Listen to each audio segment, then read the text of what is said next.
Namaskara, Namaskar, and welcome to Onco Critical Care Summit in association with Apollo Multi-Speciality Hospital and FIRS Auxiliary Academy, a medical academic event. This summit will create an academic landmark for the specialties like oncology and critical care, and how these specialties are entitled to each other.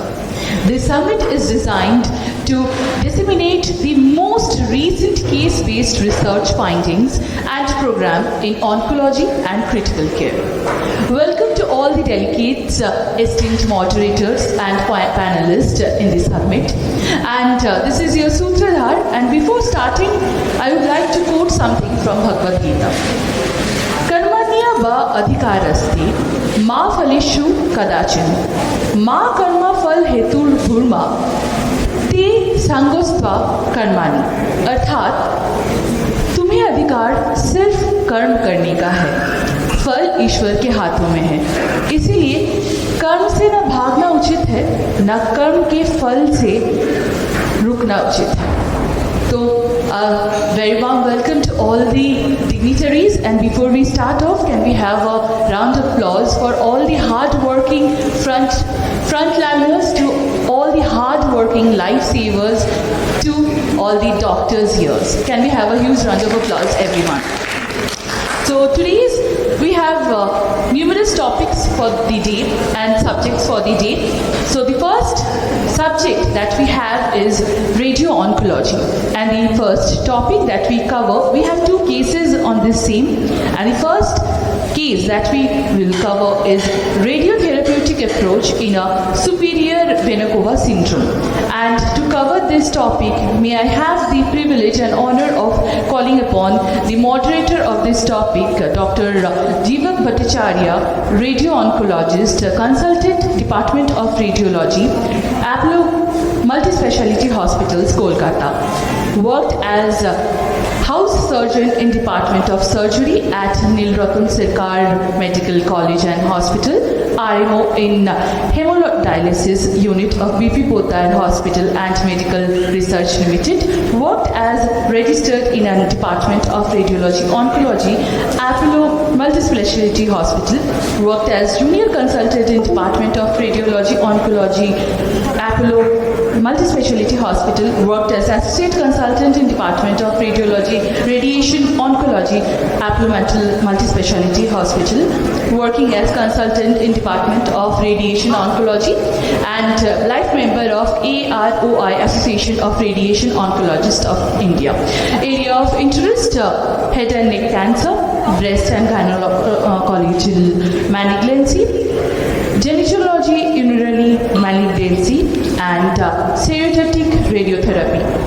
And with this, may I have the honor and calling upon all the excellencies as the panelist. May I request Dr. Rimita Dee to please come up on stage. MBBS, MD, F&B, Critical Care 2009 to 2011, Amri Hospital, Thakuria, Kolkata, West Bengal. Fellowship in Critical Care by Critical Care Education Foundation, CCEF in 2010. European Diploma in Critical Care, EDIC in July 2017. Senior Consultant and HOD Critical Care, Ruby General Hospital. Faculty of DNB Critical Care in Ruby General Hospital, Kolkata. Participates in appraisal examination of DNB, instructor and examination of IDCCN. Participated as local coordinator of nursing workshop in Critic of 2013. With that, may I request the next excellency on stage. May I request the presence of Dr. Mukti Mukherjee to please come up on the dais, on the stage. MBBS, MD, Radiotherapy, Consultant, Department of Radiation Oncology, Apollo Multi-Speciality Hospital Limited. Radiology and oncology are the area of interest. Joining man, may I request the presence of Dr. Tanmoy Ghosh, MD Radiotherapy, Associate Consultant Radiation Oncology Department, Allotted Hospital, Apollo Multispecialty Hospital.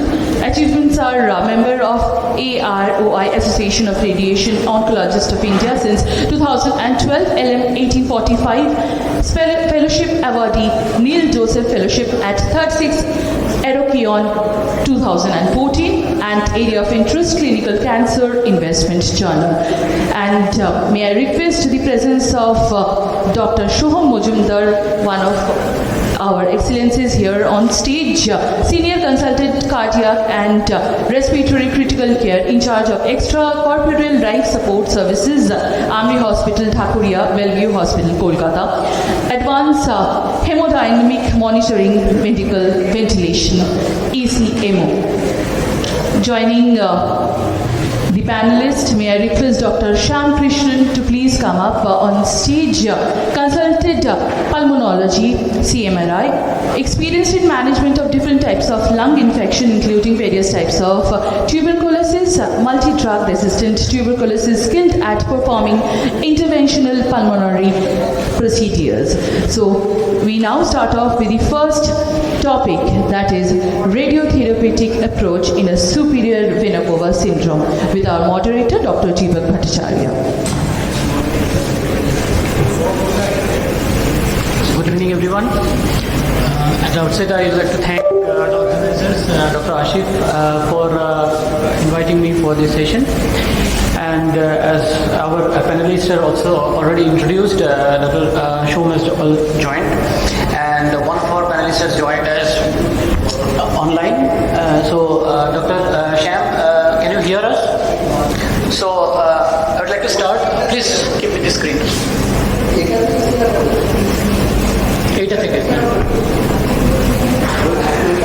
Okay, thank you. So our discussion topic is radiotherapy in superior vena cava syndrome. So we'll be starting with a case, and our esteemed panelists are already introduced. So I'll skip this slide. So a 59-year-old man presented to the emergency with sudden onset dyspnea and mild facial swelling. He is complaining of some head discomfort or fullness. He also had history of cough and occasional hemoptysis in last few months, and occasional exertional breathlessness, but he ignored it. And he does not have any history of recent onset weight loss, fever, chest pain, or vomiting, any neurological symptom. So on further inquiry, there was no history of any allergy. He has hypertension, diabetes, on medication regularly, and he has a history of smoking for last 35 years, and no significant family history was noted. Now, he was examined in a year and found performance status to be 3, ECOG performance status. He is conscious, alert, but a bit anxious because of respiratory distress. He has mild hoarseness of voice, and his average build, weight is 65 kg, pulse 94, BP 110/60, SpO2 is 94%, no pallor, jaundice, clubbing, and significant facial puffiness is there with right arm edema. No palpable neck or supraclavicular node was found, and no peripheral lymphadenopathy like axilla or anywhere, but there was significant venous distension over the neck and anterior chest wall, going to back also. There was orthopnea, so patient there was a difficulty of patient to lie down, and in chest there was decreased breath sound on right lower zone, and there was mild bronchi also. Abdomen was solved, and no organomegaly was there. Now, I'll come to our critical care specialist, Dr. Rimita De first. So this patient comes to emergency, and what will be your first diagnosis based on the clinical features only? So any patient who has exertional dyspnea with a history of smoking actually gets worked up in the cardiology OPD before presenting into the emergency department, right? So they present to the emergency only when the orthopnea is so significant that they cannot withstand it. Otherwise, whatever cases of superior vena cava syndrome I have seen, they frequently present present in the cardiology OPD before presenting to the critical care. So of course, CHF is the first differential diagnosis, I would say, and whatever like clinical signs that you have told us that there was facial puffiness, engorgement of the extremities of the engorgement of the veins in the upper extremities. So next possible would definitely be a cardiac tamponade. Right. So if they present in somewhat initial stages of SVC obstruction, so CHF is the first one. But if they present in a more advanced stage, it is very difficult to differentiate SVC from cardiac tamponade, and only on very careful examination we will see that there is a disproportionate swelling of the face more than the lower limbs, and can then perhaps think about SVC obstruction. Of course, here there was a presence of hemoptysis as well. But you see, lot of patients, CHF patients, have mild hemoptysis, which are actually pulmonary edema, right? So they have a pinkish kind of sputum. If there's a frank hemoptysis, we think of a respiratory cause first.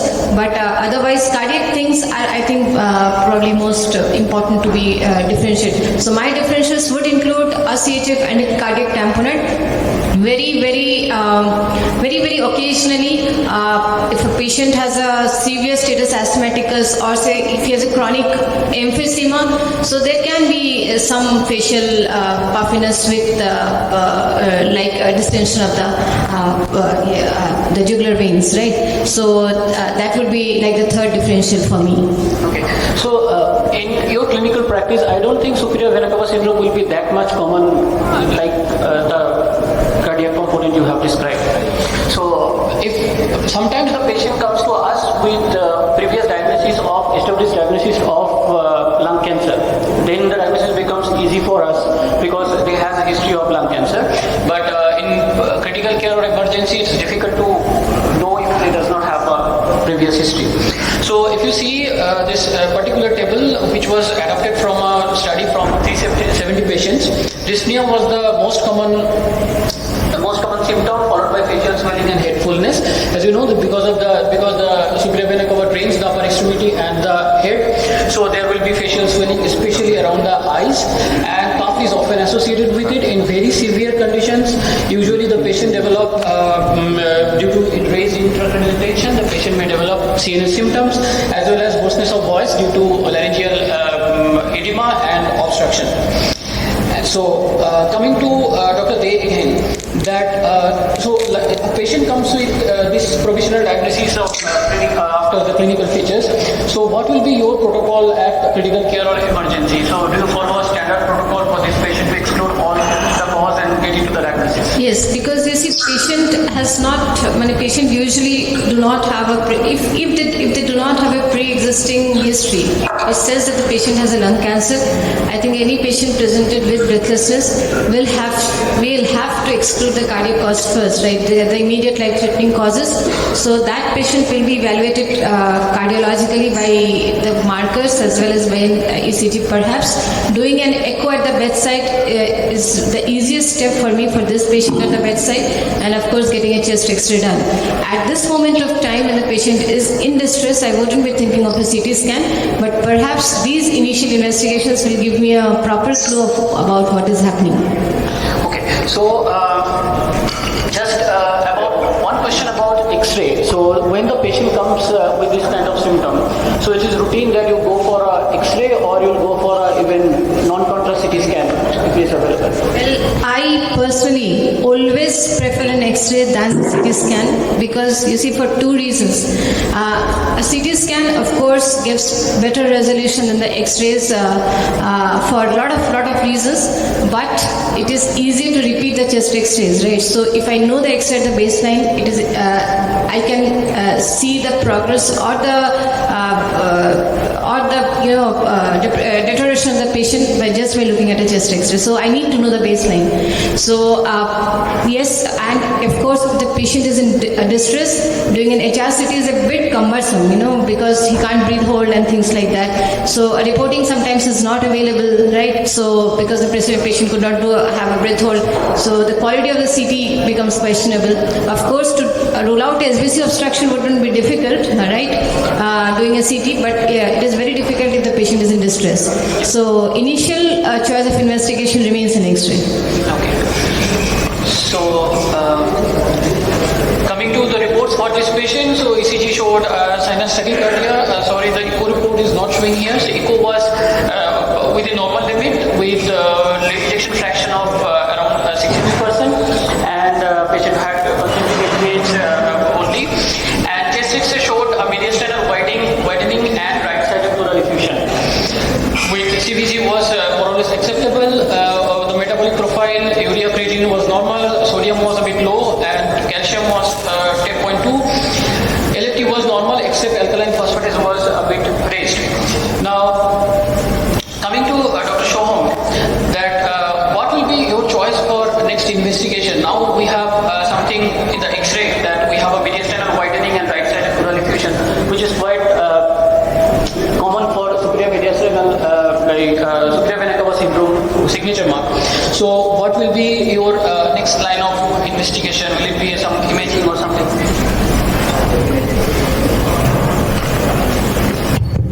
Definitely, after this initial investigation, there is obvious there is something in the mediastinum, and the most common there is a tumor, either a mediastinal tumor or a lung tumor is there. So the better to go for a CECT if the symptoms is being controlled by initial management in the ER or in the ICU. The first thing is the contrast enhanced CT scan, because number of things obviously that is a useful imaging, and that will give you the idea is not only regarding this area of the mediastinum, it is giving you the idea regarding the surrounding structures. What is the from the critical care point of view, I am very much worried about this patient's airway, is they are problematic or not, surrounding vasculature is being problematic or not. So this will give you the idea regarding the peritumoral structure is also there. So contrast CT scan will be the first thing, and if the contrast CT scan will be there,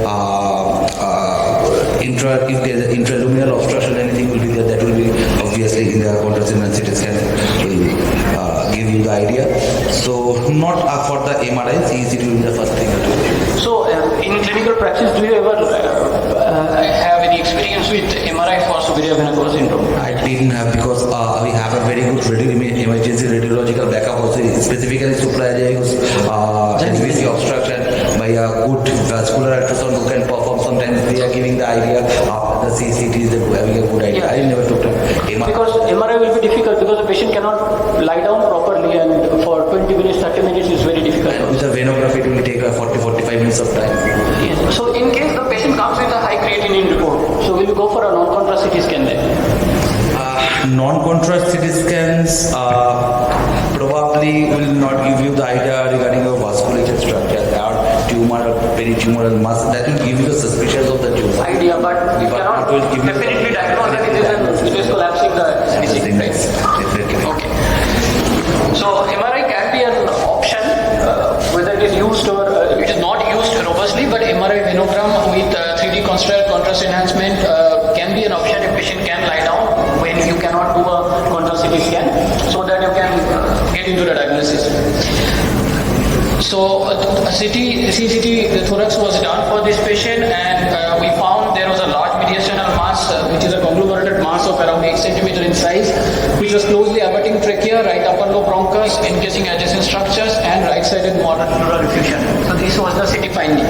So as Dr. Shoham mentioned, that the diagnostic criteria for SBCO is that it requires a diminished or absent opacification of central venous structure. In normal CT scan, you can clearly see the SBC with the contrast inside, but here it is compressed. Also here you cannot see the SBC properly, and you need the opacification of central venous structure with prominent collateral venous circulations, which is also seen in CTs, most commonly the azygous vein. Now, coming to the anatomy and pathology, now we have a diagnosis of SBCO, at least based on the imaging we have. So I'll come to Dr. Sham. I think you can hear me. So I'll come to Dr. Sham about if you can just briefly describe the anatomy and the pathophysiology of development of superior vena cava syndrome. So basically, SVC is it's a thin-walled venous structure. It's it's compliant, very easily compressible.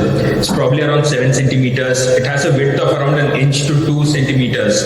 There is a very low blood pressure which is maintained within the veins. It is actually surrounded by rigid structures, if you see. And it is, it's very amenable to be compressed by surrounding structures, especially lymph nodes, your thymus, thyroid, all these malignancies, when they enlarge, it can be easily compressed. So, usually the symptoms, they occur when it is slightly at the point of just below the azygous vein, where where they can be easily, it can compress the SVC. And they are very easily amenable to have developing collaterals as well. When you have an intravenous thrombus in there or an extensive compression, they tend to develop, collaterals through the azygos, the internal mammary, the paraspinous veins and the subcutaneous veins, etc. Hence, you see a lot of them are very flushed. They have a lot of facial puffiness. You can see subconjunctival edema in these patients. So these are the kind of patients, and we see a lot of them, especially in patients with malignancies who come or enlarged lymph nodes because of a malignancy or other causes like tuberculosis, etc. It could be a thymoma. They tend to develop these symptoms because of the compression of the azygos and the compression of the SVC. Okay, sir, thank you. So basically the SVC compression can be by external compression or invasion by the tumor, and tumor thrombus can be there, or some fibrosis which can cause mediastinum. So these are the causes of SVC obstruction, and the collateral systems were described at 1950s by two colleagues, and they found that the azygous venous system is the most prominent, which takes the role for blood circulation there when the SVC is compressed. Now, coming to the next thing, that is there any grading system for grading of the superior vena cava syndrome? Dr. Karma, if you can. Regarding classification of superior vena cava syndrome, there are generally two ways we classify, that is clinically and also anatomically. So for anatomical classification, the Doty and Stanford's classification is the standard classification system, and for clinically we use the Hughes classification system. Both are very useful for grading the superior vena cava syndrome at this point of time. And just to give a summary of the Hughes classification, which is a clinical system, up to grade 3, up to grade 2 it is moderate, and after grade 3 onwards it's severe superior vena cava syndrome. And regarding anatomical classification, Doty and Stanford's classification, they have classified according to the extent of the stenosis or extent of occlusion of the superior vena cava syndrome. Complete occlusion is from type 3 onwards, and up to type 2 it is not complete occlusion, it is somewhat stenosis. So that's all. Okay, so I'll come to Dr. Soham. So the patient, when it comes to critical care with SBC, do you actually use this kind of classifications?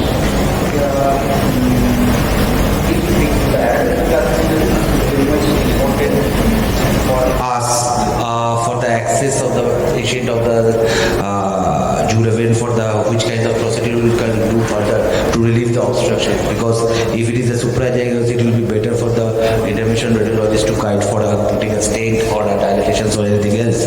But if it is the infraazygos, then that will be a difficult, for probably surgical thing might be required. So this kind of thing will be initially is very much important to differentiate how much we will go for which kind of procedure for that. From the medical perspective of that things, definitely that will be no longer benefit for us, because our clinically it will be settled down by our clinical. Obviously, we should management some diuretics is to add, but for the which person we will involve initially, that will give an idea from this classification. Okay, So basically for the anatomical classification, if you see in terms of symptoms, if it is obstructing the agaricus vein completely, then the patient will develop more symptom because the vein collateral is closed. So that's what we need to know from anatomical classification. From the clinical classification will come again during the further discussion. Now we have a diagnosis of superior vena cava syndrome by the imaging what we have found, and for the existing literature nowadays, malignant etiology is most common. 95% of SPCO comes with malignancy. So 5% has non-malignant etiology. Now I will come to Dr. Shyam first. That in your practice, apart from malignancy, what kind of malignancy, non-malignant cases you see for development of superior vena cava syndrome?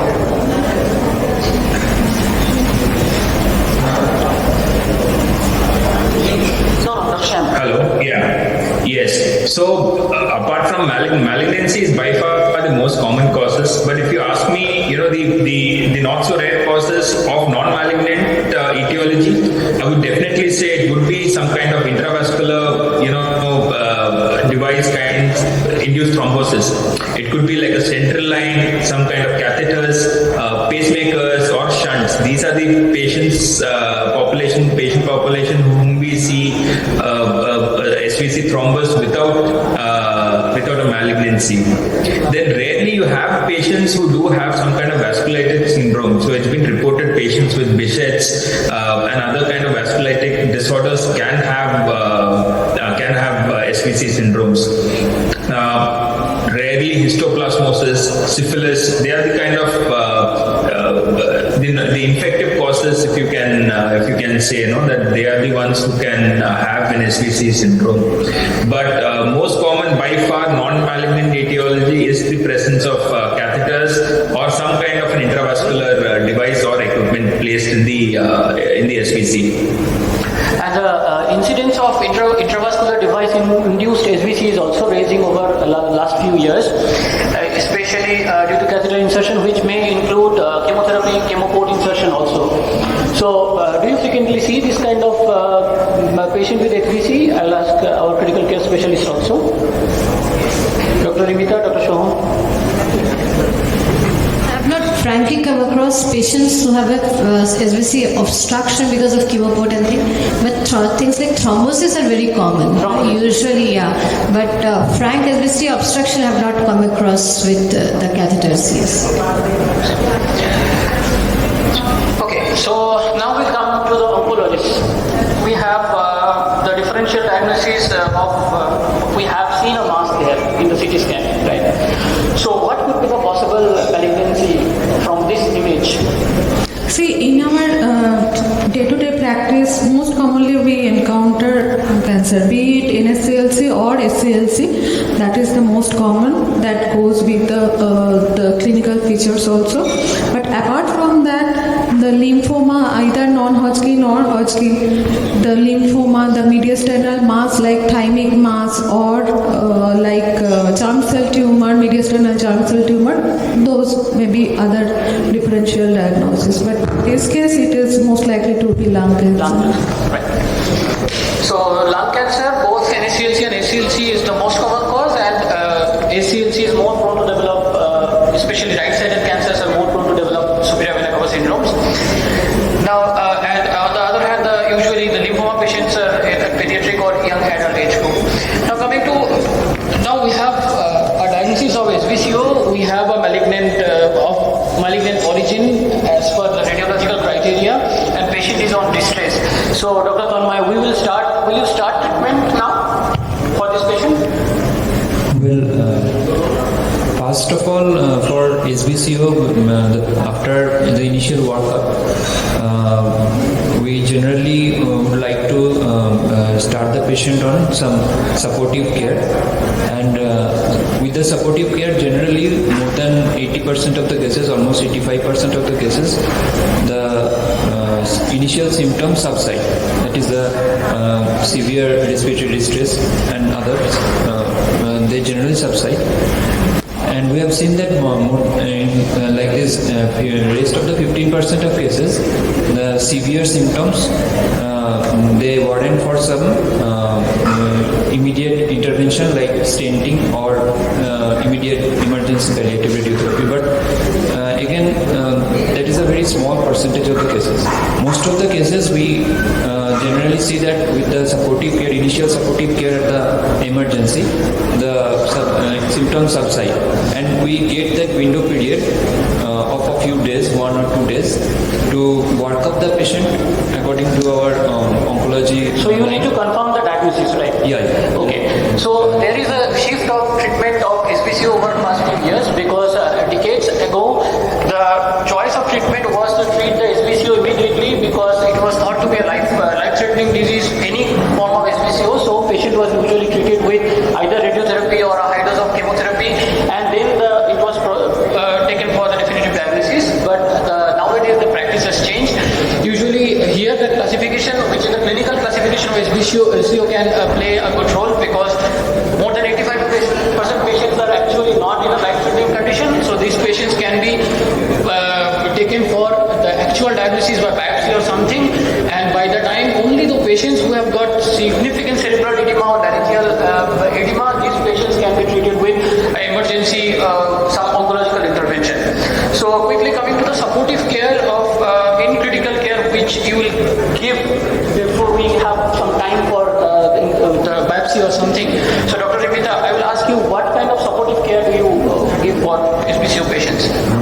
Well, supportive care though starts from what level of obstruction the patient has. Our concerns start with the airway when we see such a patient, right? So we need to see if there is any hoarseness of voice or not. That means it is compromising the airway, right? So maintaining breathing and oxygenation becomes a priority.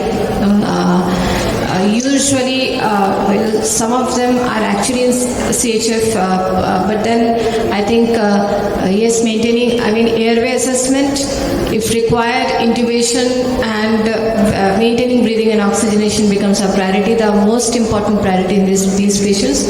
And of course, with the intention, so we put them on supportive care at whatever level of care is needed. If an airway protection is needed, it's usually ventilating them, or else if the airway protection is not needed, just oxygenation to maintain their oxygen saturation, they're breathing on their own. And in between, we would like to pursue anticoagulation and anti-edema measures depending on what kind of things are impending. So suppose in clinical classification 4 or 5, imminent steroids would probably be in my mind, because otherwise I wouldn't get a time to make up a diagnosis, right? So that's a histological diagnosis. So keeping that in mind, I would like to try steroids at least in the serious ones, because in the less serious ones, of course, I would like to withhold because I want the tissue diagnosis to be proper. Giving steroids may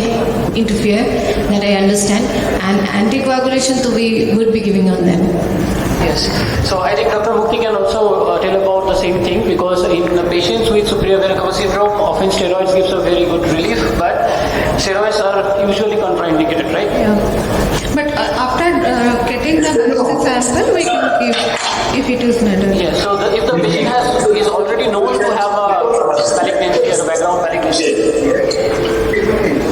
if the patient is a known case of malignancy and you have a biopsy already there, you can start on steroid because it can give a good relief. So then we'll come to anything else, any surgical procedure or any interventional procedure that can relieve SBCO. We'll discuss about stenting later. You just can mention the scopes. Apart from the immediate stenting, any other surgical scopes means if there is a direct, you can visualize the direct thrombus within the lumen.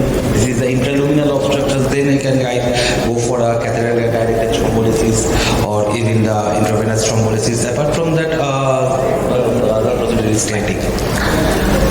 So to confirm the diagnosis, we need some further investigation also, and I would like to ask two persons about it. One is from the oncologist perspective, that we need what information you need about this data for further treatment, and also I'll ask Dr. Shyam about what he will be doing, because he is comfortable with which kind of investigation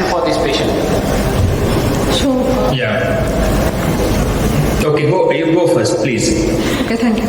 So, first of all, from oncology perspective, we need confirmative tissue confirmative diagnosis as well as the what you can say as metastatic workup.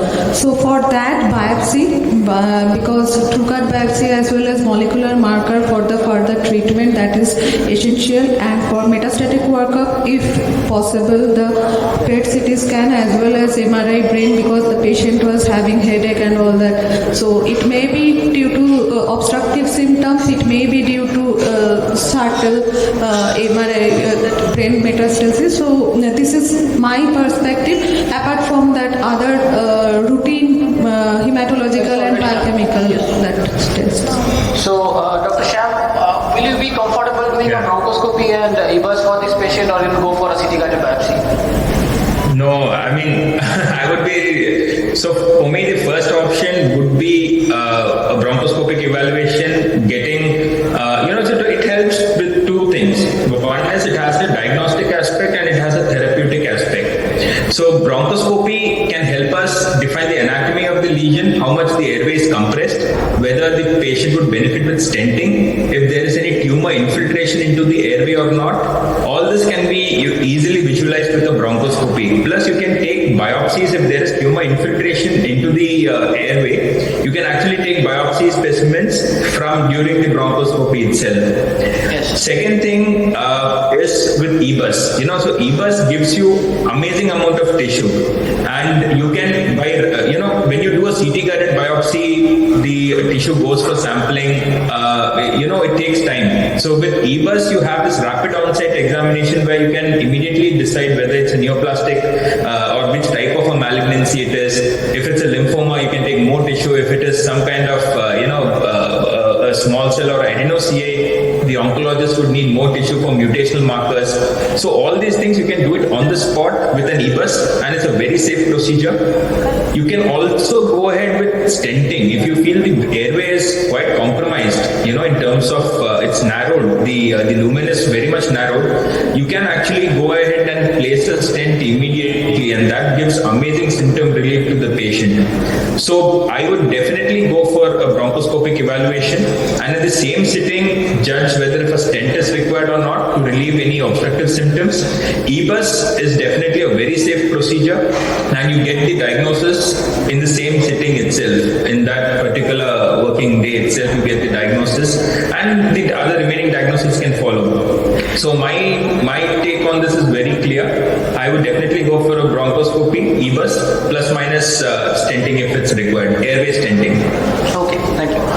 So the TrueCut biopsy came out to be squamous cell carcinoma grade 3. Dural fluid was also aspirated because the patient has right-sided dural effusion, so it was negative for malignancy. So already Dr. Mukti has told about the PET scan and MRI, so I'll not go to the next question. So we'll have a PET CT scan for this patient to rule out the metastasis, right? So we will see, the PET CT will help to see the other area where there is a possible metastasis, as well as it will be showing us the volume to irradiate if we plan for radiation. So there will be possibility, and we'll go for an MRI brain also, and no brain metastasis were there. PET CT report showed a large epithelium with mediastinal as well, with extension to right lower lobe, dural effusion, and left adrenal mix, multiple bone metastasis including pelvic bones. So we come to squamous cell CA stage 4 with superior vena cava syndrome. What will be the next line of management, Dr. Mukti? So, if SV says that is according to the grading, if it is absolutely necessary, we can go for radiotherapy to give relief to the patient. Apart from that, the supportive care to be continued, and if patient GC improves, then proper oncological management in terms of systemic therapy. Yeah. So palliative radiotherapy, because the patient has already stage 4, we will have, our goal will be to decrease the symptom for this patient now. So palliative radiotherapy has been seen for NSCLC patients, can give at least 60 to 63% of symptomatic relief within 72 hours. So that's why it is a very good choice of treatment for NSCLC. And also in 80% cases it can actually prevent recurrence.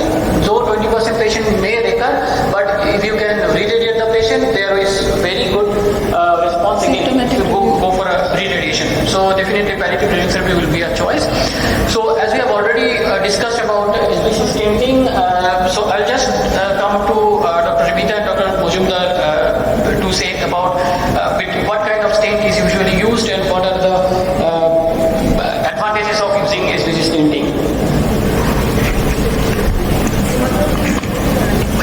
Maximum these stents are self-expandable stents, which will be put or catheter guided in the SVC.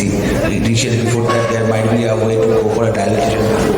If it is not feasible specifically when there is a tumor infiltration within the SVC. If there is no tumor infiltration and no gross external compressions was there, if it can be dilated, then put a self-expandable stent. But those who having a propensity to develop, number one, who having a propensity to develop the thrombus, this stent is the thrombogenic one. So immediate after the stenting, there is a chance within a week there is a chance of a blockage. So maintaining the anticoagulation properly after the stenting, that is the number one thing. And number two things is definitely there is an immediate symptom resolving with ischial and the upper limb venous distension will be immediate decrease. But if there is a previous history of a radiotherapy or immediate after the palliative radiotherapy, after a few months that there will be a gross architectural distortion of that area, which may again cause the blockage of the status. So these things are kept in mind that it should make a liaison between our oncologist and the interventional radiologist to put what will be the further step of thinking. Otherwise, the blockage chance is higher regarding the stage. Thank you. So now, suppose this patient was not having NSCLC or having something like small cell CA or lymphoma. So will you go for radiotherapy or you will go for something else? Dr. Mukti and Dr. Tanmay, both of you can say. As we know that small cell lung cancer is a very chemosensitive tumor, and for small cell we can go ahead with both chemotherapy as well as radiotherapy, any one of them. The tumor will, the SBC symptoms will respond rapidly to both chemotherapy and radiotherapy. And for lymphoma, if the diagnosis came as lymphoma, then again the same thing. It's a very chemosensitive as well as radiosensitive tumor. However, just a subtle point to make here, chemotherapy, after giving chemotherapy, it will take around 1 week to control the symptoms, but the radiotherapy, palliative radiotherapy will just require only about 48 to 72 hours to reduce the symptoms. So depending upon the severity of symptoms, we may as well go ahead with palliative radiotherapy for this patient, even if he has a Small cell. not a non-small cell but a small cell or lymphoma histopathology. Yeah. So there was a Cochrane review published in 2012 which compared all the meta-analyses or all the RCTs and a few other data which combined for treatment of SBCO with chemotherapy, radiotherapy as well as steroids. So three things, and that data found that there was no significant difference between control with symptomatic control with radiotherapy or chemotherapy, but steroid did not have that much of role. So yes, especially if the patient is not a fit candidate for chemotherapy, like a small cell CA bed-bound patient, if not the performance status is not good, this patient can at least receive radiotherapy and we can give some relief to these patients. So the last part, I'll come to the technical part of radiotherapy to Dr. Tanmay. So what will be your dose vaccination and how much dose will give for this patient? So palliative radiotherapy, the intent is purely palliative here, since the case is a metastatic disease, and systemic therapy is the mainstay of treatment. Just to give palliation to the symptoms, we'll like to give a 3 to 4 gray per fraction treatment, 30 gray overall, the whole dose, maybe 30 gray in 10 fractions or 20 gray in 5 fractions treatment over 2 to 3 weeks is my choice of treatment for the dose of radiotherapy. And regarding the volume, just for the gross disease, in the gross mediastinal disease is my target. And even in some cases we find that the tumor, the lung tumor invades the mediastinum. In that case, if the tumor is very big, we can just take the part of out the mediastinal tumor which is causing the symptoms and target that for our palliative radiology.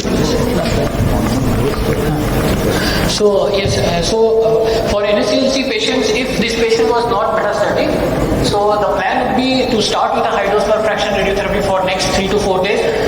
Then you shift to a conventional fractionation to complete the dose to 50 to 60 gray, so that you can give a curative intake. You can add chemotherapy. If it was not metastatic, then if it was not metastatic, and in that case, we'll try to cover that entire volume for them. So because our goal is to give a curative treatment, and if it is a palliative treatment, then we can just select the disease area which is causing obstruction, because otherwise the disease volume will be very low, very high, and high dose per fraction will be difficult for tolerating for this patient. So the last question to Dr. Mukti. So this patient was having orthopnea and patient could not lie down at that time.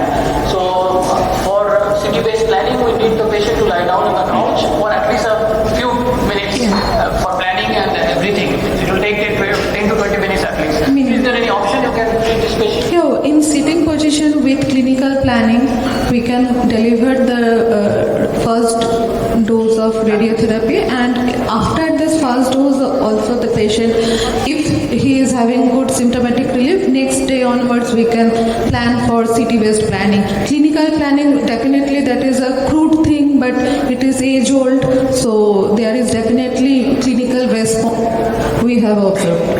Yes, thank you. So even if we don't have all the facilities running in the department, maybe the CT scan is down, maybe one machine is down, but with one machine and patient with orthopnea, we can start the treatment for this patient, at least based on the clinical planning, to give some relief to the patient for first few fractions. So with that, I would this patient received 30 gray dead fraction and had very good symptomatic improvement, and now this patient is getting chemotherapy. So with that, I would like to conclude. So from the clinical presentation to the radiotherapy we have discussed, the most important thing that I would like to highlight from this discussion is that the goal of investigation is to confirm the diagnosis first before jumping into the treatment. So you have to confirm the exact diagnosis with the biopsy until and unless the patient is having severe symptom like neurological symptom or airway obstruction. Then if it is the malignancy is confirmed, then go according to it. If it is chemosensitive tumor, then you go for chemotherapy. If it is a radiosensitive tumor, like if it is a NSCLC, you go for radiotherapy, and also for SCLC you can go for radiotherapy, and then continue for the systemic therapy as and when required. So thank you all my panelists and the audience. Thank you. Thank you. I will request sir to please stay back. I will request all the panelists to please stay back. And before we move on to the next topic on the same subject, may I have the honor of calling upon Dr. Asif Iqbal, Senior Consultant, Department of Respiratory Critical Care Medicine, to please come up on stage, and along sir, may I request the presence of Dr. Anupam Chakrapani, Senior Consultant, Consultant Clinic, Hematology and Program Coordinator, PMT, Apollo Multispeciality Hospitals, to please come up on stage and give a very special memento of this seminar that we have. It's a very special thing that we have, and I was just awed to see that how lovely it is. So may I request sir to hand over the first memento to our moderator, Dr. Jeevak Bhattacharya sir. Can we have a huge round of applause? It's a very baby moment for us and a very moment to cherish. Now may I request sir to hand over the memento to Dr. Rimita Dev ma'am.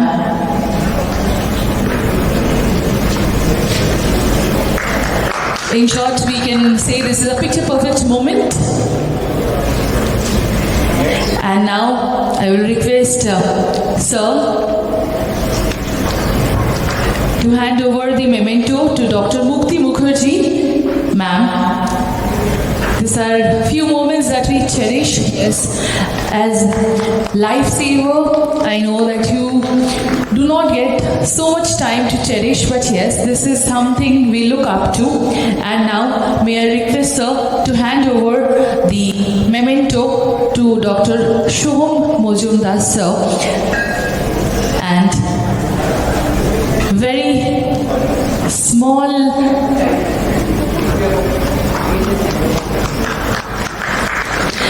and we really cherish this moment. And now I will request Dr. Tanmoy Ghosh sir. Yes, and as we are here, we will require a few moments. So, sir, I will request, sir, I will request to please be here in the middle. I will request sir to please stay back as we require just few moments to get it ready, sir. Sir, how was your experience of this seminar and what was your takeaway? So it was very well conducted by Dr. Jibok, and thank you Dr. Asif for inviting me for this panel. It was a great experience, of course, and I think my junior colleagues they will take a lot of lessons from this seminar today. Thank you sir. Thank you. তোমাদের ওটা ready? ওকে, দেন আমরা পৌঁছে দেবো।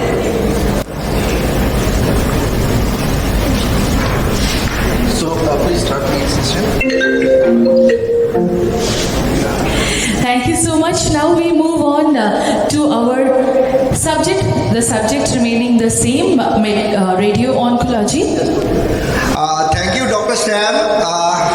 I'm very sorry that I'm not able to give you your mementos, but definitely I will send you, and you are coming in the evening. So you have promised you are coming in the evening.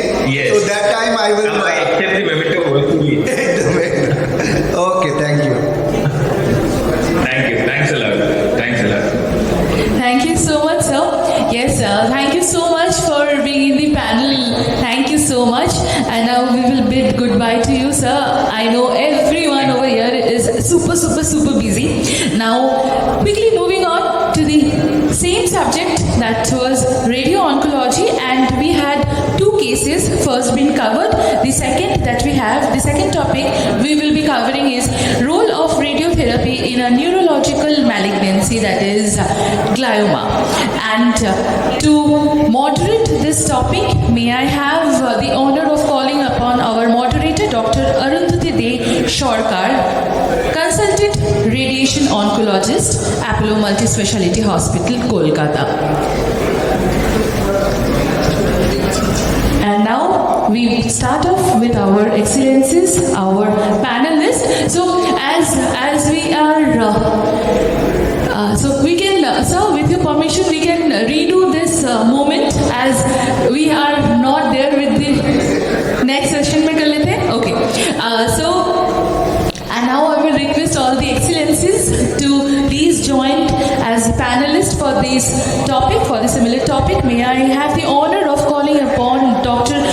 Mukti Mukherjee, MBBS MD, Radiotherapy, Consultant, Department of Radiation Oncology, Apollo Multispeciality Hospital Limited. May I request the presence of Dr. Kishalaya Karan, Consultant Neurologist, Department of Neurology, Apollo Multispeciality Hospital, Kolkata.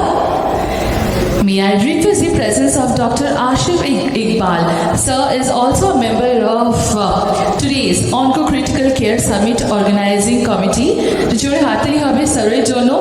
And Senior Consultant, Department of Respiratory Critical Care Medicine, Apollo Multispeciality Hospital.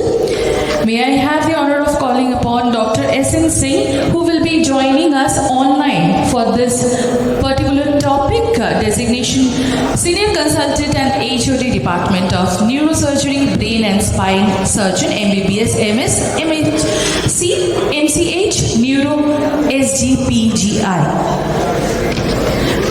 Last but not the least, may I have the honor of calling upon Dr. Judhajit Singh Gupta, Consultant and ITU in charge, Critical Care Medicine, RTIICS, Mukundapur.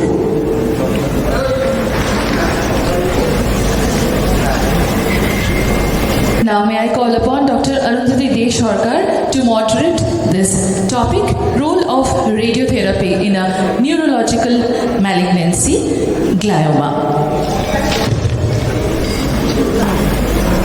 Good evening, everybody. First, I would like to thank the organizers of this Critical Care Oncology Summit for arranging such a nice academic feast. So, without wasting much time, I would like to go to the panel discussion proper. So, today our topic of discussion is management in neurological malignancy. Especially, we will be discussing about glioma or glioblastoma. So, my panelists have already been introduced. So, basically, we all know that for any brain tumor, may it be astrocytoma or glioma, the mainstay of treatment is surgery. And after surgery, depending on the biopsy report, what is comes, then we will be going for adjuvant concurrent chemoradiation, that is radiation along with that oral chemotherapy temozolomide, followed by response assessment and the adjuvant temozolomide for 6 to 12 cycles. So, this publication by Rogers et al. Had critically found that there will be definite benefit for median survival and 2-year survival with addition of temozolomide with the radiation. So, if the management of this glioma is so simple, then why are we going to discuss it? Because there are certain issues that needs to be addressed. So, while preparing this panel, I was just thinking about our day-to-day practice situation, how we face a patient in our OPD and how we are going to think, what about our plan or algorithm of the plan that we are going to think in the OPD when a brain tumor patient comes to us. So with this, my thought when I'm just seeing the patient will be, what is the general condition of the patient and what are the investigations I'm going to do for him or her. So my first question will be for Dr. Kishalay Karan. Dr. Karan, I would like to know, what do you see when a patient comes to you on your OPD and how are you going to assess this patient first? Yes. First of all, when patient come in our OPD in a neurology clinic, the glioma patient, actually the brain tumor patient may come in neurology clinic in 2 different ways. First, he or she may come with some focal neurodeficit first, and second, and another way, he or she may come with established case of glioma first. In the role of neurologist in brain tumor patient management is very specific. First, he should take the first role is the proper diagnosis first. Many times patient present with focal neurodeficit. I already said focal neurodeficit means it depends on the site of the lesion. Suppose the tumor is in the motor cortex area, so patient present with weakness. So history is important first. If there is no such prior history of any brain tumor, the first history is important. It's most of the time the onset or the duration is slow. Actually, slowly insidious onset, slowly progressive weakness or some sensory symptoms depending on the site of lesion. So patient may have some visual impairment if it is in the occipital cortex, or there is some aphasia or language disorder if it is the left side of the brain. So in that case, first investigation is the brain imaging. Many times patient come with CT scan or the initial brain imaging CT scan. It sometimes reveal the some SOL or the hypotenuse lesion. Then we do the MRI brain. For unknown patient, when the glioma or the brain tumor is not diagnosed, we should first rule out the brain tumor versus the tumor mimickers. Most common is the tumor mimickers, the stroke or any other demyelinating lesions. So there are several points for favor of the brain tumor. First, we should do the MRI brain with contrast. There are several sequences. We know that. There is first the T1, T2 and SW ADC, GRE sequences, and there is post-contrast study. And we should also take the coronal and the sagittal cut. And if the SOL is suspected, then we will do the MR spectroscopy. So these are the tests we should do. And when in the next part, when the established patient or the diagnosed patient of glioma when come in our OPD, we first assess clinically the general conditions along with any new onset focal neurodeficits or any new onset disorder. Sometimes we used to see that the glioma patient or brain tumor patient may present with another stroke or the new stroke. So we have to rule out the other conditions also. So we should take the patient in both ways. First, the initial patient, there is no first history of brain tumor. We should first diagnose the patient, number one. And if the established patient come in our OPD clinic or diagnosed patient come in our OPD clinic, then we should assess the patient properly and we should do the relevant tests. MRI brain with contrast and the MR spectroscopy is the initial or the main investigation of choice for any brain tumor, particularly the glioma. Well, after establishment of the diagnosis, then we send the patient to the oncologist or radiotherapist or the neurosurgeon. So my next question will be for Dr. Judhaji. Dr. Kishalai already means that the first imaging, if CT scan is already available, but MRI is the gold standard. So can you just put on some words on what imaging you are going to do or you would like to do for this sort of patient? I would agree with Dr. Kishalai that the first imaging should be a CT, and if it is suggestive of a mass occupying lesion or space occupying lesion, then the next imaging should be MRI. And actually it will help us in three ways. Firstly, to diagnose, and if the patient is already diagnosed, then what should be the treatment plan? In terms of diagnosis, the MRI should be able to tell us whether it's a tumor or it's a lesion which looks like a tumor, and we can also have some idea about the histological grade if it is a tumor. And regarding the treatment plan, I think if it is a diagnosed case, then we can decide whether it is a resectable one or not. And if you are going to resect it, how much should we be able to do it, and what would be the expected outcome after this resection? I mean, how the things are involved in the brain, and that will lead to the whether we would be going for some palliative care or whether we can go for a resection, neurosurgery. And even after the resection, we can go for further imaging to decide what should be the post-treatment follow-up, whether there is any further treatment modality is required. Obviously, of course. So, Dr. Cotton has already mentioned that we are using various MRI protocol in our day-to-day practice. Like among them, T1 contrast is the most important for tumor or post-op cases tumor cavity delineation, and for edema we use T2 and T2 flare.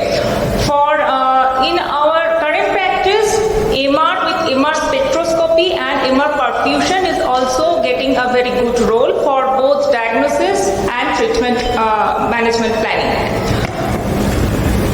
So a few words that the more aggressive the neoplasm, it is a basic thing that the more aggressive the neoplasm, the more abnormal is the vascularity, greater vascular tortuosity will be there, greater vascular density, and high tumor blood volume will be there. So I would request Dr. Asif Iqbal to put on a few words on MR spectroscopy, because it is an upcoming or regularly being used in the imaging for the brain tumor patient. Dr. Iqbal, please. So, MR spectroscopy is a tissue diagnosis without doing the biopsy is helping. So, there are different biomarker in the tumor produces, like from the cell wall there is a choline, from the metabolism there is a creatinine, and also lipid, lactate, and this acetate. So basically MR spectrogram, how it's work, when you change the cursor in the tumor body, then there is some spike is coming, and this spike, whether it is a normal, the NAA is the acetate things. It is, if it is high, then it is a normal tissue, and if choline is high, then it is a malignant tissue. That's what I know, because more than that, the oncologists and the radiologists will say. So these are the metabolic ratios that we are using in our day-to-day practice. So coming from imaging to the treatment proper, I think Dr. S.N. Singh sir is with us online. sir is on the airport. You Just I- the Kisolai will answer. So I am just covering the essence thing. First of all, regarding the treatment part, actually we may divide the treatment into two parts first. First is the supportive treatment or the associated treatment, and second is the treatment proper. Actually, for glioma or any brain tumor, treatment proper usually done as per protocol by the oncology team. Oncology team comprises of the oncologist, medical oncologist, and the radiotherapist, and also the neurosurgeon, if it is a resectable one, as Dr. already said. Second thing is that the supportive treatment. Suppose the patient with the SOL is significant perilesional edema, then we have to give some anti-edema measures in the form of steroids. And if it is in the near the cortex area and if there is a history of seizure, so we should treat the patient with proper anti-seizure medicines, number one.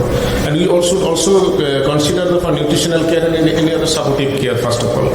And regarding the resectability, one point should be kept in mind. The resectability depends on the, first of all, site of the lesion. Number two is the site of the lesion. Suppose if the site is in the eloquent cortex of the left side, the dominant hemisphere, in the language areas, on the area which is responsible for our language and speech. So this is not a good site for resection always. So it depends on the patient's general conditions, patient age, patient's site of lesions, and also the how the aggressive lesion is. And one thing just I must conclude here regarding the MR spectroscopy, Dr. Asif Iqbal already told. And one thing actually, I think if there's some neuroradiologist is present in this forum, so it will be very easier for us for proper understanding. But being a neurologist, first I must say something regarding few basic things regarding the different peaks actually. The choline actually indicates the cell membrane activity. So high choline means high cell membrane activity. Creatine means the metabolic actions or metabolic formation. NNA means N-acetyl aspartate. It indicates the metabolic factor also. And another thing is the lactate and the lipid. Lactate indicates actually the anaerobic environment in the areas, and the lipid indicates the lipid materials. So this MR spectroscopy is not only essential to differentiate between the tumor and the non-tumor and the tumor's gradation also. It also helpful like other neurological conditions, just like CNS tuberculoma versus NCC. Suppose in CNS tuberculoma the lactate is high. In glioma or the brain tumor, the ratio is high, and also the lactate is high if it is the more aggressive tumor. And another thing is that regarding the aggressive nature of the tumor, the increased vascularity is most important part. Increased vascularity, if you consider only the image without doing any histopathology examination, if there is increased vascularity, number one, if there is necrosis within the tissue, all are favor that the grade is high, as you already said. So the treatment, I think, for neurology and the neurosurgery is very specific for us. First action or first contribution from our side, being a neurologist side, is the first diagnosis, to rule out the mimickers, to rule out the associated factors, and to treat the patient with proper anti-edema measures, proper anti-epileptics. And the job or the role of the neurosurgeon is very specific, whether patient should be done any neurosurgery, yes or no. And otherwise, the main thing and main course of action should be done by your team, that is the oncology team. I think oncology team is the primary one who will take care of the glioma. So after surgery, now it's the time for adjuvant treatment. I would like to ask Dr. Mukti, what will be her take on the molecular markers? Because we have already said that the surgery followed by adjuvant treatment is the mainstay of treatment. So is there anything new to put upon, like molecular markers? What are their roles, and what the sort of molecular markers that has to be done routinely, and why? Yeah, histopathology is definitely very important, as well as the molecular markers. Molecular markers, since Harlem's classification in 2015, then CNS 2016, that 4th edition update, and now 2021, the 5th neurological tumor classification system has come, and it is more than the histopathology. That is obviously that is very important, but molecular markers in a very you can say the path breaking, some markers are there to differentiate between the patients and discriminate their prognosis. So molecular marker, first of all, in any glioma, we must do IDH mutation. IDH mutation, if it is this is too much too dry and boring, I feel for any clinician. But molecular marker for us and for our students who are sitting behind, for them also molecular marker is very, very important. Just you have to take a note on IDH mutation, then ATRX, then if it is oligodendroglioma, for that the FISH for IP19Q, that co-deletion, it is absolutely important. But for this patient it was glioblastoma. For glioblastoma previously there was two classification, one is IDH mutant and one is IDH wild type. Most of the glioblastoma previously it was called as IDH wild type, 80 to 95%, and few as IDH mutant, that is the secondary glioblastoma. But now IDH mutant glioblastoma is completely obsolete. Now any glioblastoma, we have to say that it is from the molecular marker point of view, it is IDH wild type only. If it is IDH mutant, then it will be grade 4 astrocytoma. The nomenclature has changed.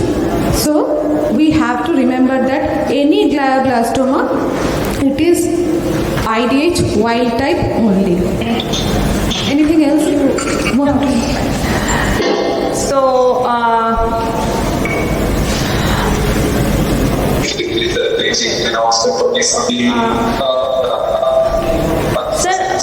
sir, am I audible?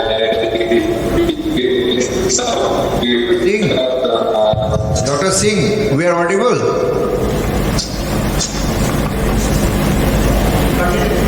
You continue. Okay. So, as Dr. Asif Singh sir has joined, I would like to ask the importance of surgical resection and what are the difficulties the surgeons face for the treatment of these brain tumors.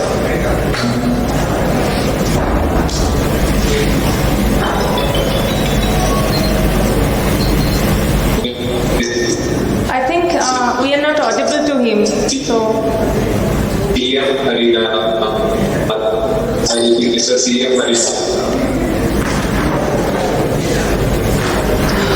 So, coming to the treatment part, theoretically there will be the adjuvant treatment that will be following the surgery. But one important thing is there that you have to treat, or you will be deciding to treat or not to treat.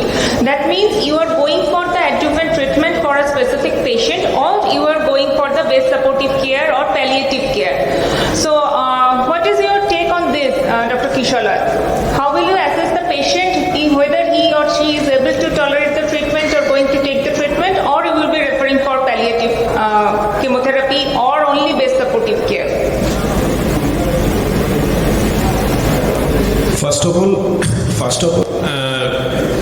the decision of whether the patient should be kept in palliative care or the aggressive care depends. I already said it is a multidisciplinary team approach. Actually, the neurologist, neurosurgeon, geriatric physician, and oncologist and the radiotherapist all should take the call in the same times. And from neurologist point of view, proper neurological assessment is to be done.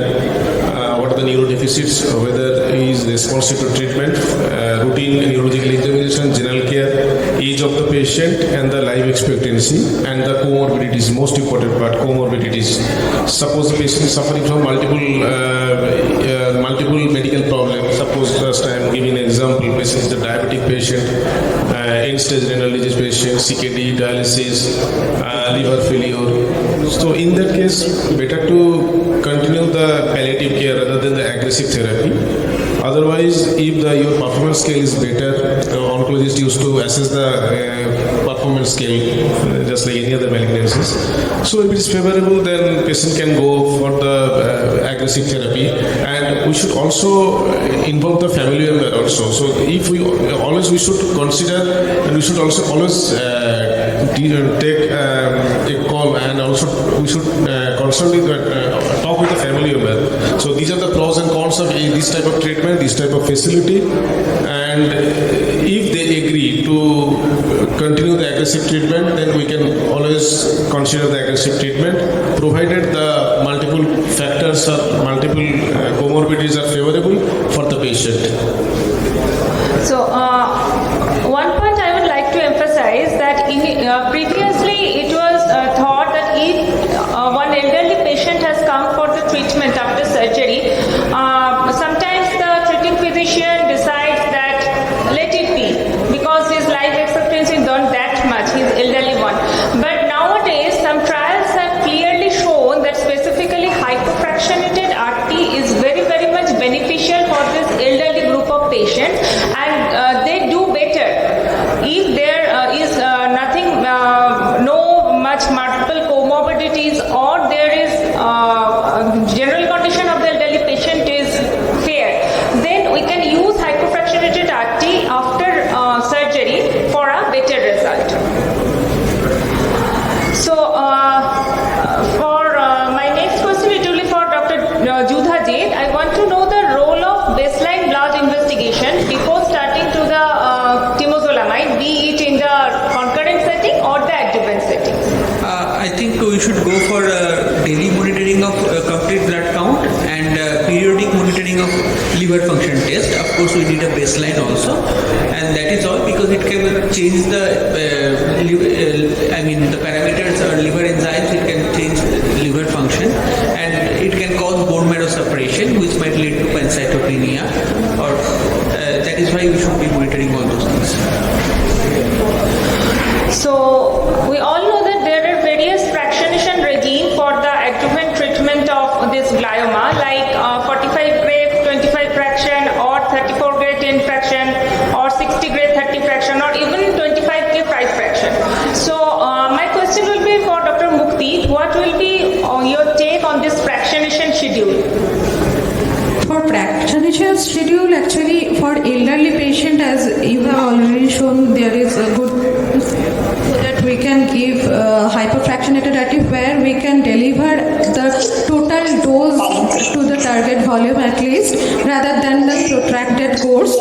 But few patients, even if MGMT marker that is methylated, then we can avoid RT as well, and we just continue with temozolomide. If other parameters like CBC and LFT, creatinine, all are within normal limit. That is very comfortable schedule for patient because it is just oral tablet they can take at home. So for elderly patient, hyperfractionation, but still there is some issues like everyday hospital visit, but temozolomide is also another good option. For the fractionation, any fractionation, hyperfractionated means that is within 2 to 3 weeks we have to complete the radiation, and generally it is tolerated well, nothing much neurological toxicity or any other symptoms appear. So that is another good option. We basically decide upon the comorbidities as well as the KPS, and of course the logistic issue to be discussed with the patient relatives. So, the take-home message will be that for elderly patients also, hypofractionated RT is a good option, and that is also along with temozolomide if any other medical comorbidities or medical contraindications are not there. So, coming to the post-treatment imaging, when it has to be done, when has it to be done just after completion of radiation or a few days or few weeks after the completion of radiation? I would like to ask Dr. Kishalai, when it to be done in your OPD practice, what timing schedule are you following? First of all, after treatment, just it depends on the first of all it depends on the tumor size and depends on the previous condition of the patient. Mostly after a couple of months, actually after 1 to 2 months, just we'll do the repeat brain image, and while do the repeat brain image, we'll do the same sequences, MRI brain with contrast, and we always see or we'll assess if there is a peritoneal edema and always compare with the previous brain image whether the size increased or not, whether it is a true progression or there is a remission of the size or whether it is a pseudo progression. So there is special criteria is there as you already showing, and most of the time actually the follow-up, honestly speaking, the glioma or the tumor follow-up actually we commonly don't do ourselves. Actually we always refer the patient to the oncologist, and if they feel any issues or any problems or any issues, any neurological, new onset neurological problems, then they refer to us. Generally, oncology patient getting the tumor treatment and the chemotherapy treatment, we commonly we don't follow the patient regularly in our OPD practice. It is actually the job of the oncologist, mainly I already told you. Suppose the patient suffered new onset neurological weakness, new onset any convulsion, seizure, new onset focal neurodeficit, then we commonly deal. Commonly the tumor burden and the brain imaging, when should be done and when we should the dose of the drug treatment, actually those decisions actually commonly taken by the oncologist and the radiotherapist. Dr. Mukti, any comment on this? After radiation as well as the temozolomide, pseudoprogression is a very common thing we came across. But for that, the good neuroradiologist, he is our savior, we can say, because with the progression, clinical progression particularly, we tend to get the fear that disease has recurred. But pseudo-progression and progression, there is definite criteria, RANO criteria, and with the experience of taking the patients in our OPD and giving steroids, and they improve dramatically. So that is another factor that we can achieve, and we can say that no, it is not progression, it is pseudo progression. For neuroradiology part, I must say for every follow-up patient, they must do the MR perfusion study, because in progression the RCVB value will be more than the cutoff, that is 1.75. It is not that below that it is never progression. It may be, but significant response in terms of RCVB with the prior MRI scan, that comparative study, we can say that no, it is just pseudo progression where RCVB value is not raised, rather it is significantly decreased from the prior.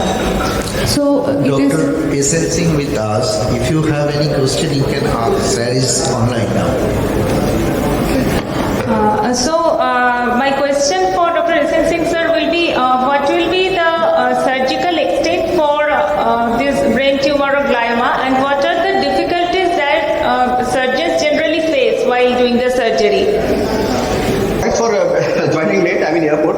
So dissection, surgery of glioma is very challenging in the sense that when to operate, when to not to operate. It all depends upon the site of the tumor, size of the tumor, age of the patient, and his clinical status. When the tumor is located in some non-eloquent area like frontal lobe, temporal lobe, occipital lobe, where you can easily excise near total excision, the gross excision of the tumor is possible. And because their survival rate is directly proportional to the extent of excision. If the excision is adequate, then the survival rate is definitely better after giving radiotherapy and chemotherapy. But some tumors are deep-seated tumors situated in the basal ganglia area or the brainstem area, where it is not possible to do a perfect or adequate excision of the tumor, where what we do a partial excision or simply take a biopsy and we have to followed by radiotherapy and chemotherapy. There, your long-term prognosis and the survival rate is not very good. So the adequate excision is possible only if the patient age is less. If a young patient, even a very old patient, you may not operate even. You given a choice to the relative, to the patient party. The age is more than 70 years, 80 years. Patient general condition is not good. Where the surgical excision is not possible due to the different other comorbidities. So in that case, there is no question of surgery. You just survive and to take care supportive care or palliative care. So gross total excision, partial excision, only biopsy, all is directly proportional to the survival rate. If the gross total is possible, definitely the survival rate is better, patient quality of life is better. With partial excision, survival rate is less. If only biopsy, again the survival rate is minimal. So adequate excision is the gold standard for long-time survival cases of glioma. Can you hear me? Yes, sir, you are Hello? audible. Yes. Any question? So, No, sir, we are running late, so we have to finish early. Okay, So, fine.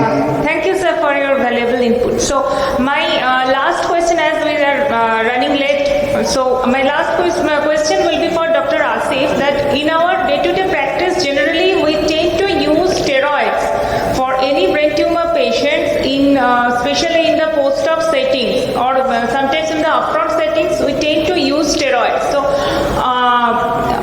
what is your thought? That is it very good practice, or there is some cons also like this?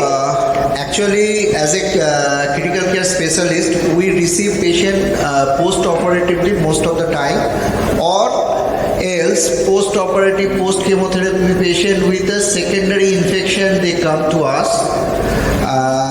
The steroid usually preferred by the surgeons because it reduces the edema.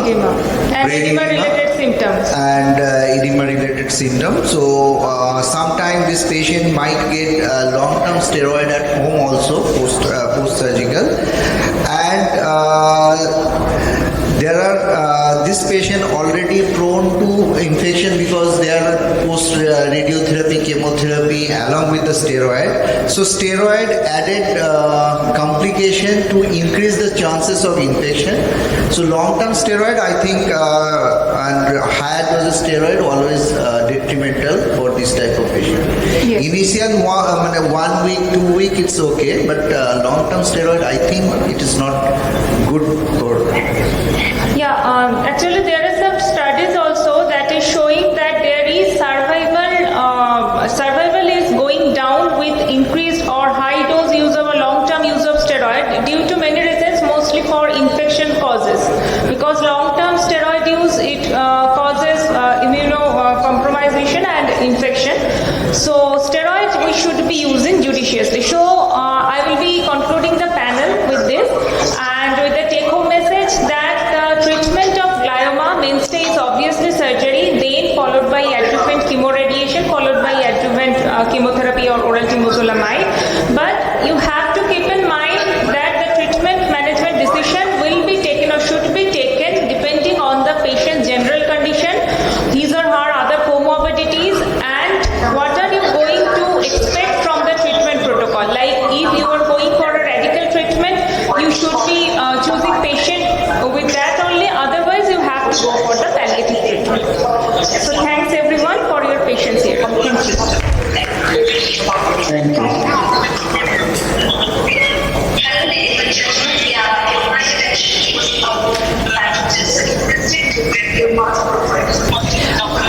May I request ma'am to please come back on the stage, as we have captured few very lovely moments of this topic. So we would like to hand over the memento to all the panelists and moderator, and to do this honors, may I request the presence of Dr. P.N. Mahapatra, Director Medical Oncology, to please come up on stage and hand over all the memento to the panelist and the moderator.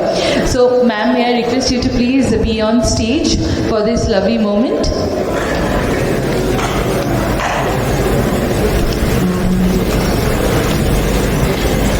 We start off with our moderator, Dr. Arundhati De Shorkar. A lovely moment to be cherished and a lovely frame we have here. So yes, we will be doing it in the center of the stage so that everything is visible. And now we move on with one of our members of the organizing committee, Dr. Asif Iqbal sir, requesting sir to please come in the middle of the stage, and a very lovely moment and a picture perfect moment rather we have captured.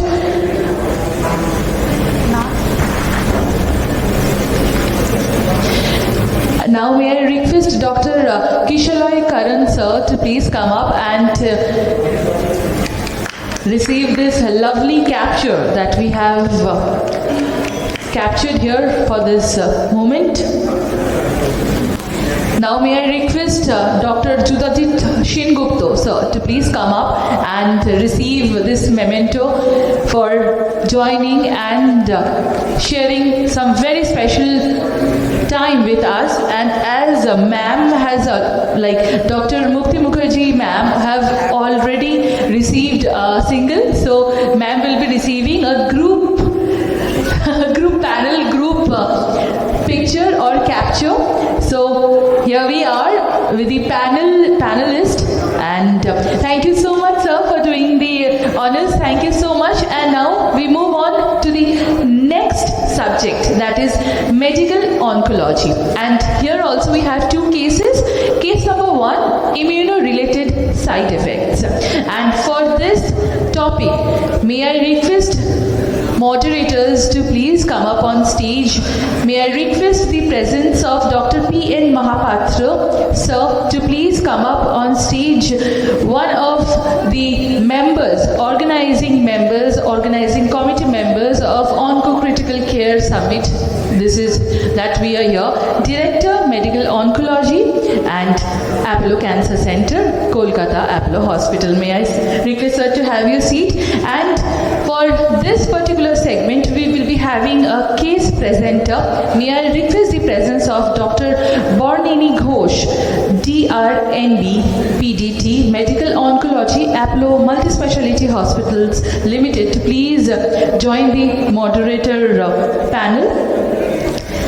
And for the discussion, may I have the following panelists on stage. May I request all the following excellencies on stage, please. May I request the presence of Dr. Shaurin Panja, Head and Senior Consultant, Narayan Health, Ravindranath Tagore International Institute of Cardiac Sciences, Mukundapur, Kolkata, to please be on stage. May I request Dr. Avidal Roy, Consultant Internal Medicine, Critical Care, Director Department of Emergency Medicine, Medica Tele-ICU, Medica Super Speciality Hospital, Kolkata, to please be on stage. May I request Dr. Indranil Ghosh, Consultant Department of Medical Oncology, Apollo Multispeciality Hospitals, Kolkata, to please be on stage. May I request the presence of Dr. Debraj Jash, Consultant Pulmonologist and Intensivist, Apollo Clinicals Hospital, Kolkata, to please be on stage. Joining us online on the panel list, we will be having Dr. Shamashish Bandopadhyay, Consultant Physician and Rheumatologist, Apollo Multispeciality Hospital, in this panel. So, we start off with the second subject, medical oncology, and the first case being immuno-related side effects. Moderator, Dr. P.N. Mahapatra. Case presenter, Dr. Barnini Ghosh. Good evening, everybody. Actually, the case, everything will be presented by Dr. Barnini. Actually, this immunotherapy, if if you see 30 to 50% of the patient will be eligible for immunotherapy. They are eligible in outside India. But because of cost constraint, here less than 0.5% of the patient, they can take immunotherapy.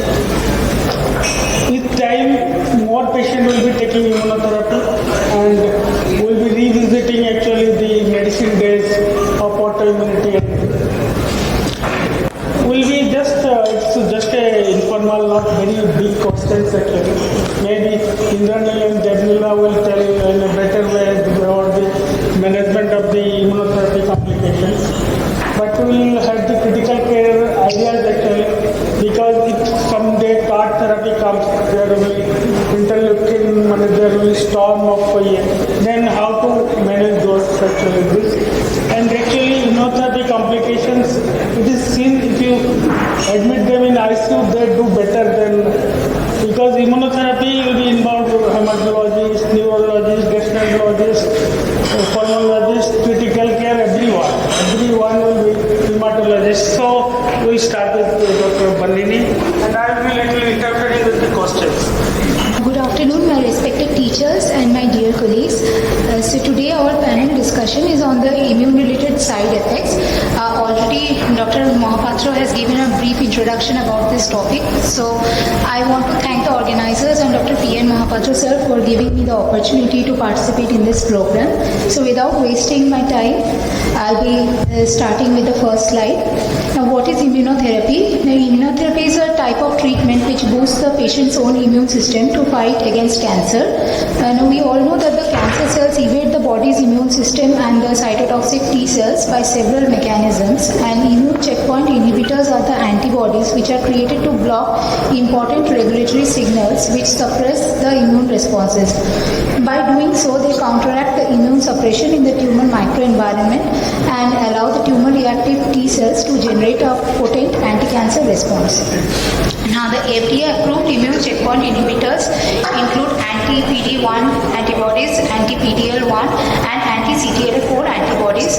Immunotherapy has been used in metastatic cancer as adjuvant therapy in high-risk primary illness, and also there are ongoing studies of perioperative checkpoint inhibition for a wide range of malignancies, including in the neoadjuvant setting. So coming to the mechanism of action of immunotherapies. Now, we should first know that anti-tumor immunity has two phases, the priming phase and the effector phase.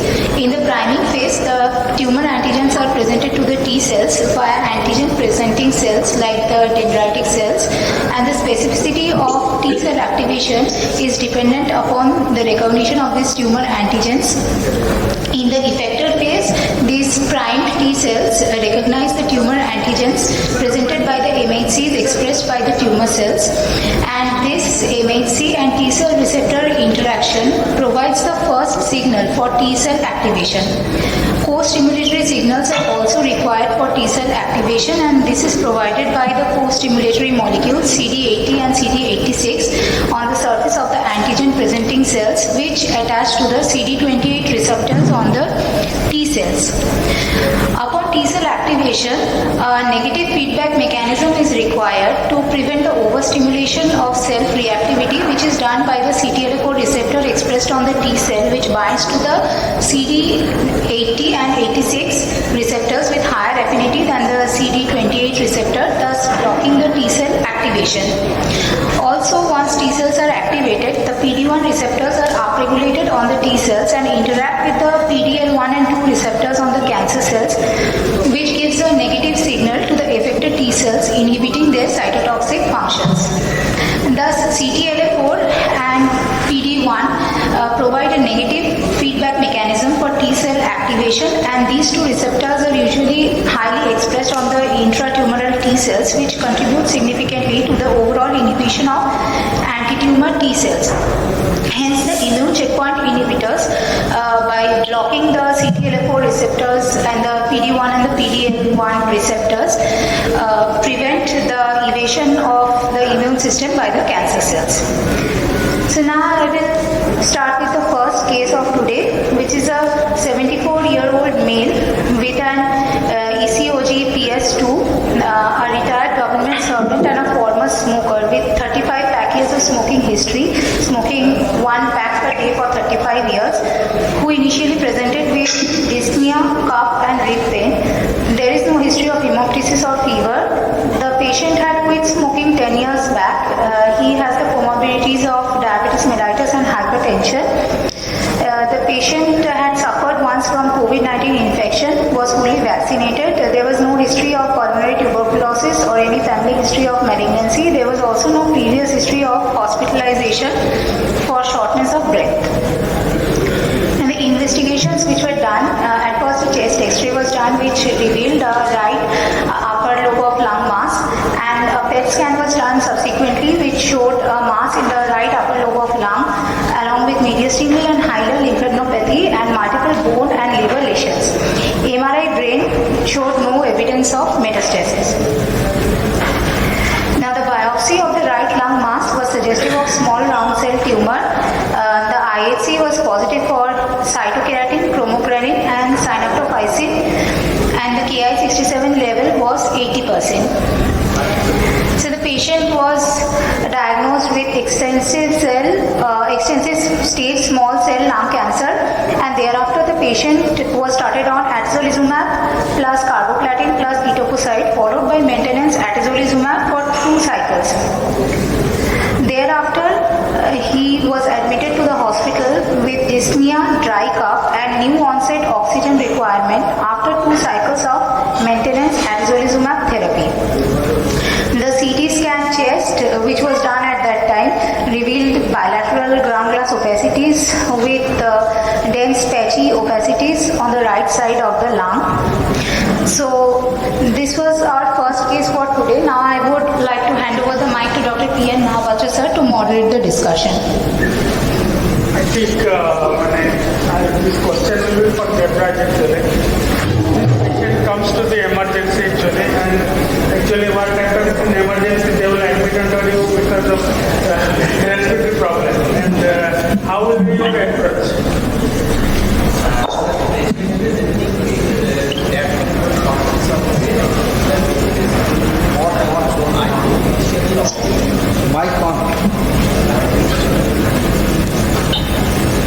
A patient with a background of small cell tumor and was given the cycles of chemotherapy. So what I will do initially, I will opt for the CT scan thorax to see what are the other differential diagnoses, because the most common differential diagnosis will be the any kind of opportunistic infection.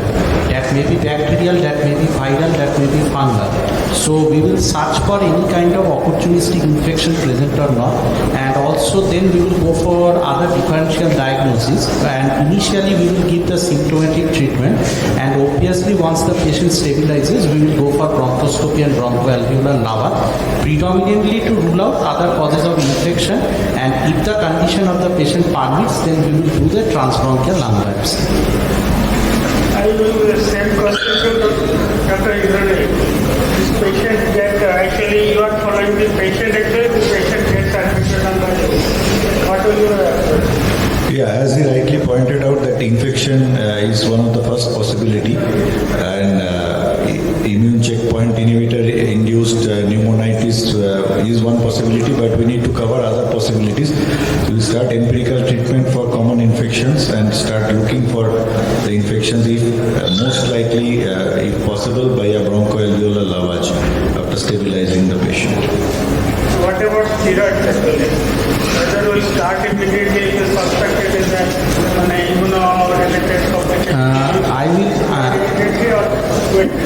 I will start steroid, because whatever be the cause, be it pneumocystis, be it other kind of things, so in most of the conditions steroid will be beneficial for the individual. So I will start empirically steroid with coverage of antibacterial as well as antifungal. If the patient deteriorates after steroid and go to the ICU, then how will you manage? What will you approach in the ICU? The patient after steroid deteriorates. After steroid, sir, very few individuals will deteriorate after steroid, but even after, if the patient deteriorates after steroid, I will obviously do the bronchoscopy and bronchoalveolar lavage to look for any other opportunistic infections which are present or not, like pneumocystis will respond to steroid, like cytomegalovirus or any kind of fungal infection which is very common in this post-immunotherapy or post-chemotherapy patient. So I will do bronchoscopy and bronchoalveolar lavage to see what is the source of infection.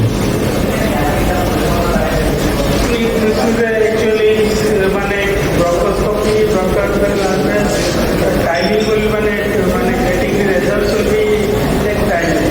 Sir, nowadays we have pneumonia panel. So if it is a bacterial cause of infection, the time it will not take much time. But obviously, I will agree with you. In case of fungal, it will take time. If actually the patient actually don't get any infection and if they get immunized, then what will be the next step? I think Ronnie will answer. Sorry, what was the question? If the patient is not infected and you don't get any other cause, you think it is immunized, then what will be the treatment next step? Next treatment is obviously additional immunosuppression, but there is no clear-cut guideline for that.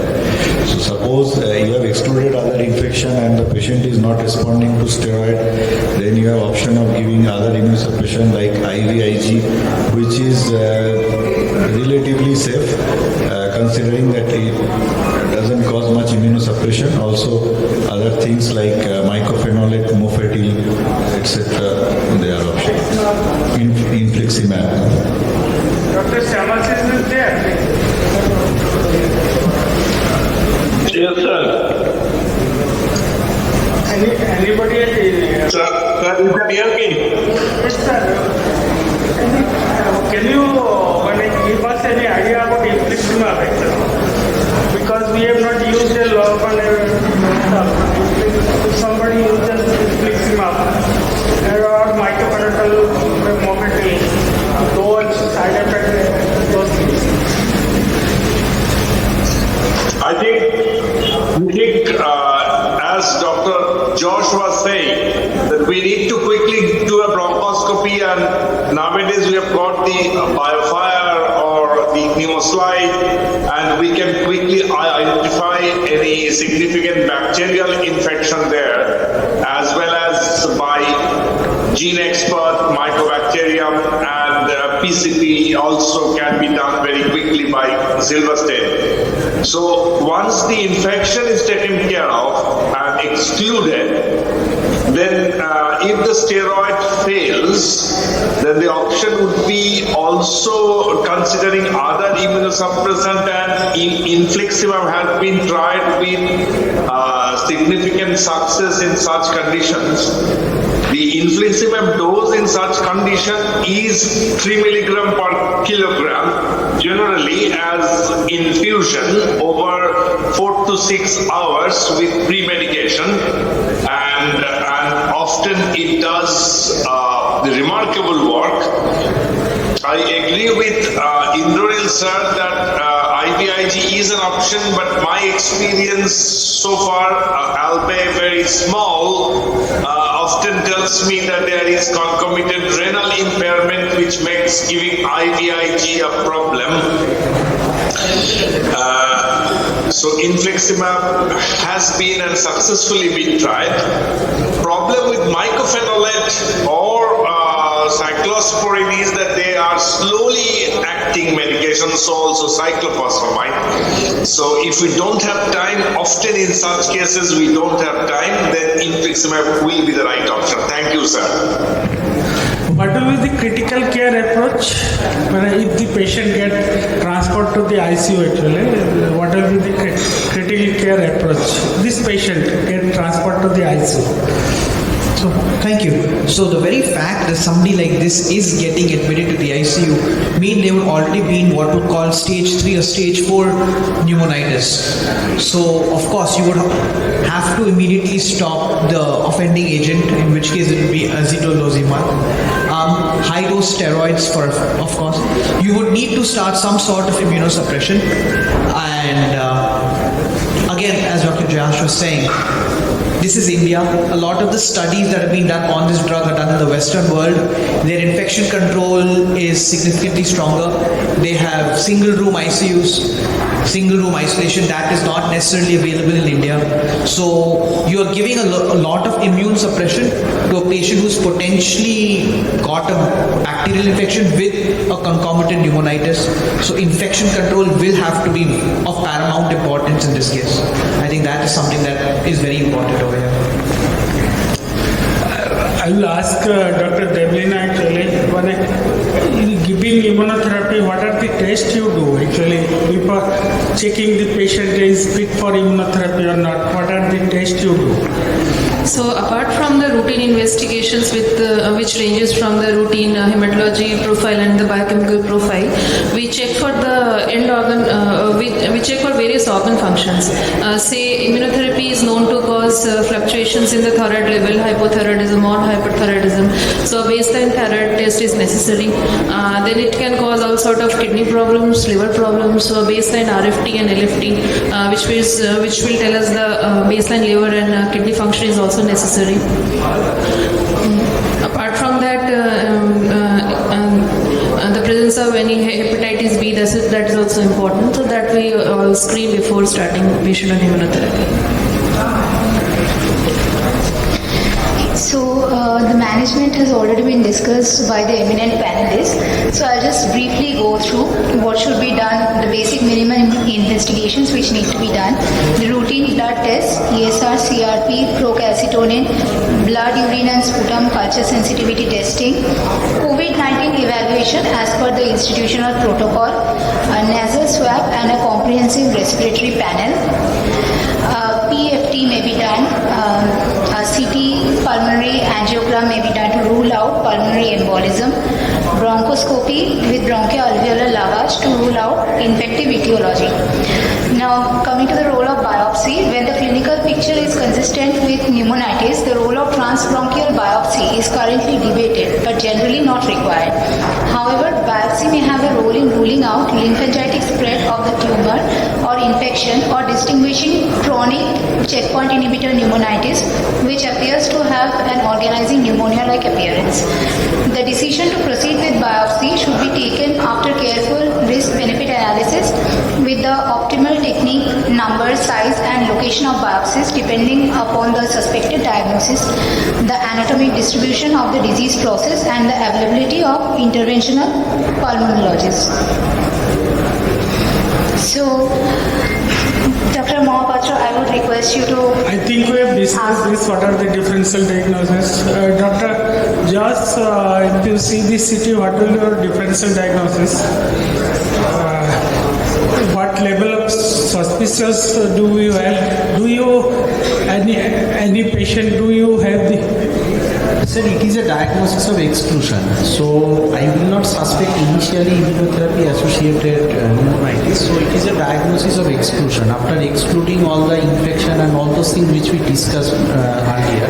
So it is a diagnosis of exclusion because you cannot pinpoint that it is due to immunotherapy. So you need to rule out all other causes before stamping it. Obviously radiology helps us because there are certain things like in radiation pneumonitis it is usually localized to the site of radiation, whereas in immunotherapy it is usually bilateral, lower lobe, ground glassing, but these kind of things may occur in other infective etiologies also. So there is no clear-cut radiological presentation which will be diagnostic or the gold standard for establishment of diagnosis of immunotherapy associated pneumonitis, but typically bilateral, lower lobe, ground glassing, not localized to the site of the tumor, and although there may be presentation with nodules also, but usually typically again with ground glassing, and it is usually lower lobe. In contrast to the PCP or all those things where there will be symmetrical bilateral, not predisposition to any other lobar or not any lobar predisposition, which is typical of pneumocystis, whereas in cytomegalovirus it will be a little bit of interstitial septal thickening more of. So in immunotherapy, classical textbook teaching is bilateral lower lobe ground glassing, although it can present with any kind of radiological presentation. As an oncologist, we are actually more confident if we suspect immunotherapy related pneumonitis. immunodieters to start antibiotics and steroids simultaneously actually, if the suspicions are high. Actually, that is the point. As an oncologist, we are actually more confident if we suspect therapy-related pneumonitis to start antibiotics and steroids simultaneously actually, if the suspicions are high. Actually, that is the point. So in this slide, I have shown the overall incidence of the immune-related adverse events. Now, as we all know that the most common immune-related adverse events are the skin toxicities and the GI toxicities, and also it has been established in studies that CTLA-4 inhibitors cause much more immune-related adverse events compared to the PD-1, PD-L1 blockade. The incidence of checkpoint inhibitor pneumonitis is only around 3 to 5%. Now, considering all the immune-related adverse events, the average time of onset is 6 to 12 weeks after initiation of therapy. The median time to onset of pneumonitis is 34 weeks but can range from 1.5 to 127 weeks.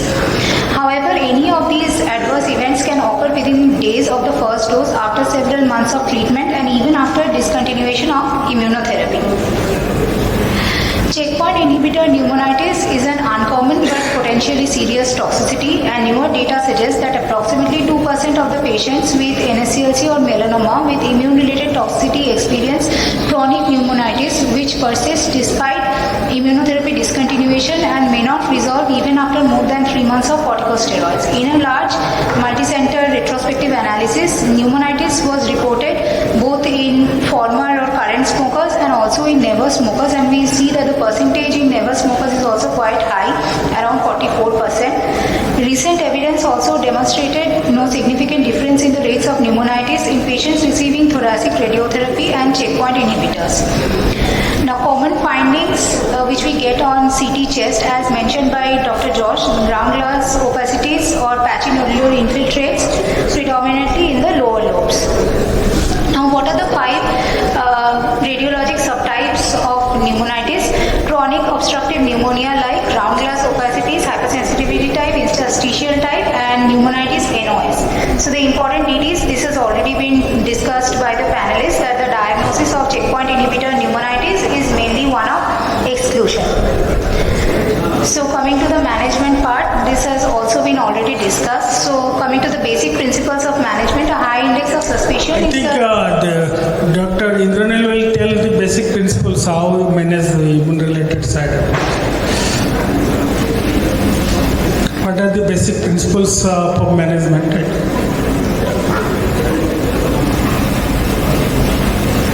Basically, that depends on the grade, and grade depends on the amount of lung involved and the symptoms. If there is not all the basic principles of all the immunotherapy side effects. Yeah, so it's the same thing. So it depends on the amount of symptoms and the amount of organ involvement, which is differently assessed in various organs. In case of lung, we may assess the percentage of or the number of lobes involved. In case of liver, we look at the degree of bilirubin and AST, ALT elevation. In case of skin, the percentage and the pain or other symptoms. So we assess the symptoms and the amount of involvement, and if it's basic, most of the time, if it's grade 1 or 2, grade 1, so surely we can continue with the immunotherapy with some symptomatic management. In some organs, even grade 2, we have to stop, like that in the lungs or in the liver. Even in grade 2, we have to stop. For the endocrine immune adverse events, usually we do not stop, we just supplement or give, like hypothyroidism, we don't need to do anything other than supplementation. And if it is grade 3 or 4, we definitely have to stop. And usually grade 3-4 is treated by systemic dose of steroid, at least 1 to 2 mg per kg of methylprednisolone or oral prednisolone. And we stop the immunotherapy. In grade 4, usually we do not restart it again because it is life-threatening, so possibly the patient will not be treated with immune checkpoint inhibitor again. Dr. Sepsis, because immunologist will be in high demand actually once this immunotherapy side effects are common and more patients receive. Any view of yours, sir? Dr. Sepsis? I think, I guess you can hear me. I think the important part here is what we are currently lacking is the predictive nature of various tests which will tell us who are these small 3 to 5% patients on these sort of therapies that would lead to such problems. I think that is the main important discussion points in various areas of science. Checkpoint inhibitors are very effective medicine, and only 3 to 5% patients do get such immune-mediated lung problem as we are currently talking about. Very simple few tests have been looked at as prognostic markers for such situation, and one of that is NLR ratio, neutrophil lymphocyte ratio, LDH, and it has been shown that higher values at the start predicts worse pneumonitis in patients. Also, CD4, CD8 surface markers are being extensively looked at for predictive values for such occurrences. As Dr. Indoril said, that steroid is still the mainstay of treatment, but other options are also available. But I guess still the important issues will be how we can predict beforehand and who are the groups of patients whom we should take special care or avoid these sort of medicines. And that's where the thirst lies. Thank you. So this is a snapshot of the ASCO 2021 guidelines for checkpoint inhibitor pneumonitis. This has already been discussed. So to summarize, for symptomatic checkpoint inhibitor pneumonitis, steroids are recommended as an initial treatment based on several studies which show that clinical improvement is there in more than 80% of the cases. However, checkpoint inhibitor pneumonitis may not clinically improve after 48 hours of steroid therapy, at which time it is to be deemed as steroid refractory. There is no standard immunosuppressive therapy for steroid refractory cases, and the options include infliximab, mycophenolate mofetil, IVIG or cyclophosphamide based on 2 large retrospective experiences. Now we should move on to the next case for this panel discussion. It's a case of a 58-year-old female, a farmer by occupation with an ECOG PS1 who developed a dark pigmented lesion on the scalp. The lesion had been present for at least 7 years, but recently it started increasing in size and used to bleed with minimal trauma. The excision biopsy revealed malignant melanoma, lentigo maligna type, 2.5 into 1.5 centimeter with a Breslow depth of 10 millimeter and a mitotic index more than 10 per square millimeter. LV and PNI were positive, and the resection margins were also positive with multiple microsatellite nodules. The CT scan showed multiple lymph nodes in the posterior cervical triangle bilaterally and the left occipital region with bilateral small lung deposits suggestive of metastasis. Wide local excision was done, and a biopsy was also performed of a palpable left posterior triangle lymph node which was positive for metastatic malignant melanoma with extranodal extension. The patient was started on a combination of ipilimumab and nivolumab for 4 cycles, following which she presented with a 3-week history of a swollen and painful left knee with mild mobile frustration and mild tenderness. There was no reddish discoloration over the left knee, no local rise of temperature, and there was no history of trauma. So now I would like to hand over the mic to Dr. P.N Mahapatra sir to moderate the discussion. The question again to Dr. Indranil. Any patient you have used double CTLF4 and PD1 or PDL1 combinations? Yeah, I have used. And what is your experience of toxicities? That I had only one patient in RCC, and that was only 4 doses of ipilimumab, as you know. So he didn't have any toxicity. Till now, no toxicity. No, he completed that 4 doses of combination. Now he is on only nivolumab. but toxicity is supposed to be more in combinations. And what actually, Dr. Deblina, what actually if you were using combination, especially patient have a liver directed or colon colitis or enteritis or hepatitis or thyroid or hypophysitis, because hypophysitis is more common actually. What will you check? We'll ask Dr. Syamasis also what you will check. So I did not get the question actually. This is for sir. What will you check if you have done immunotherapy now? What will you check, especially for endocrine toxicity, or when is the bilirubin level? What is the bilirubin level? You will stop the patient from giving immunotherapy. Okay, sir. Sir, this bilirubin, anything more than 3, sir, I'll stop. And for renal toxicity, if it becomes the 24 hours urine is important. If it is more than 3 gram, which is a grade 3 toxicity, then I'll stop and wait for the recovery. And once it becomes less than grade 2, that is grade 1, then I'll restart. And regarding the rest of the function, like thyroid dysfunction can be managed with the help of medications, and once it is adequately controlled, then we can restart. Dr. Syamasis, actually this immunotherapies may cause both central hypophysitis and thyroid and adrenal, both adrenal deficiency, thyroid hyperthyroidism, hypothyroidism and central disorders. Just for sake actually, everybody how to differentiate between central and peripheral. See, one area for this immune checkpoint treatment is IL-6, which is easily measurable, and high IL-6 level has been associated with multiple side effects of this treatment. Obviously, a double checkpoint inhibitor will have more complications, as you have already said. Immune arthritis is one of the very common presentation of arthropathies after treatment of checkpoint drugs, inhibitors, and so also presence of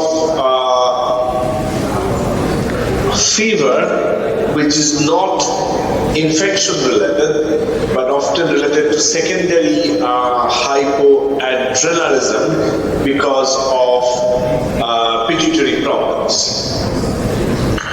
So in all such cases, obviously in hypoadrenalism secondary to pituitary problem or low ACTH hypoadrenalism, adrenal hormone is very important to be replaced. But apart from that, as we have already discussed, steroid, mycophenolate, cyclophosphamide, infliximab and tocilizumab. In a small group of patients, tocilizumab has also been shown to be effective in such treatment. For arthritis, it is almost always local infiltration of steroid that works the best, and it happens in large joint arthritis, especially knee. So pseudo-gout needs to be excluded before we take it as an immune reaction arthropathy. Pseudo-gout is not uncommon. I know that you guys are always check uric acid and you give uric acid treatment because there is large cell destruction.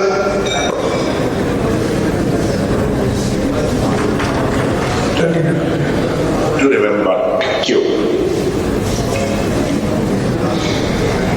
So we see that the incidence of musculoskeletal symptoms such as arthralgia and myalgia are quite high among patients receiving immune checkpoint inhibitors at up to around 40%. More severe inflammatory adverse events are not as frequent but can have an important effect on the patient's QOL.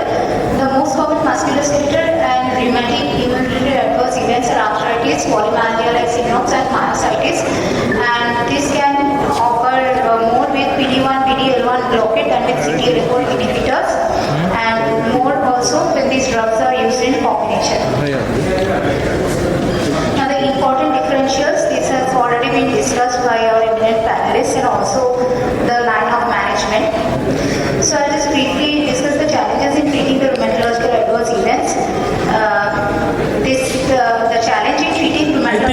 question will ask to Dr. Samasis. Sir, what will be the challenge in treating rheumatology patients after immunotherapy?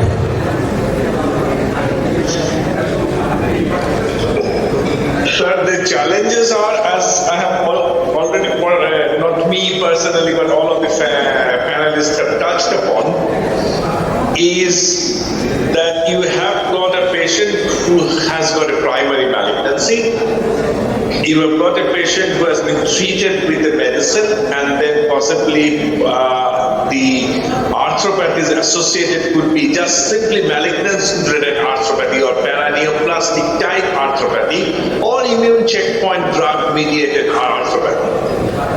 About 9% of patients on immune checkpoint medicine treatment do get arthropathy, as we know currently, because you guys know it better than us that these are all newer molecules and data collection is still on progress as we know. The important challenges would be to know that it is not hyperuricemic gout, pseudogout, septic arthritis. Because of immune paralysis, you get septic arthritis, and also inflammatory immune arthropathy. So if there is swelling in the joint, I think one is duty bound to put a needle, get a sample, send for the cell type, cell count, and normally we take more than 16,000 to 20,000 cell per cmm in the joint fluid as non-inflammatory or infective type of joint count. Anything below that is often taken as an inflammatory joint count, which doesn't need a lot of activity, and simple steroid infiltration works. Systemic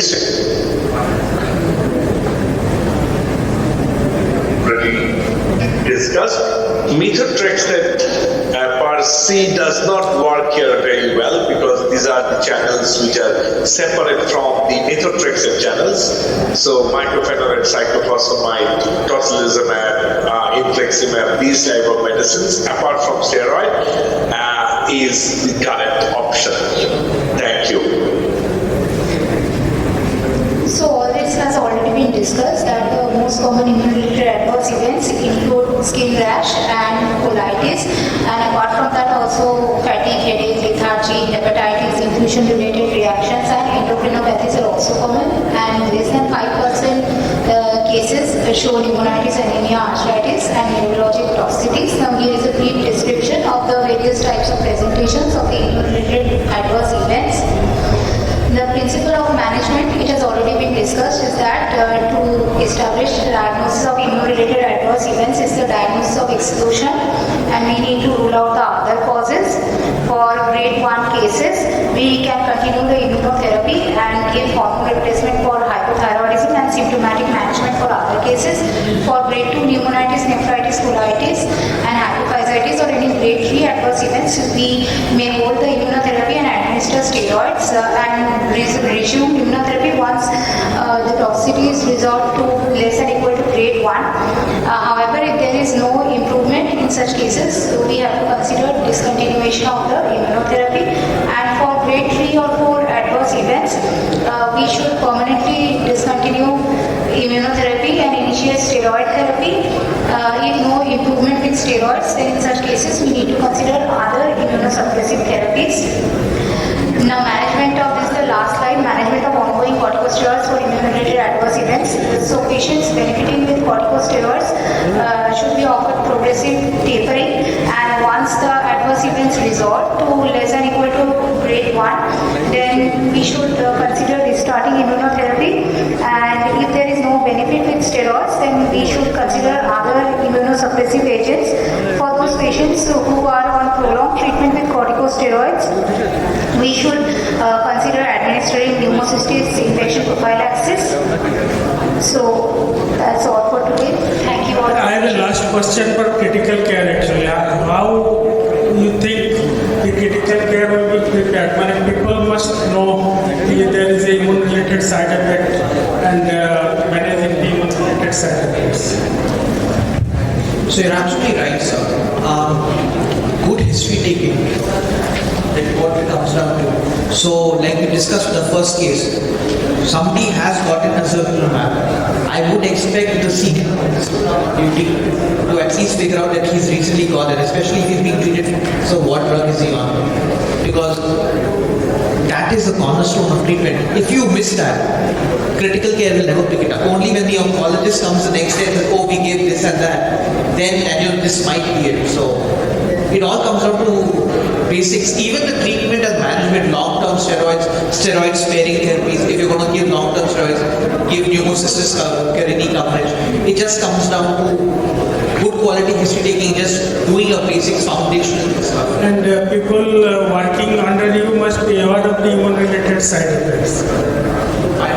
People working with you must be aware of immune-related side effects. Of course, sir, that is why we are having sessions like these, right? I think if you discuss immune-related side effect, it will be whole day if you discuss my systems. And Dr. Just last, how you think will be prepared for the future? Dr. Devras, then will end.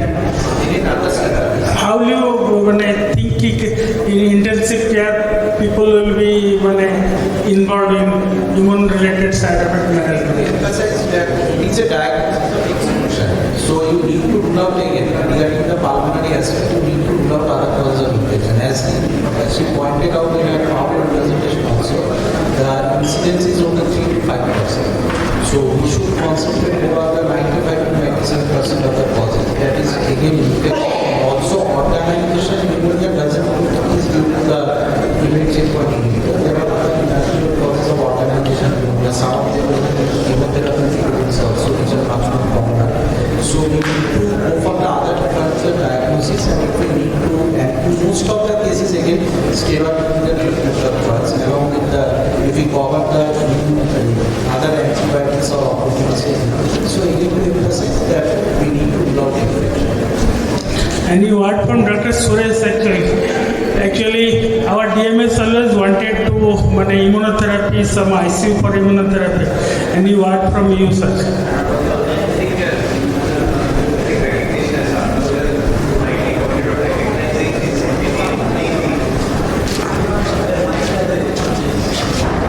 Knowing this entity exists is half the battle won. So I think if we can educate that we have what are the side effects, it's important. So for example, in Europe, it's a whole we've seen mice. So we see a lot of things. So it's not only this plain critical care by sepsis, but we also see a lot of issues that we can have with this. So yes, it is a chapter by itself. All of it is part of our syllabus in critical care. So if you're doing any, if you're doing anything in critical care, also we expect us to read it. Unfortunately, most of us don't remember it. It's always a problem. But these are the things that Aviran rightly pointed out that we refresh ourselves and take it from. Thank you. We'll finish here. Thank you. I'd like to add one more point. Inflammatory markers which we use in the ICU, very calcitonin, they are going to be completely messed up in situations like this. So you may not necessarily be able to use those as markers of infection, as markers of sepsis. We all know we use procalcitonin to say bacterial infection, no bacterial infection. You cannot use procalcitonin and CRP here, it'll just piss you off, it'll give you put you down the long route. So clinical decision making, positive bacteriological or microbiological cultures or diagnosis, tissue cultures, that's what you would need to get accurate diagnosis of whether infectious or non-infectious. Thank you everybody. Thank you Dr. Samasis. And thank you. Thank you so much. We sum up this particular topic, but I will request ma'am to please stay back, and I will request the gracious presence of Dr. Asif Iqbal, Senior Consultant, Department of Respiratory Critical Care Medicine, to please come up on stage, and joining him, may I request the presence of Dr. Suresh Ramasubban, Senior Consultant, Director, Critical Care, Apollo Multispeciality Hospital, to please come up and join him for the felicitation ceremony and gratification ceremony. We start off with the thank you so much, sir, for joining, and first and foremost we have Dr. P.N Mahapatra for the gratification ceremony and this picture perfect moment.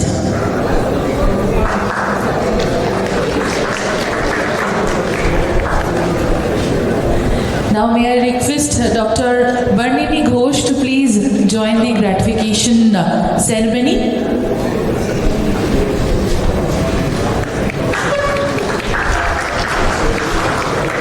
May I request Dr. Devraj Josh to please come up for the gratification ceremony. These are all picture perfect moments to be cherished now and forever. Requesting Dr. Indranil Ghosh to please come up for the gratification ceremony.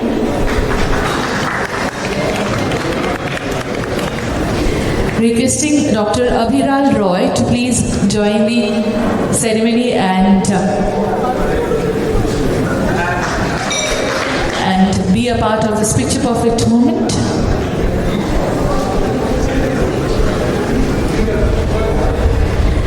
May I request Dr. Devrina Ganguly to please come forward and complete this session, and the topic was immuno-related side effects.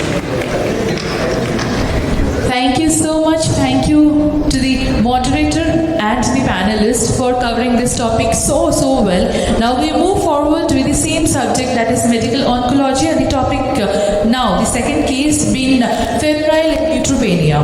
And to moderate this particular topic, may I request Dr.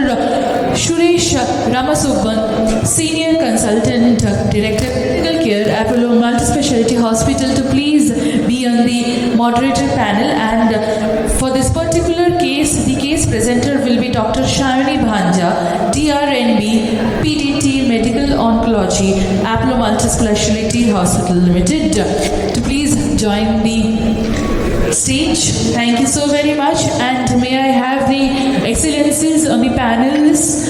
So I will be requesting all the following panelists to please join the stage. May I have the presence of Dr. Shomodeep Chatterjee, Consultant in Department of Infectious Disease, Tata Medical Center, Kolkata, to please come up on the stage.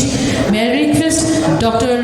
Devrina Ganguly, Associate Consultant Medical Oncology, Apollo Hospitals, Kolkata, to please join the stage. May I request Dr. Shodik Panda, Consultant and in charge Critical Care Medicine, Woodlands Hospital, Kolkata, to please join the stage. May I request Dr. Vivek Agarwala, Director, Department of Medical Oncology and Hemato Oncology, to please join the stage of Narayan Super Speciality Hospital and Cancer Institute, Howrah, along with Narayan Multi-Speciality Hospital, Howrah, RN Tagore Hospital, Kolkata, to please join the stage. Requesting Dr. Vivek Agarwala to please join the stage. Requesting Dr. Ajay Vishnu Shorkar, Clinical Director, ICU, PLS Hospital, to please join the stage so that we can start off with this topic. Okay, so we have Sir online. Yeah, I think it is audible, and we start off with the second case of medical oncology, febrile neutropenia.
Good evening, everyone. I thank the organizer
are some people who might not be able to define neutropenia. So how do we define neutropenia, and which cancer are you very suspicious that they will get, and what chemotherapy should intensivists and physicians like Ajay Sarkar and we all need to be aware of as to what are the, so 3 questions for you one by one. So what is neutropenia? How do you define it? Which cancers are you really afraid of? And which chemotherapeutic agents are you really afraid of? Okay, so neutropenia means absolute neutrophil count of less than 1500 per cubic millimeter. So that is neutropenia. Then there are 3 categories. There is the severe neutropenia, moderate neutropenia, mild neutropenia, which is according to the levels, like 1500 to 1000, 1000 to 500, and less than 500. So febrile neutropenia means we add fever to the definition. So there is a specific temperature. It's 101 degree Fahrenheit, or a fever of 100.4, which persists for an hour in a patient who is already neutropenic. So that is how we define febrile neutropenia. Now we basically have 2 categories of patient. One is the hematological malignancy patient, another is solid malignancy patient. So usually patients who are of hematological malignancy, they are more prone to develop neutropenia, because the disease itself is a disease of the myeloid cells. So they have abnormal cells, they have blasts, they already are short of neutrophils, and then when they get treated with high intensive chemotherapy, they almost all cases will develop febrile neutropenia. And there was a third question, sir. Agents are you afraid of, or in say you get platinum therapy, or is it? Okay, so majority of chemotherapy will have neutropenia. The ones which we use in common practice, like in cases of breast cancer, we have that anthracycline group of drugs, we have the platinum group of drugs, out of which carboplatin is more notorious. Then we have the taxane group of drugs, and then all the high dose chemotherapy which we use in the BMT setting. All these are causes of it. So for a head and neck cancer, just to now we have understood it, would it be a low risk, medium risk, high risk? Why would the head and neck cancer? So as such, head and neck cancer is not like high risk, but the part is that nutrition is affected. So they are most of the patients will have bad oral hygiene, which will be a potential source of microorganism, and then they will not have adequate nutrition, so that will add to the suppressed immunity part. So they cannot fight the infection, so they are more prone. And one more question in this thing. So do you guys do anything to prevent it from happening on all patients, or how do you decide? So to begin with, we have to address the nutrition status. Suppose a patient of head and neck cancer or upper aerodigestive tract malignancy, we have to ensure that rice tube is in position at least, so that the nutrition part is well maintained. And then based on the performance status, age, comorbidities, sometimes we do not start the full dose of chemotherapy to begin with. We start maybe 75% or 80%. This is actually a personal judgment, not a routine rule. And again, we have prophylactic factors. We can give GCSF, like we have various schedules, like the dose dense regimen, in which we do chemotherapy more frequent, say 2 weeks. So in that, GCSF comes as a part of the chemotherapy schedule to prevent febrile neutropenic episodes. What is conveying is that high risk, the oncologist and the hematologist know which group of patients are going to be high risk, and they are the ones who have. Do we use certain scores for admission? And we hear a lot in the textbooks, and but in real life, do we use that, or what's it? The scores to predict high risk for? Is there any scores? There is score, but in routine practice we do not apply. We basically go with age, comorbidity, the type of malignancy, the intensity of chemotherapy which we are using. There is MACC score to identify patients at low risk and high risk, and how we are going to manage those patients. But in the routine clinical setup, in the routine clinical setup is eyeballing and looking at the patient and deciding whether it's low risk or high risk. Otherwise, you have certain scores which you can predict whether this patient is at low risk. And if it's low risk, then you are very sure that the chances of him developing a complication is low, so you can manage it at home, I believe, and you don't need to get into the hospital. I think that's the whole idea. But But if the patient has already come to the emergency, these scores don't make much of a difference. You're not going to send back a neutropenic with a low risk score or things like that. Shautik, would you admit, this is a question for you, is that this patient comes to the emergency and the oncologist advises ICU admission. Do you like these patients to come to you, or how do you decide whether they should come to the ICU or they should be managed in the ward, or how do we go about it? Well, just like any other intensivist, I look at ABC. So if either one of them is compromised, so obviously these patients are being directly taken up to the ICU. But then at the same time, there is one thing that is playing in the back of my mind, that he is severely neutropenic. So he has to be placed in an isolation, and he must not be there in the general ICU, so that we are all afraid of the secondary infections which keeps on happening in our patients in the ICU. But there are some ICU admission criteria, and the same thing will apply in these subset of patients as well. I think one of the things is that if it's very difficult to predict who's going to deteriorate and who's not going to deteriorate. So most of us are, it becomes, so again the scores are saying this group of people, but the looks of the patient, their nutritional status, what is their blood pressure like, what's their respiratory rate like, and using all the standard clinical risk factors. And I would say the most important thing is if there is a pre-existing liver dysfunction or a liver dysfunction which is picked up on the emergency, or kidney dysfunction, then they definitely need to come. Otherwise, if it's just fever and a low to medium risk of progression, then we can manage in the outside of the ICU. But high risk and with organ dysfunction, so if you have seen signs of organ dysfunction already, I think it is better to keep them in the ICU for the initial 24 to 48 hours rather than the other way around, and then get them out. Ajayda, any opinion on this, or do you do it differently? Regarding this point, I like to add one thing, because we have got two reasons to get the patient admitted in ICU. One is to support the organ or to monitor the organ. When you are suspecting that this patient might deteriorate at any point of time, say you have rightly pointed out somebody has got a poor liver function or has got a poor heart function, so he might develop failure. So for that reason also we are getting patients admitted in ICU. But he has rightly pointed out, in this case I need to make sure that he or she is getting various sort of nursing in the ICU, or you have got a place where it's negative pressure cabin is there, and that will be the ideal for that patient. The next question is to you, because everything now is all yours, in the sense what pan culture them, pan antibiotic them, what's the approach, is what we would like to. So risk stratification is an important aspect in febrile neutropenia, as Dr. Devrina was saying. So basically, the most important risk factor that has been said is depth and duration of neutropenia. The duration is more important than depth, it has been seen. Age has been shown to be an important risk factor in number of studies, but actually in some meta-analysis, age has fallen out.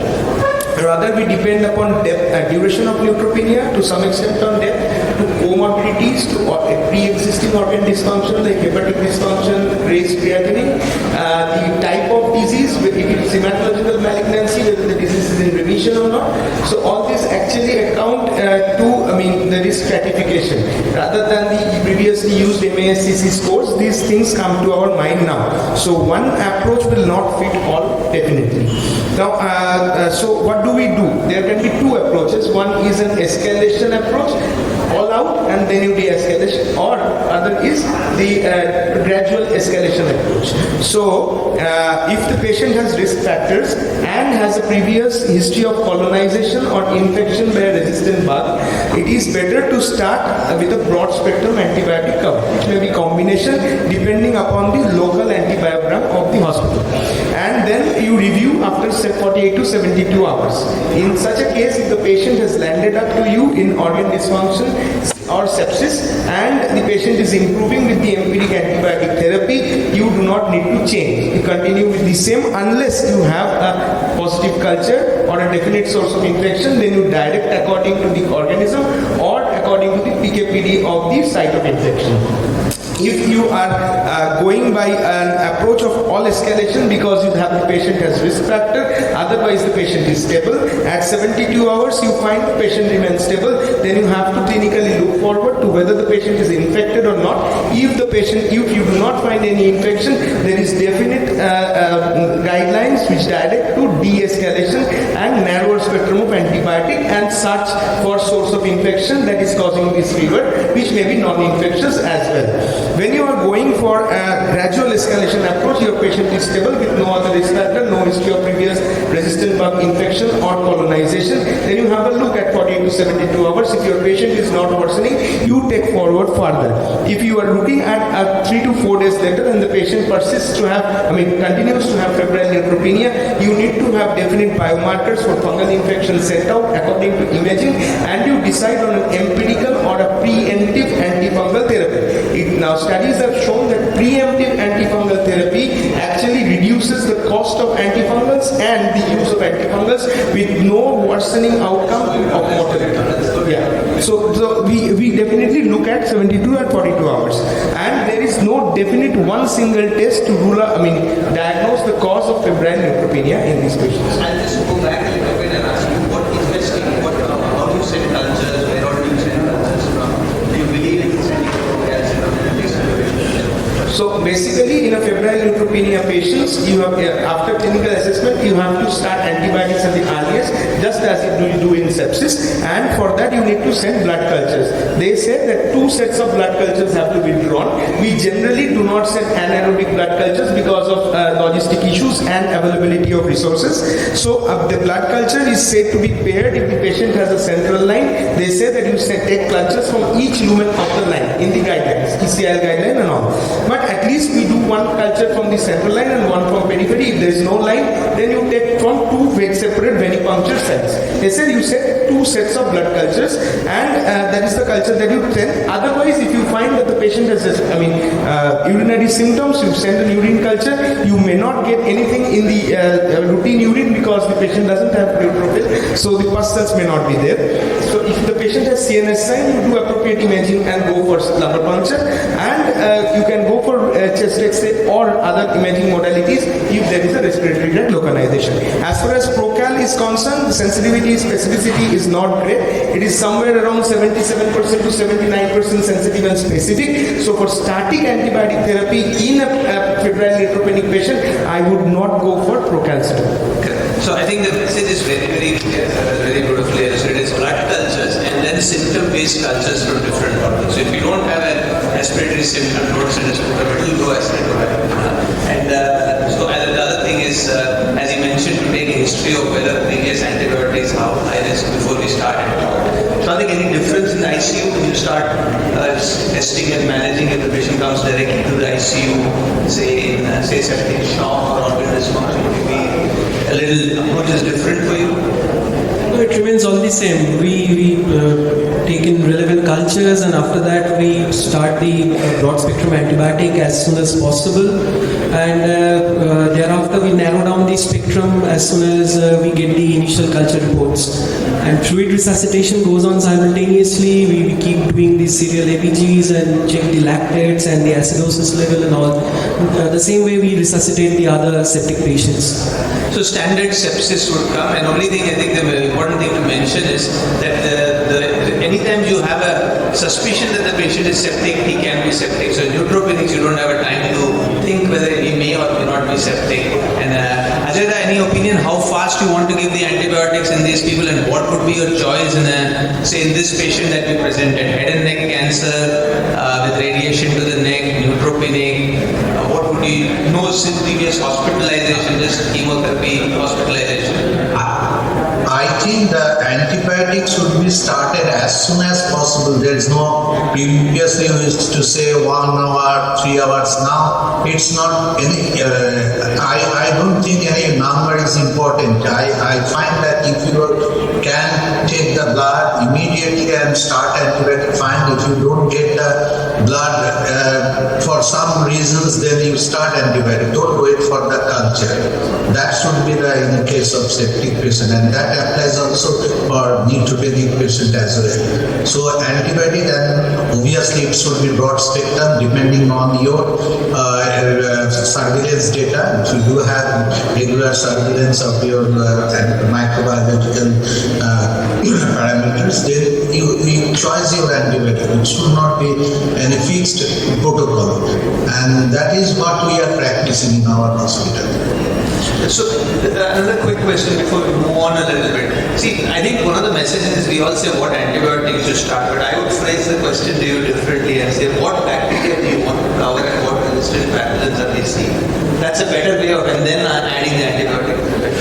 So in India, still the gram negatives are a menace to us. So we would definitely cover a broad spectrum for gram negative, and if the patient is in shock, patient has mucositis or pneumonia, and any line-related infection is suspected or proved, we would add a gram positive agent too.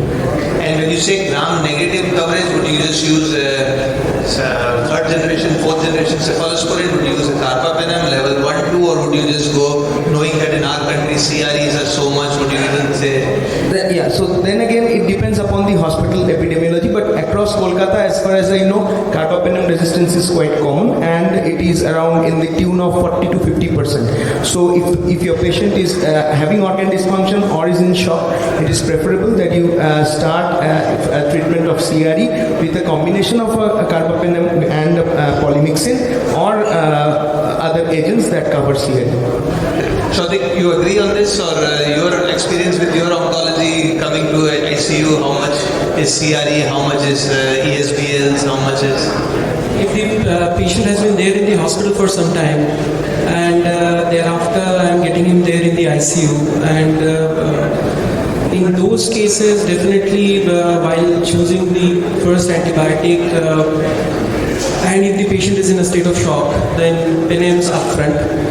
And as rightly being said, that if it's a line-related infection or a pneumonia or a skin and soft tissue infection, patient in shock, obviously I add on a gram positive along with that. And based on my hospital's antibiogram, obviously we are also bogged down by CREs. And these days our practice has become a little easier with certain PCR tests like the BioFire. We get the results immediately, we know the offending bug, we know the mechanism of resistance, so that we can immediately change the antibiotic to target this particular set of organisms. So there's been the most important question. What do you know about GC and what do you do about getting the counts up? How do you get the counts up?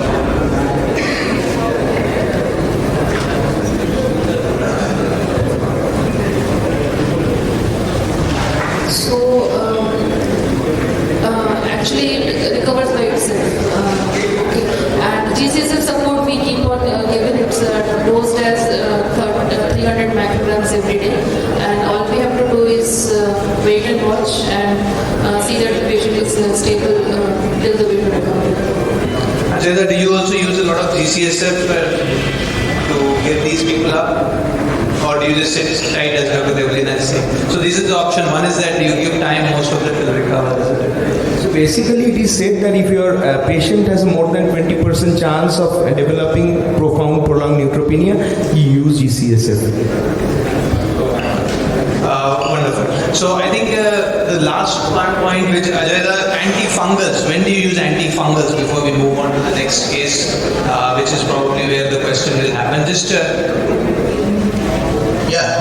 this has been touched upon by one of the speakers, but antifungal, as we know, there are 4 types of indications: prophylactic, preemptive, empiric, and definite. Definite, there is no question about starting, you have to start. But in this situation, most of the time we are using antifungal either preemptive or empirical. If you have any marker and fever, then we call it an empirical antibiotic. But many times we don't wait for the markers, we just consider antifungal as a preemptive treatment. Unless there are few cancers where you have to go for prophylactic, as if the it's a guideline suggested. And in my opinion, I don't start antifungal in all the cases in the first place. I will go for broad spectrum antibiotic and I will just wait for 48 hours to 72 hours. If I find that patient is still febrile, there is a point doing procalcitonin at this point, and also you can start antifungal at that point of time. If your procal is very high, very unlikely you are dealing with a fungal infection. If your procal is less than normal range, then there is a strong possibility then you have to step up or you have to go for another set of culture to find out whether there is any fungal infection. And also you can send for markers in our city. Galactomanum is doing everywhere, most of the hospitals, but beta-glucan cannot be done in every center, and even if you can do, you have to go for the second test to see whether it's rising tighter or not. So I don't think that is a very practical one. So you have to go, if you think you have to go for antifungal. So I think the message sir is trying to convey is that I think most of us would tend to step up antifungals, and only when somebody is in dire straits would we otherwise start directly before that. But it's generally antifungals that step up. We tend to use a little bit less of the beta-glucans and GAMs and CTHs to diagnose fungal. Fungal are Aspergillus and Candida, and both are very different. And we'll talk about it in the next day. I think most of the things we have covered in this part. We'll move on to the next case. The next case is a 68-year-old man who was transferred to the institution from an outside hospital because of ongoing daily fevers. His medical history was notable for stage 4B DLB scare, diagnosed 2 months previously. The IPI score was 5 out of 5, high risk, because of the patient's age, 60 years, elevated LDH levels, which actually peaked shortly after initiation of the first cycle of R-CHOP at 6,000 units per liter. Performance status of 2 or greater, and our clinical stage 4 and more than 1 extranodal site of involvement. The patient had received 2 cycles of R-CHOP chemotherapy for treatment of lymphoma. The patient was admitted to the outside hospital 3 days after receiving the second cycle of R-CHOP.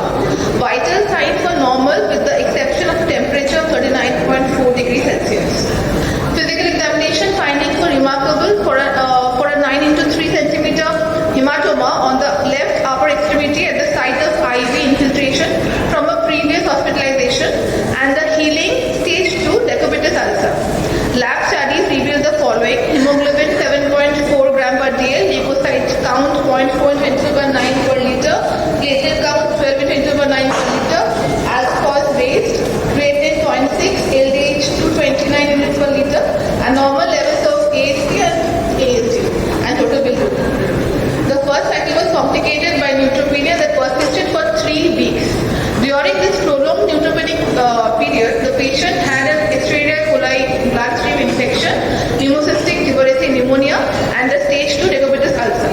At the time of presentation, he had completed all antimicrobial treatment courses but continued to receive Sepsion for P. tuberosity pneumonia prophylaxis.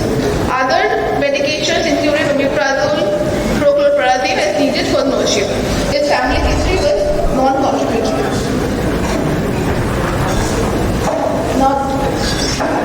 So I think this is what the way we like to do it is if you have fever and a neutropenia and a history of PCP, and a history of previous hospitalization, prolonged neutropenia, PCP. So I think all dire pathogens. So I think what are the pathogens you are interested in? Yeah, I think if the medical oncology to speak first, then the final word will be ID.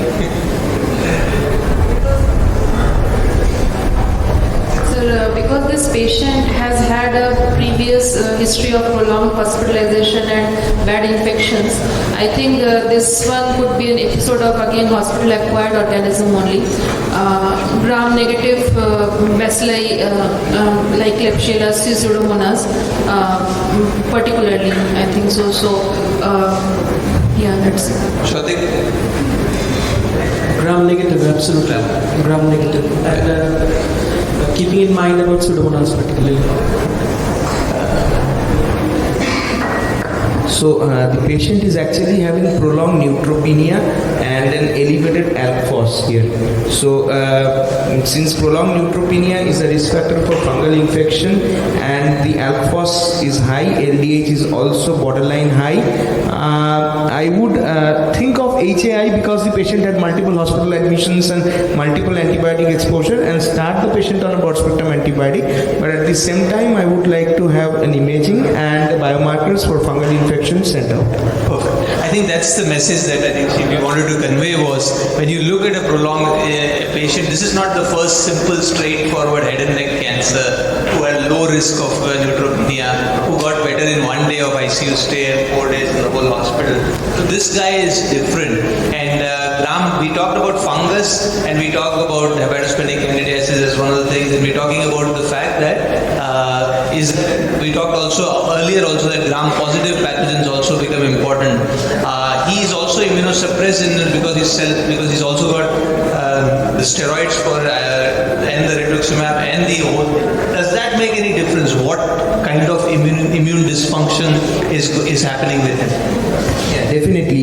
Certain medications predispose to fungal infection, as rituximab increases the chances. We also have seen this with other MABs that are being used these days, and that also increases he has also had an infection, PCP infection.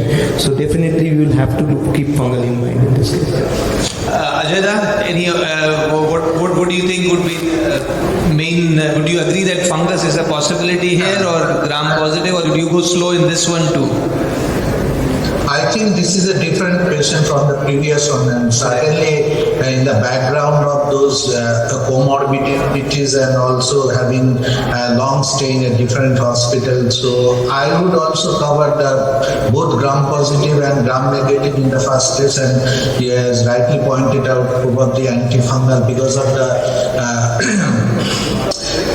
Clostridium PCP infection, so we have to cover antifungal as well in this situation. I fully agree with the panelists. Okay. So I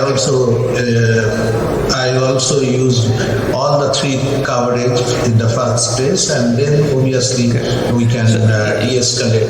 In this case also there was a hematoma in the left, so there was an abscess suspicion. So I think gram-positive cover was very important in this situation. Correct. Blood and urine cultures were obtained. Chest radiography reveals no abnormalities. Cefepime and vancomycin were administered, and the patient underwent successful incision and drainage of the hematoma site.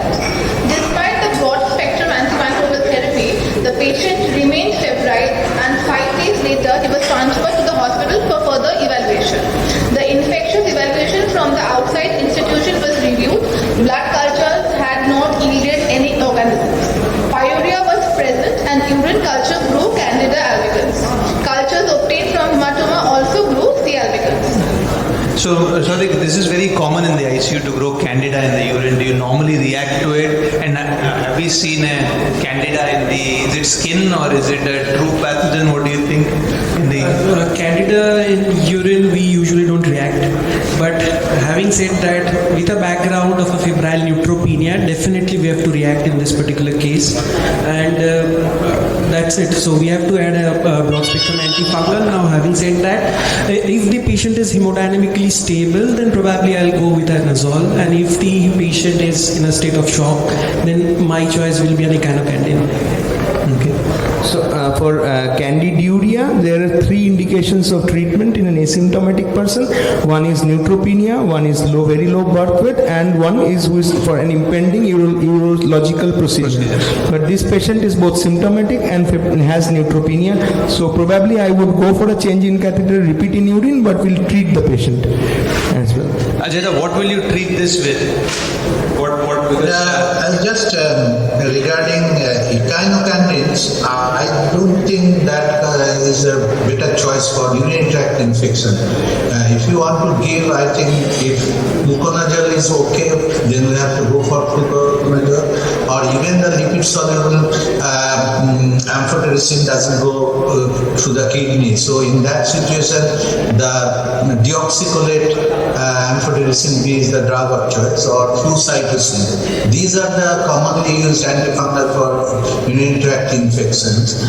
But I fully agree that in case of neutropenic, febrile neutropenia, even the candida is there, and I have no clue to suggest any other organisms for that matter of fever, then I will have to give the antifungal or start. I don't think we are suspecting GU candida here. We are suspecting disseminated candida here because we got some everywhere multifocal colonization, high risk neutropenia. So I think that's what. So here we would. You would agree with IV fluconazole? I would rather complete, if the patient is hemodynamically stable and if there is no mucositis, oral fluconazole is good enough. But I would here send out beta-D-glucan if available and do an abdominal imaging and a chest, CT and thorax, CT, thorax and abdomen needs to be done because radiograph is not that sensitive, So we have to look for other foci of fungal infection or candida, mostly abdomen here. Chest infection is not. So one of the things is eye examination. In a neutropenic patient, if you do not have a bloodstream candida and till the count returns, an ophthalmological examination may not reveal anything. So we do an ophthalmological evaluation when your counts return. So after the patient was transferred to the facility, everyone compromises were continued and high-dose IV fluconazole was added. So the most appropriate next step in evaluating the patient. So I think we've already answered this question because I think imaging is what is required. Invasive procedures like bronchoscopy don't require. I think first thing is to get the CT scan of the chest and abdomen to make sure that we are not looking at anything different. That's what we do. Correct. Then the question is, could you do a TTE or a TE in this situation? Because TTE sensitivity versus TE sensitivity. I would initially go for a TTE. If still and there is no other focus and I can't explain anything, then I'll go for a TE. Getting a TE done is not easy in our setup. So, any invasive procedure, I think that's right. But the sensitivity of the TTE, so just because the TTE is negative does not rule out. That's one of the messages that we want to convey. And if you really want to think, if you have no other sources, I think a TE is the way to go forward. But yes, the risk factor of bacteremia from the mucositis and bleeding and all those things is always there. So the CT of the chest, abdomen and pelvis revealed innumerable new small hypodense lesions within the liver and spleen. The patient's neutropenia resolved and his antimicrobial treatment was narrowed to fluconazole with discontinuation of other agents. The patient's findings were consistent with the diagnosis of hepatosplenic candidiasis, but the ongoing febrile episodes remain worrisome. It is not uncommon for disseminated candidiasis to cause persistent fever for weeks despite appropriate treatment. Ajay, we have been part of the PCI. I just missed the presentation. What was the content? Hepatosplenic candidiasis.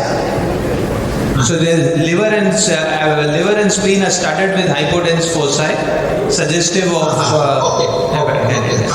Alright. So the question is, what candida species do you see in India or in this part of the world? What is the candida species that we see? And because all of you are confident with fluconazole. In liver and spleen, in fact, I have no experience with that. But obviously, it can't be Candida albicans or Candida tropicals. It has to be Candida auris or something else. So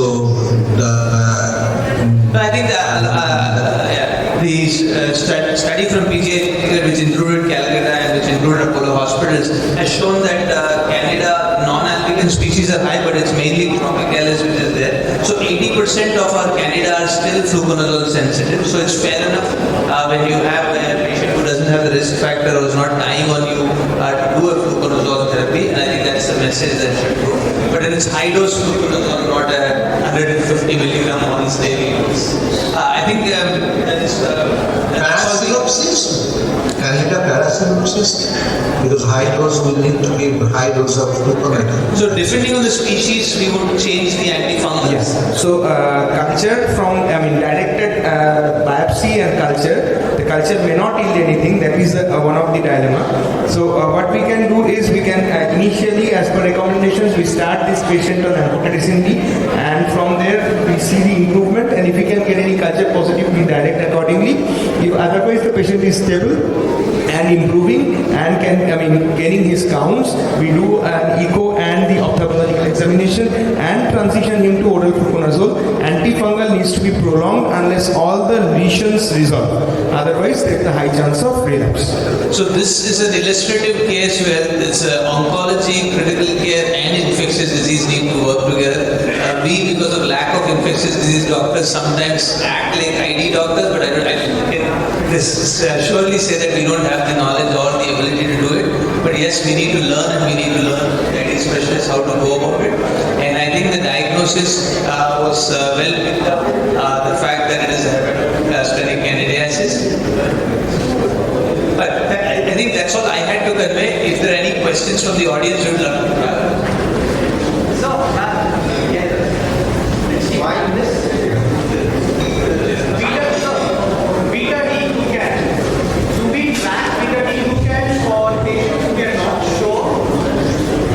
So, what's the role of beta-D-glucan in empiric coverage of antifungals, especially somebody with negative cultures? I don't have a microbiological diagnosis. What do we do with biomarkers, galactoman and beta-D-glucan? So there are some reports and some centers follow serial twice weekly beta-D-glucan and galactomannan for starting of preemptive antifungal therapy. In hematologic patients who are neutropenic, this sensitivity is quite good, and the studies have all been done on that setup. The other thing is you use a beta-D-glucan in a patient you start an empiric antifungal, send out beta-D-glucan, it comes negative, then the negative likelihood ratio is very high, and you can de-escalate the antifungal. So there lies the importance of availability of beta-D-glucan in this setting.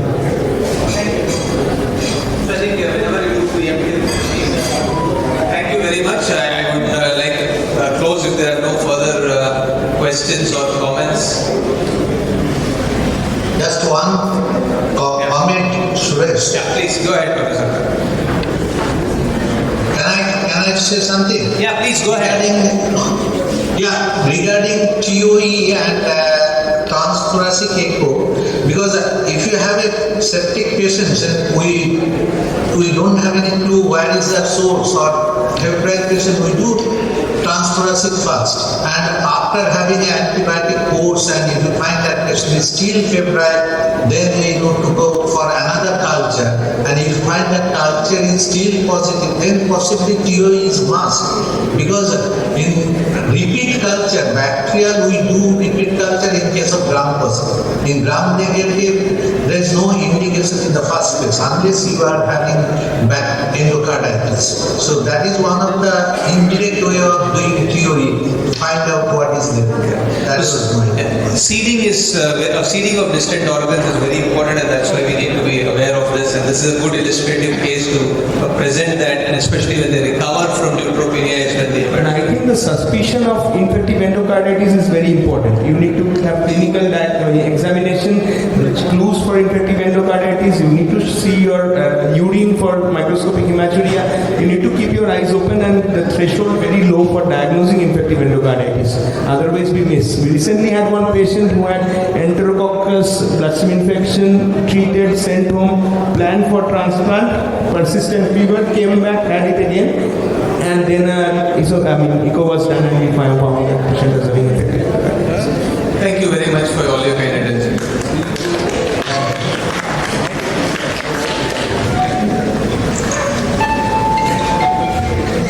Thank you so much, sir, for the detailed session.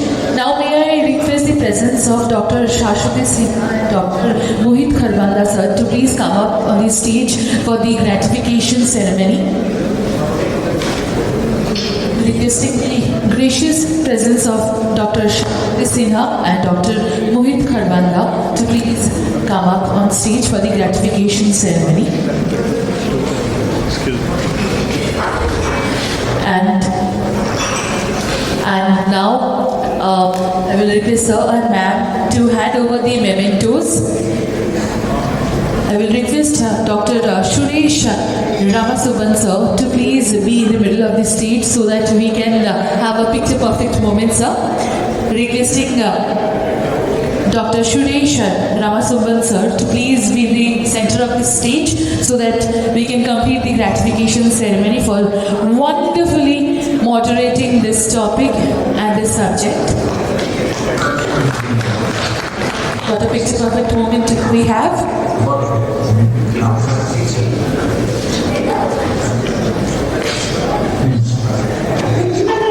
Requesting Dr. Shrotik Panda sir to please come forward for the gratification ceremony.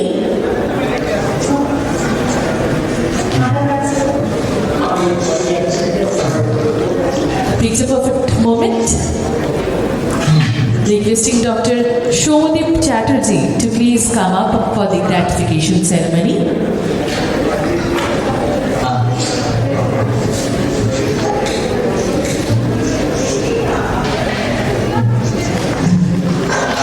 Requesting Dr. Shayoni Bhanja to please come forward.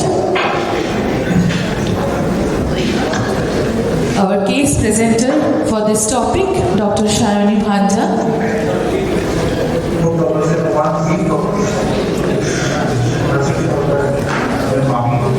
Yes, we will capture a picture perfect moment of this. Thank you so much. Requesting Dr. Devleena Ganguly to please come forward as you already have a picture perfect moment. So we will be handing a group of panelists.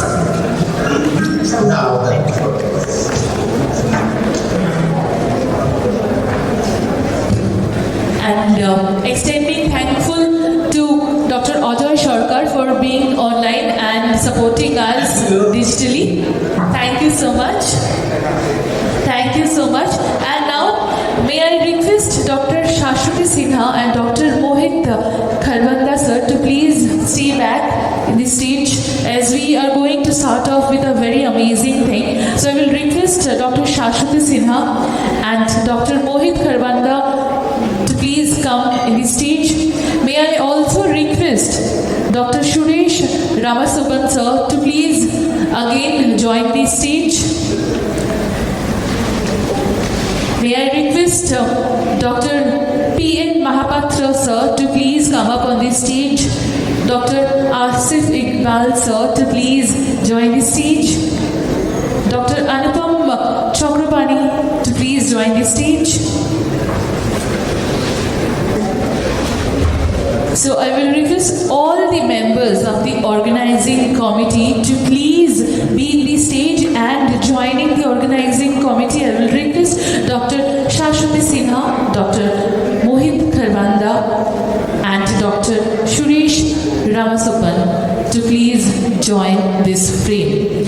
As we move forward with a very special baby moment of the day, and I will request the cameraman if you can just focus on the cake because yes, আমরা শুধু side থেকে দেখতে পাচ্ছি, ওপর থেকে দেখতে পাচ্ছি না কি লেখা রয়েছে।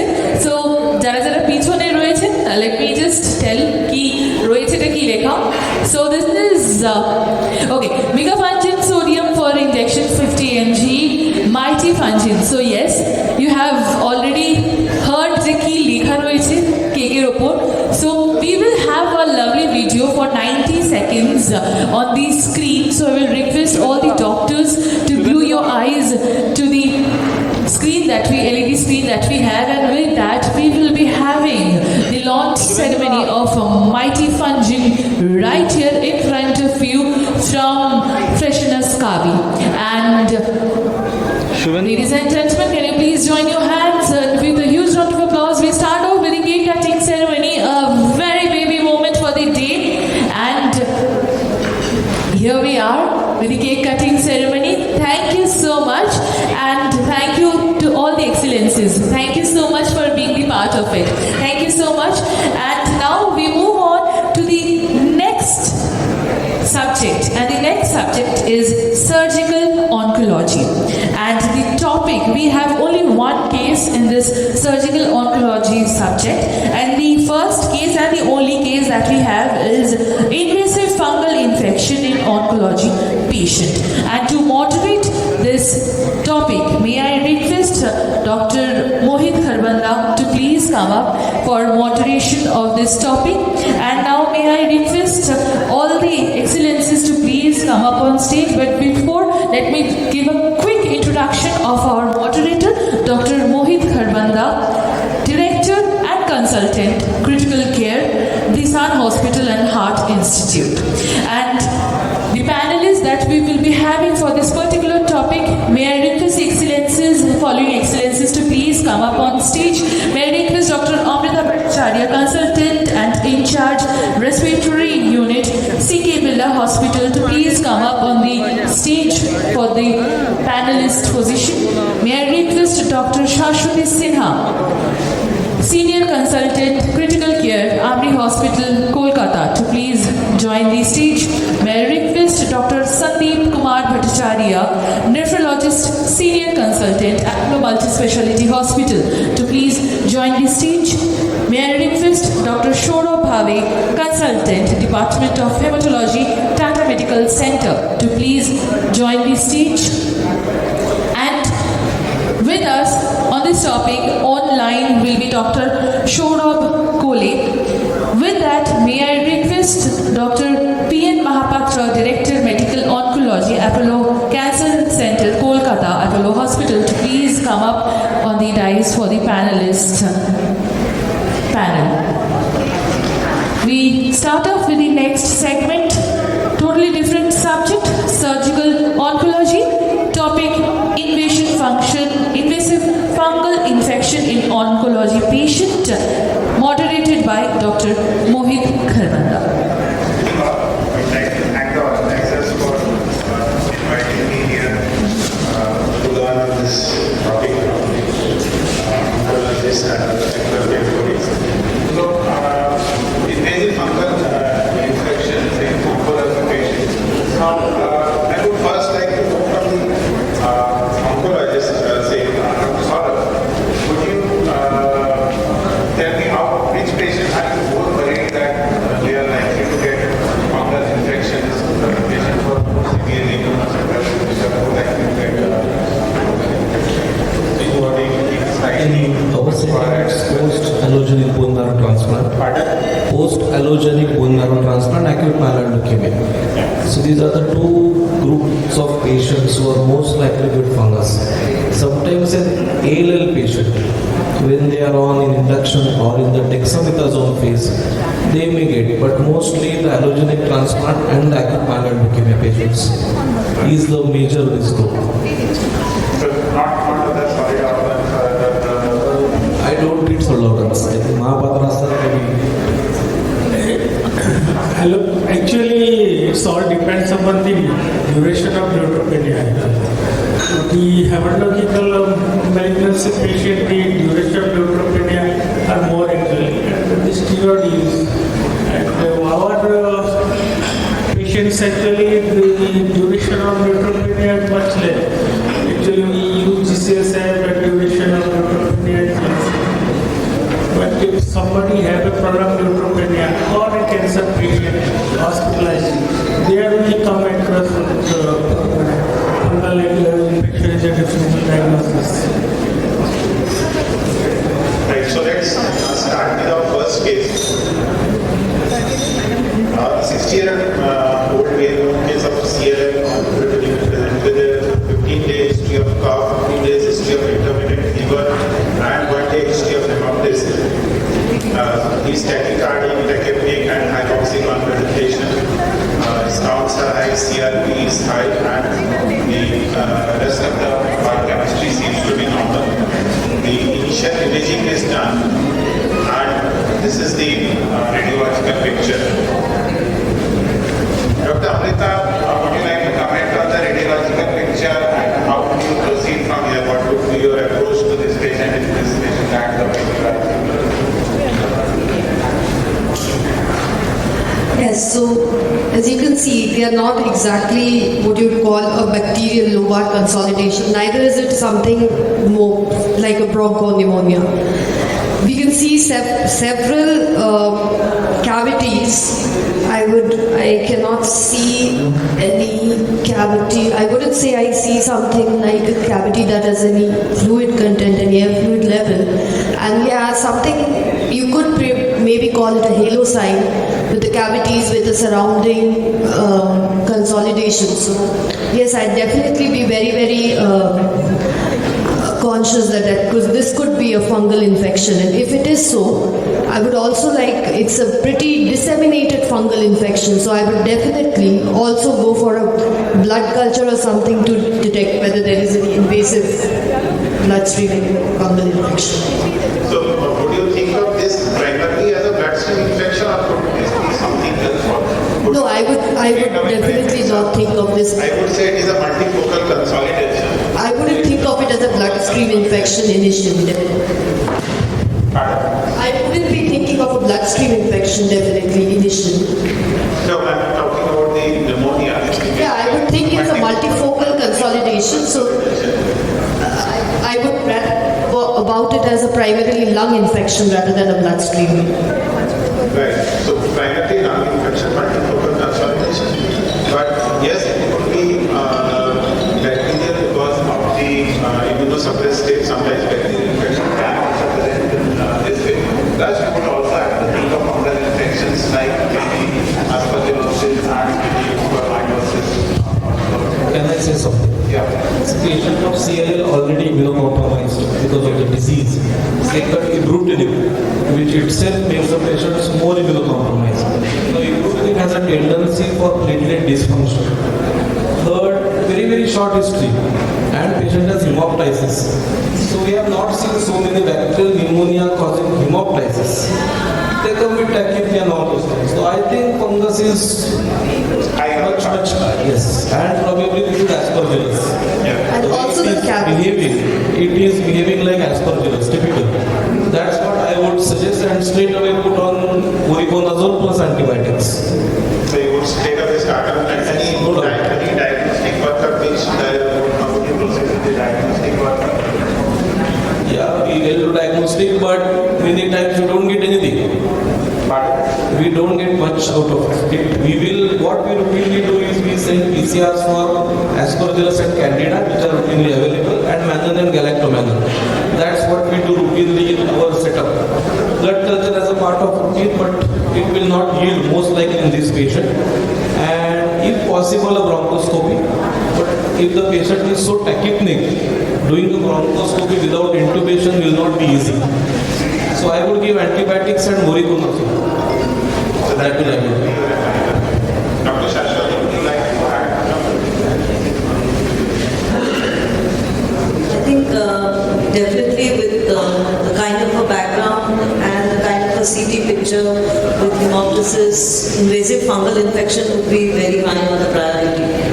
And like it's already been said that this patient would probably be at a very high risk to undergo bronchoscopy.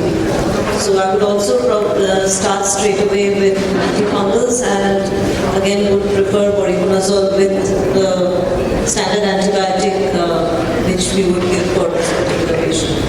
Right. So coming to a general comment on the presentation of Dr. Karwandar, just one second. I also feel that looking at the KOH mount would be very important, just to make a very broad distinction between mucor and aspergillus, because we all know that azoles, while they will be very effective, it will in fact, in some cases, it has also been quoted to encourage mucor growth. So that is something we probably have to note. Right. So just a general comment that I wanted to highlight is a lot of time what is said is that when we suspect aspergillosis, that you have to have hemorrhage or you should have the halo sign, the characteristic halo sign that is mentioned. But what the literature mentions is that most of the time these characteristic findings may not be present. Most of the time the characteristic findings, the halo sign and the nodules might not be present. It typically may manifest as patchy or segmental bumps and consolidation, maybe peribronchial infiltrates with some green word patterns. There may be ground glass infiltrates, there may be pleural infusions, and so on and so forth.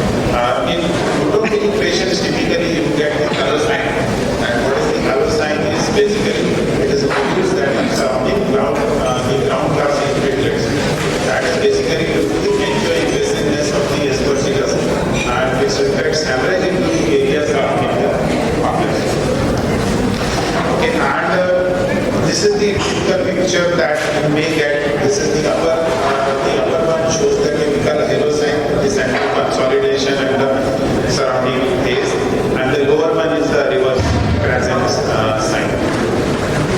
Now, as Dr. Saurabh mentioned, that it is very difficult to prove aspergillus. It's very difficult to prove invasive fungal infections, including aspergillosis or even mucormycosis. So, if you would, the problem is again that if you want to simply say, I want to start a fungal empirically, if you want to give voriconazole empirically, then you have to, how long would you give and how do you monitor the response? Tough. Very tough. Very, very tough. Because voriconazole is not something that we are going to give for 4 or 5 days and stop. Oh no, yes, I agree. 4 weeks, 6 weeks, 8 weeks. It's not easy. I don't know whether is there a real clear guideline how long. But we will definitely start with voriconazole at the moment, monitor the response, the side effects, if they get hallucinations, QT prolongations, all those things, then probably change to plain or liposomal amphotericin B, and maybe 6 weeks minimum. Minimum 6 weeks. Yes. So all depends upon clinical radiological response and the probable duration of neutropenia actually the patient will have. So this is very important actually. To monitor the clinically patient responding or not. The voriconazole, we know this not a very easy drug to monitor the patient radiological response, not soon actually radiological response. The probable duration actually patient is on ibrutinib actually. Ibrutinib can cause fungal or other atypical infections also. But ibrutinib patient may not be very neutropenic also. Patient may not be very neutropenic also. So it depends upon what you expect. This is a clinical judgment. There is no duration of antifungal therapy.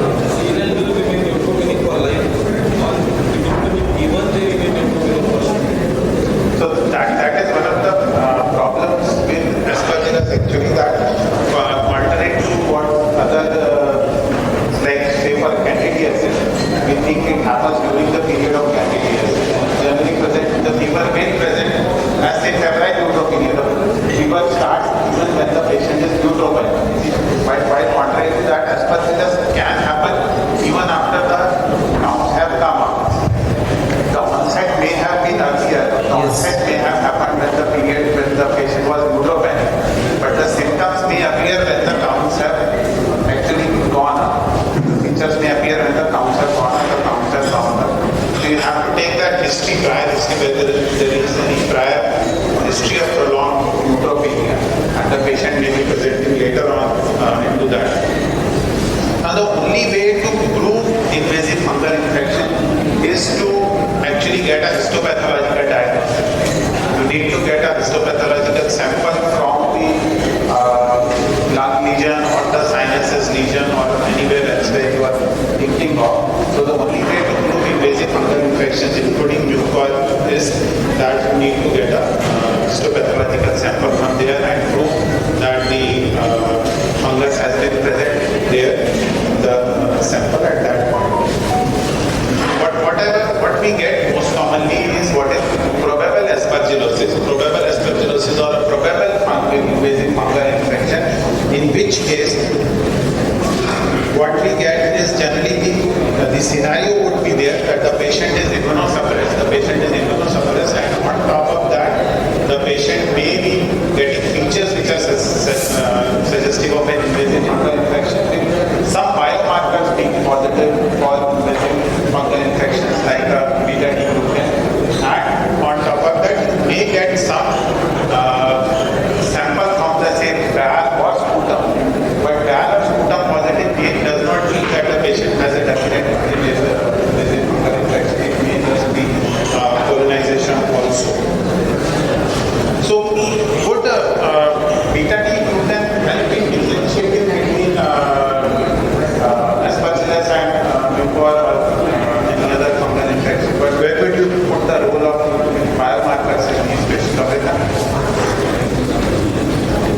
question, sir. I didn't kind of get the question. I said the role of biomarkers in diagnosing the invasive fungal infections in these patients. The role of beta-glucan and galactomannan in diagnosing, say, aspergillosis or mucormycosis. Right. So, the reason that biomarkers for fungal infections have come up is because it's very difficult to diagnose by conventional means, which is why Dr. Kharbanda had just been saying about probable in aspergillosis rather than definite as diagnosed by biopsy. So, although there is very scanty evidence that galactomannan can actually guide your therapy, there is evidence that galactomannan, although in spite of false positives which are currently being eliminated, galactomannan can be used as an indicator of starting therapy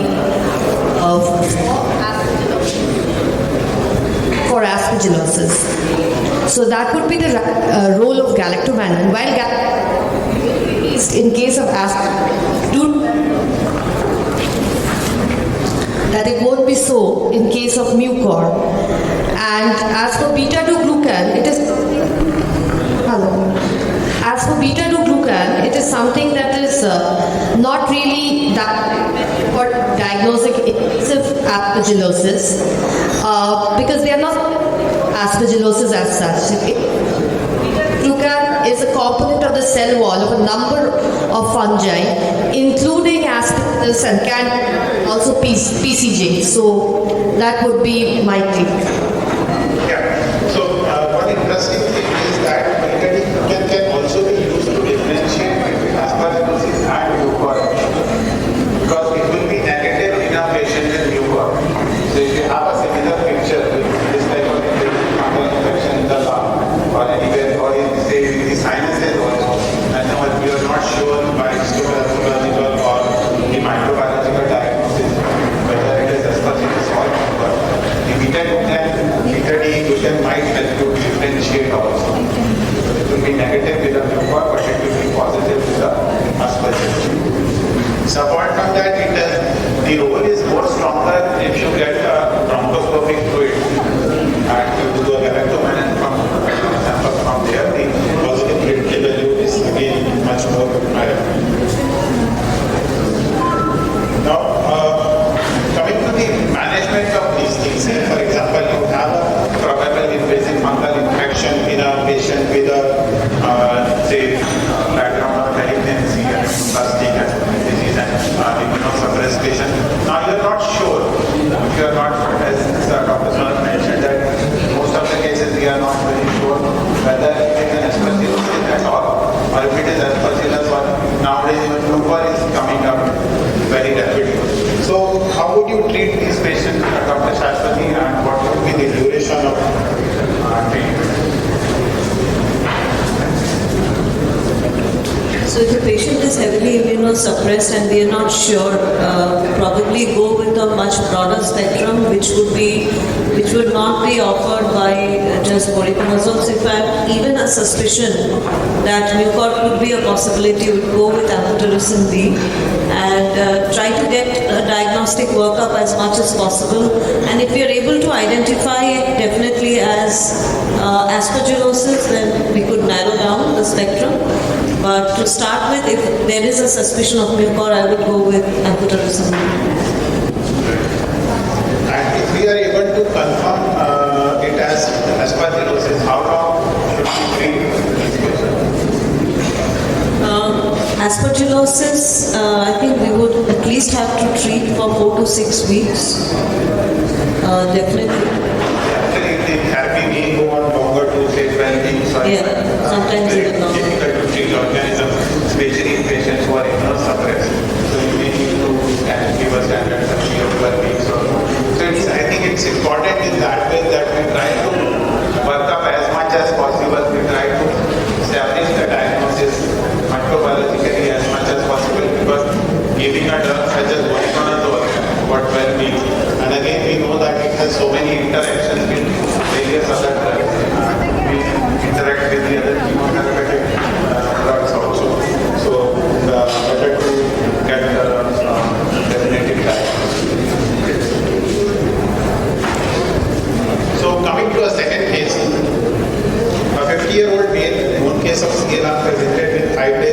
fever with chills and rigor, has recent history of prolonged neutropenia, and on admission the patient is tachypneic, tachycardic and hypotensive with a lactate of 4.2.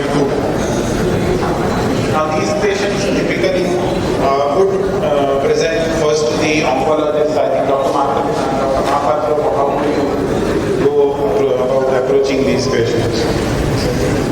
See, when first we actually, the patient is neutropenic, then we start with antibiotics. And if somebody is hypertensive, then we do gram-negative and gram-positive both. And we prepare the critical care style here, and fluid, vasopressure management, everything. This is the part. And once the patient stables, actually do a chest X-ray, may not be informative. Once the patient is stable, we do a chest see. Here we have any suspicion. Actually, don't start immediately any antifungal. We wait, depending on the patient response, neutropenia, CT, and etc.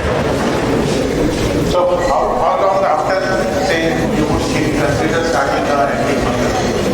How long would you wait with antibiotics? The classical teaching of ours is actually start with gram-negative, if not hypotensive or leukocytis. Third day you use gram-positive, and fourth, fifth day, if the patient is not responding, antifungal. This is a presumptive. But this patient already seems to be in shock. This patient is hypotensive and shock actually so he's already in septic shock. The recommendations are in shock patient actually gram-positive coverage actually, not immediately even a antifungal section. You would not like to start unless we have some evidence that maybe when a risk of fungal infection is high. Or somebody was treated some other hospitalization and those patients. Dr. Saurabh? So since there is one cutoff, some cutoffs are 3 days, 5 days, 7 days, some cutoffs. So he theoretically fulfills a cutoff, right? And still remaining hypotensive. Though the only organism in fungus which causes hypotension is Candida. So if he has been adequately treated for maybe 3-4 days and still he remains hypotensive, then I would add antifungal and probably a combination of 2 antifungals at the same time. And then as per, if at all it's a fungus, because by 3rd day I think the microbiology will give some hint that if patient is so sick, I think within 24 hours the organism gets flagged up, more or less. If it's a gram-negative straight away, then we are okay. If there is nothing and he remains hypotensive, then probably fungus is high on the cards. I'm not sure how many CA lung patients really have such a prolonged neutropenia to cause invasive candidiasis causing hypotension. Then most will be disseminated candidiasis. Then if he was a patient of AML, which is a common scenario with us, then it's a dual antifungal with liposomal ampho and cascopungin. And as per the culture report and the candida speciation, then we drop one of the remaining 2 because he remains hypotensive. Otherwise, he will die. 5 days of hypotension, very tough to survive. Very, very tough. If he's really. So it's a real case or a hypothetical case? It is a hypothetical. So we assume that till 5th day he has received meropenem, polymyxin B, colistin, teicoplanin minimum, and still lactate of 4.2 with hypotension, probably fungus, or his cardiac dysfunction is terrible. So septic cardiomyopathy, he may not be actually septic, but he may be having a cardiomyopathy. So that angle also should be checked. But yes, antifungals probably yes.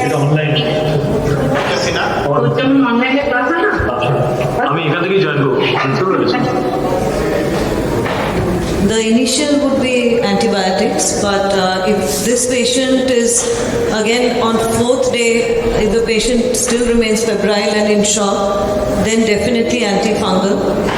And if the patient is really sick to start with, then probably antifungal upfront, and I would go with an echinocandin. Probably not liposomal initially to start with, and then see how it goes. Because I would be thinking of probably candidemia in this particular patient, until and unless there is something very suggestive on the CT or something which can give a suspicion of aspergillosis or something which will not be covered with an echinocandin. Aspergillus causing hypotension is unusual. Mucor also difficult. So mostly it is candida for more or less practical purpose. So I would have, when this patient is already in septic shock. This patient is immunosuppressed. He had a history of neutropenia, and this patient is in septic shock. I would probably start antifungals also upfront, because this patient will not give you time. This patient is lactate is 4.2, he is not maintaining his perfusion. Now, I have just mentioned it as a vague hypotension. If I say his BP is 80/50 when he presented, then I think I would generally start antifungals to along with the gram-positive and gram-negative cover. Because actually there are lot of studies now, but we are familiar with the antibacterial study, we are familiar with the antibiotic study, that if you delay antibiotics in a patient with septic shock, it increases mortality. But similarly with the antifungals also, if you delay the start of antifungals, if the patient has, say, fungemia, patient has candidemia, and the patient is in shock, if you delay the starting of initiation of antifungals for 10-12 hours, the odds ratio is almost 2. The chances of mortality increase by almost 2 if you delay it by 12 hours. The problem is that the diagnosis is difficult, the diagnosis is delayed, but the mortality is very high in these patients. And a lot of these patients, it's very difficult to confirm the diagnosis, as we discussed in the earlier case also. So a lot of times a presentive diagnosis maybe have to be made, and depending on the risk factors, and maybe accordingly the antifungals may need to be started. Now, blood cultures, even if the patient is this type of patient, the patient is in septic shock, we send blood culture and we see the response, but in most of the better centers, the blood culture rates are roughly positive, 50% positive. In our center, in fact, the blood culture positivity rate is 25%, even for bacterial infections, let alone the fungal infections. So, what is your experience regarding blood culture, Dr. Amrita? I would say it's even lower if possible. Blood culture positivity is very rare. It's most peripheral centers, and I'm speaking of bacterial cultures right now. Most peripheral centers, they have been sensitized, so they'll give antibiotics and send the patients. So it's very difficult to get a positive culture, and that this is bacteria. I don't think we even have any data. Right. So any role of biomarkers in these patients in candidiasis that you are thinking of? Yes, so since this is candidiasis, we can definitely, this is not definite candidiasis, but we can definitely screen with a beta-D-glucan assay if we think of a fungal infection.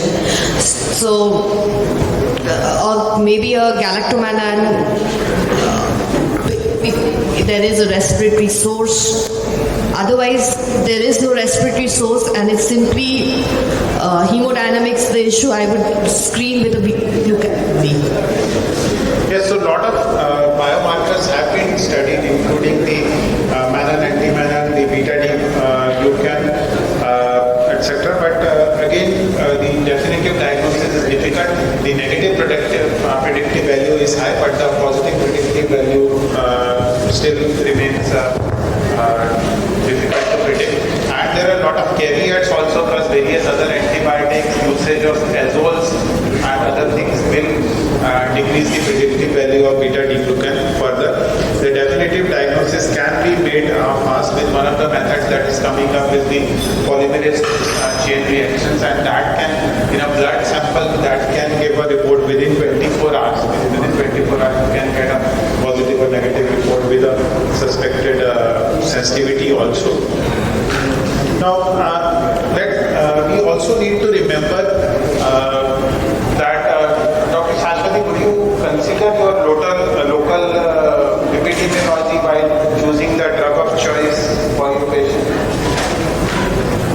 Definitely, because like the Dr. Anupam Chakrapani study, which included a lot of centers all over the country, Candida non-albicans definitely would be fungus to consider when I'm thinking about, and I would also see what percentage would be azole sensitive. Although in this particular patient who is in shock, I would probably not compromise and go ahead with echinocandin straight away until and unless I'm sure that the Candida isolate is azole sensitive. Only then I would, after resolution of shock, would I de-escalate to a proposal. Dr. Saurabh? If you want to diagnose the patient ante-mortem, 2 antifungals. If post-mortem, 1 antifungal. No doubt. He will die. 5th day of hypotension, he is going to die. We are talking about day 1 of hypertension. Day 1, I will not even think of antifungal. Still, case is day 5 and the patient remaining. The patient is in shock. The case. Day 1, I will not even start antifungal. Day 1, gram-negative, gram-positive, wait for 2-3 days. Persistent hypotension, even after adding everything, then probably 2 antifungals. I don't know CLN, how prolonged is the neutropenia, how severe and death it is, but this situation is typical for us in acute myeloid leukemias and post-transplant patients. Other than that, we hardly get such a situation. Most of them recover fast, but some die within 24 hours, refractory shock, and by the night they are dead, and we don't have a clue what's happening. But that's the reality. So I will not blame the intensivist if he adds 2 antifungals within 1 hour, and in his experience he thinks that yes, the patient is looking too sick, 15-20 ml of chloride going on, then probably we are not wrong, unless we have a good post-mortem to diagnose, which we don't have. Okay, so sensitivity wise we have discussed something, but now a new bug is also on the horizon. Now Candida auris is coming up more and more, and the sensitivity pattern to Candida auris is not very clear till now. It's not easily available also everywhere. We've also recently had 2-3 patients with Candida auris from the infection. So what do you do treat Candida auris with? Because the sensitivity patterns are generally not given with Candida auris. As far as I know, only Tata is doing sensitivities for Candida auris in Calcutta. So what would be your best? I am not remembering. I am not remembering. I need to get back to the microbiology and give you the data. But we are getting Candida auris. Yes. Yeah. I think again would go by higher dose of echinocandins and look for this. I'll ask the microbiologist to help me with the sensitivity, the data. But definitely higher dose of antifungals, even echinocandins would be required if we are dealing with Candida auris. So the first choice for Candida auris is echinocandins still, because most of them are inherently resistant to azoles also. So the first choice would remain in Candida. So I think what would be our take-home message, Dr. Sinha? What would your take-home message? That definitely we need to be more proactive in thinking about fungal infections, especially if we are dealing with immunosuppressed background. Know about the local epidemiology data as far as Candida is concerned, and take the help of the radiologists and the microbiologists to help us diagnose fungal infections better. Dr. Saurabh? You agree with that? So shifting patients for X-rays and CT scans and bronchoscopies is tough, really tough. So you have to treat everything, whatever available in your pharmacy. It is not wrong if you are treating a severely septic shock patient, and then one day try to de-escalate. So the bill on first day itself can be 1.5 lakhs. First day itself in such a sick patient, but there is no choice. Even 12-24 hours delay in starting antifungals in a septic fungal infection is detrimental. And even with that, the mortality is almost 30, 40, 50% in a proven fungal infection. So we lose many of them. And the only way is to give appropriate dosing and antifungals at the proper time. There is no other way out. So, Dr. Mahapatra, any final comments? So all basic principles of medicine, if patient is sick, treat everything, diagnosis and differential diagnosis.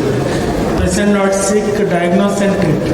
And all depends upon the patient actually, either it's hematological malignancy, post-GMT, post-chemotherapy, duration of neutropenia, probability of fungal infection.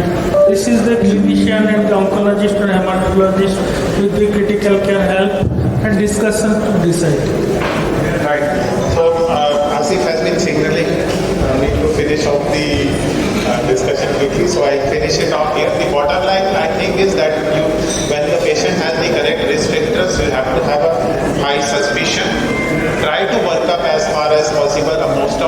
Many of the times you may not be able to confirm the diagnosis. You may have to treat the invasive fungal infections empirically, but do try to work up because the duration of treatment is long. The drugs sometimes are very toxic and they are very expensive also. So I would still suggest that you try to confirm the diagnosis. Even after starting the empirical treatment, you may start the empirical treatment because the patients are very sick, but you need to try to confirm the diagnosis as far as possible. So thank you, panelists.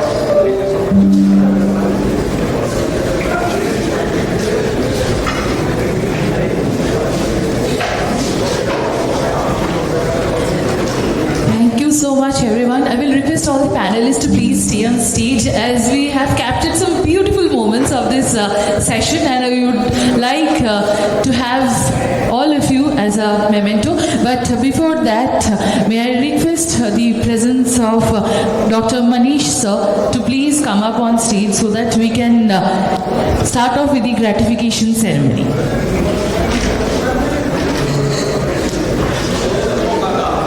I will request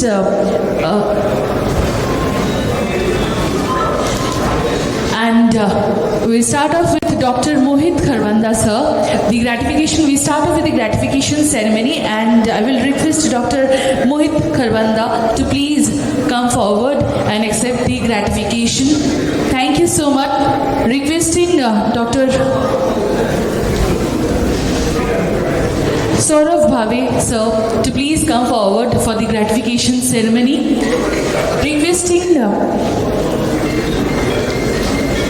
Dr. Amrita Bhattacharya to please, Bhattacharya ma'am, to please come forward for the gratification ceremony, and we have captured some beautiful moments, so we will be cherishing that. Requesting Dr. Shashwati Sinha ma'am to please come forward for the gratification ceremony, and the gratification is done by Dr. Manish Kumar Jain, Consultant, Nephrology Department. And we will be presenting a group photo to Dr. Mahapatra.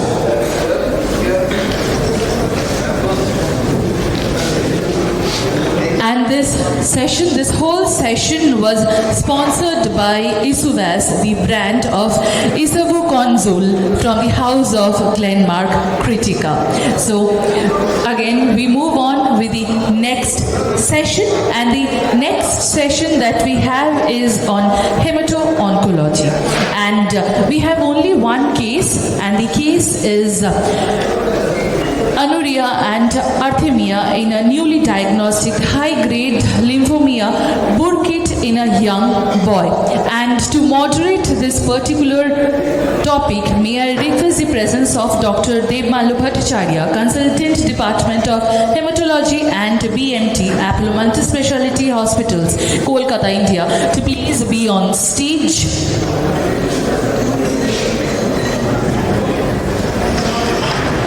And I will request the following excellencies to be on the panelist zone, and I will request Dr. Shuchit Mojumdar, Senior Consultant, Interventional Cardiologist, Apollo Multi-Speciality Hospital, to please join the panelist panel. Requesting Dr. Manish Kumar Jain, Consultant Nephrologist and Transplant Physician, Apollo Multi-Speciality Hospital, to please join the panelist.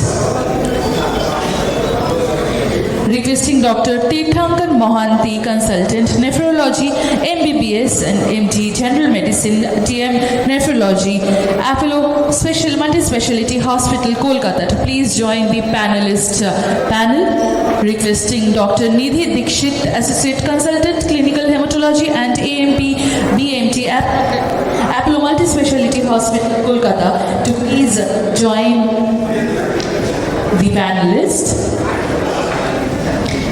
And requesting Dr. Kaustav Chaudhary, Senior Consultant in Pediatric Intensive Care, Apollo Multi-Speciality Hospital, Kolkata, to please join the panelist panel. We move forward with the one and only case in this department, that is Hemato Oncology, and the topic being anuria and arrhythmia in a newly diagnosed high-grade lymphoma burkitt in a young boy, moderated by Dr. Devmallu Bhattacharya. Good evening, everyone. Thank you, team, for inviting me for this panel discussion. So, as we are running short of time, I will wrap up short. So, I'll discuss about the real case.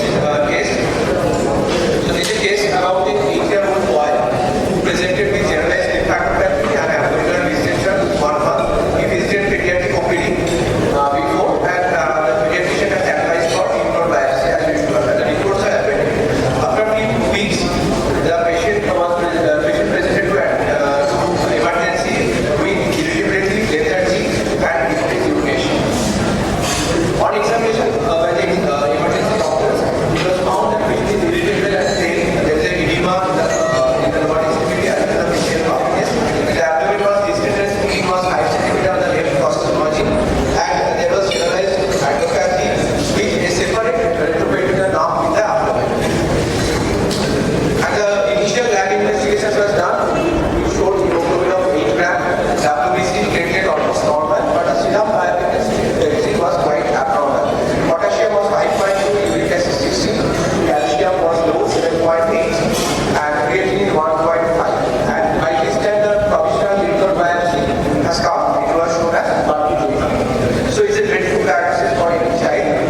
ऐसा जो sir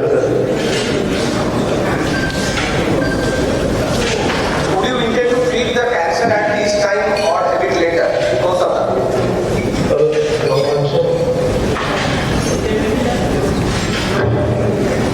Am I audible?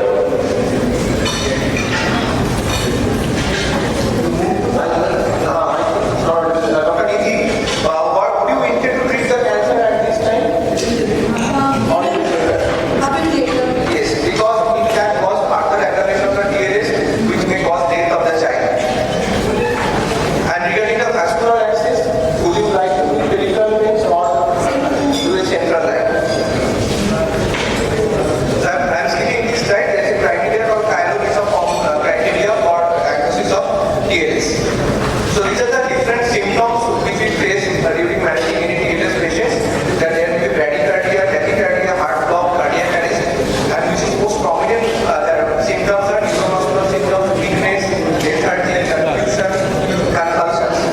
And renal symptoms already which we know, and oliguria, there may be back pain, weight gain, fluid retention, and ultimately renal failure.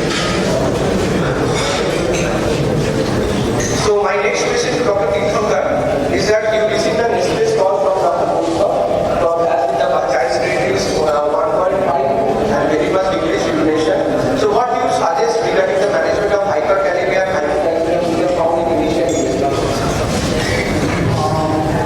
Obviously, the patient is irritable. So out of this electrolyte abnormalities, hypocalcemia probably will be responsible for that. But the calcium level that we saw on the monitor was probably not that low. But I assume that it can hold up anytime because of chelasen by phosphate. So we'll treat hyperkalemia, hypocalcemia simultaneously. We'll keep 2 grams of calcium gluconate over 2 hours, 1 pill over 10 minutes, then 2 grams over 2 hours, and monitor the calcium 6 hours. This calcium that we're giving is also going to membrane stabilization, so that will be helpful in hyperkalemia. And of course, we'll keep the entire pharmacopoeia, that is insulin dextrose, aspirin utilization, pessimism, acidosis, soda bicarb, to control the potassium. But the most important thing directing further treatment would be, of course, the urine output. If the patient's urine output is good and after giving fluid resuscitation it seems to be improving and he is not developing any intensive fluid overload, then we can manage it conservatively. But if the urine output is not good and he is developing signs of fluid overload, then I will consider early initiation of dialysis. Thank you for your detailed response. And we know that AKI is quite common in this setting, so I'm not going in details of this. So my next question to Dr. Manish Kumar Joy, that your opinion regarding urgent hemodialysis at this point of time, and will you be very aggressive for hemodialysis or go slowly? And what the report I have seen this patient, first definitely I want to hydrate the patient and I want to treat him medically by correction of the hyperphosphatemia as well as hyperkalemia. I will suggest to give diuretics also along with the hydration. If patient will output not improve, or we have to ask the electrolyte definitely. If the potassium rises further or phosphorus and uric acid not respond, then we can consider for dialysis. And we should also check the pH of the blood if we develop metabolic acidosis or not. So if persistently hyperkalemia, hyperphosphatemia and metabolic acidosis and patient remain oliguria for next 4 to 6 hours, then we should consider for dialysis. Okay, thank you. So these are the complications of TLS, mostly acute renal failure and cardiac arrhythmia, which can cause sudden death of the child, of any patient. So my next question to Dr. Suchi Doda is, if there is available, right? So I'm skipping this question because I don't think cardiac questions are very difficult for all of us. But most of them are. What is the question? Sorry, I'm a little bit late because I got stuck in my hospital. So what is the question? So the question is that if the patient is, the monitor showed that there is persistent tachycardia and cardiologist opinion was south. And what precautionary steps do you suggest to prevent any bleeding disorder in this child? Absolutely. I think we all know this hemolysis syndrome, there is a possibility of metabolic disorders. What metabolic disorders? And I think before calling for a cardiological opinion, it's my duty, or as a PICU consultant, it's our duty to stabilize this child. And we all know with this hemolysis syndrome, usually metabolic syndromes like electrolyte disturbances are there. One of the electrolyte disturbances is hyperkalemia. And hyperkalemia induced cardiac changes is quite prevalent, particularly the arrhythmia. Cardiac arrhythmia like ventricular tachycardia. Then obviously looking at the ECG changes of hyperkalemia like big tall TOA, then white TOS complex, and heart usually go into stop in systole. So we need to block that hyperkalemia effect. And how to do that? Very simple. Usually you stabilize the cardiac membrane by giving calcium gluconate. Remember, this calcium gluconate is not a drug to reduce potassium level. So what you need to do, you reduce that potassium level by giving something which can lead to intracellular or intercellularization of the potassium in the form of either you can give something like glucose insulin infusion, you can give sodium bicarbonate, you can give something like nebulization with salbutamol, and obviously you can give bicarbonate also, and sometimes laxatives also helps. And beside this, you can use something like oral potassium binder. Having said that, if it is really resistant, then possibly that is the time where you need to think of hemodialysis and ask for the help of Dr. Manish Reddy, that is nephrologist. Thank you both of them for the elaborate answer. And another point is that there is a title of creator, and it's a question to both of them only. That having the patient uric acid is around 60. So what dose of rasputicase would you suggest? And any preliminary test would you like to do for this boy before giving that rasputicase? And how long or how frequently would you monitor the uric acid level in this time?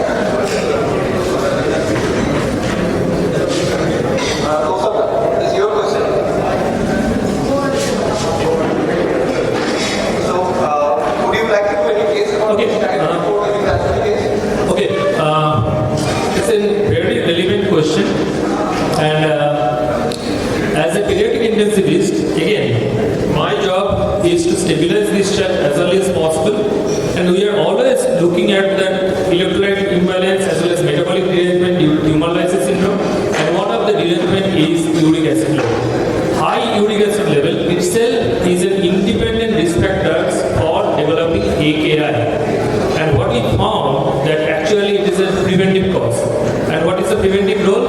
That you, in one way, you try to reduce that uric acid level by giving something like either allopurinol or febuxostat. But having said that, once that uric acid level is raised, it is our duty to prevent AKI by reduce this uric acid level as early as possible. And how to do that? One is your hydration. Once you hydrate these patients properly, your uric acid level will come down definitely. So it means what we have already discussed, like 3 liters per meter square. That is one. Second, obviously, there is role of rasbutic acid. Rasbutic acid is a drug which actually breaks down that uric acid enzymes, that actually breaks down that uric acid to allantoin. And once uric acid is break down to allantoin is a soluble product. So it will automatically secreted in the through the kidney and not damaging the kidney.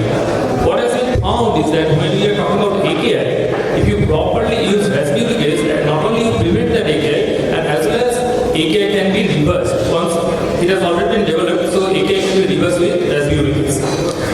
The important message is that before giving rasbutic acid, what we usually do, we usually check for G6PD. Once you check for G6PD, if it is normal, you just jolly well go for rasbutic acid. Otherwise, it will cause hemolysis or death. So after 2 days, the boy is now a bit stable by all effort of all. Urine output is adequate. Potassium is now 3.8, uric acid 1.2, hemoglobin WBC is rated around in the normal range, in acceptable range. So my question to Dr. Nidhi is that would you like to start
discharge. Actually, the previous guidelines is that after 7 days from the beginning of chemotherapy, there is theoretical risk of KS persistence. So the patient will end up with the similar symptoms.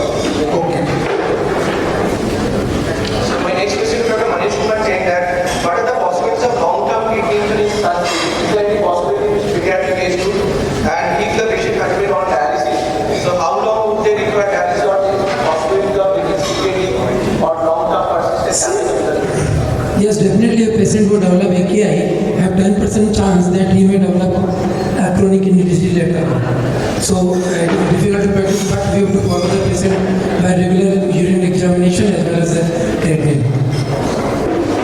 Thank you. So this is Dr. Suchi's question, but I will forward this question to Dr. Kosta. So after initial recovery from arrhythmia, is there any chance of similar problems in future, particularly in pediatric age group for this type of patients? Okay, as you know, if it is metabolic cause or electrolyte imbalance, possibly there is not much chances of again recurrence. Yes, obviously with hyperkalemia there is a possibility, and most important is that whether you are managing this case early or not. Earlier is the better. So once you manage this hyperkalemia early and you make it reversible, possibly there is no chance of recurrence. But if you miss that and there is keep on going this tachycardia and tachyarrhythmia and that induce cardiac changes, possibly you are doing so. Then lots of different types of cardiac arrhythmia will come into the picture. So you need to be early and rapid in action so that you can reverse this as a whole, and subsequently there will be no such recurrence because there is no such hyperkalemia later. Okay, thank you. So next question goes to you only. That, what are the parameters you look for seeking out the patient from PICU? And given the long-term toxicities of chemotherapy, what would be your suggestions regarding the monitor growth and nutrition of this child as a pediatrician? Okay, so how long to monitor? Until the child gets stabilized.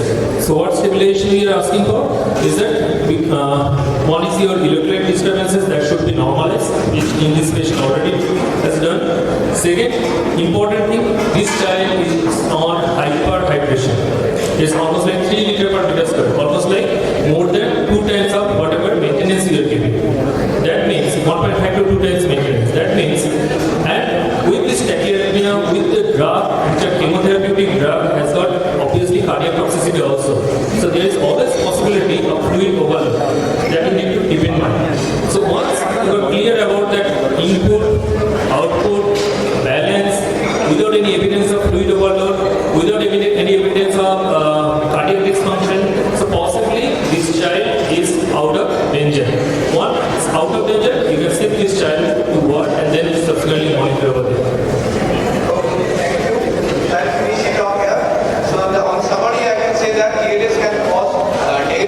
Kidney damage, seizure, and English hospitalization if you do not intervene in time. And proper prompt initiation of chemotherapy with preventive measures are the main keystone to reduce the tumor load and reduce the functional DNS. Thank you all.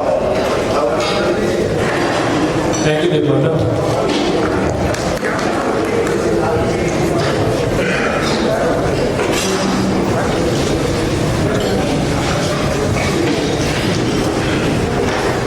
Thank you so much, everyone. And for the gratification of this wonderful session, may I request the presence of Dr. Urajit Ghosh on stage, please, for the felicitation ceremony. And we will move forward with a very special moment. As you can all see, the lamp has been ready and has been put in the center of the kind of stage, but under the stage, below the stage actually. So we end this gratification ceremony of this session, and then we move on with the lamp lighting. So the felicitation or the gratification ceremony. The felicitation of the gratification ceremony will be done by Dr. Urajit Ghosh, and may I request Dr. Mohit Kharbanda sir, moderator of this session, to please come forward for the gratification ceremony. So sorry. We start off with Dr. Hemato Bhattacharya. We start off with the moderator of this session, Dr. Devmalo Bhattacharya, and the ratification ceremony of this session has been wonderfully started.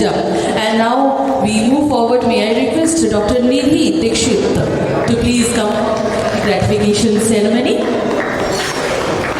And well captured moment. We move forward with Dr. Manish Kumar Jain. May I request the presence of Manish Kumar Jain for the gratification ceremony.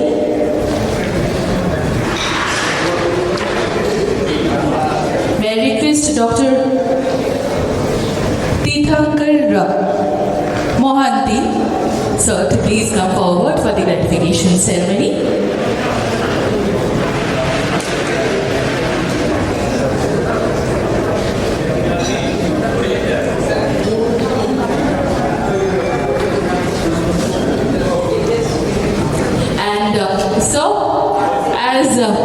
As you are very special, we will be doing your gratification a little later. So we will be having absolutely one different frame for you.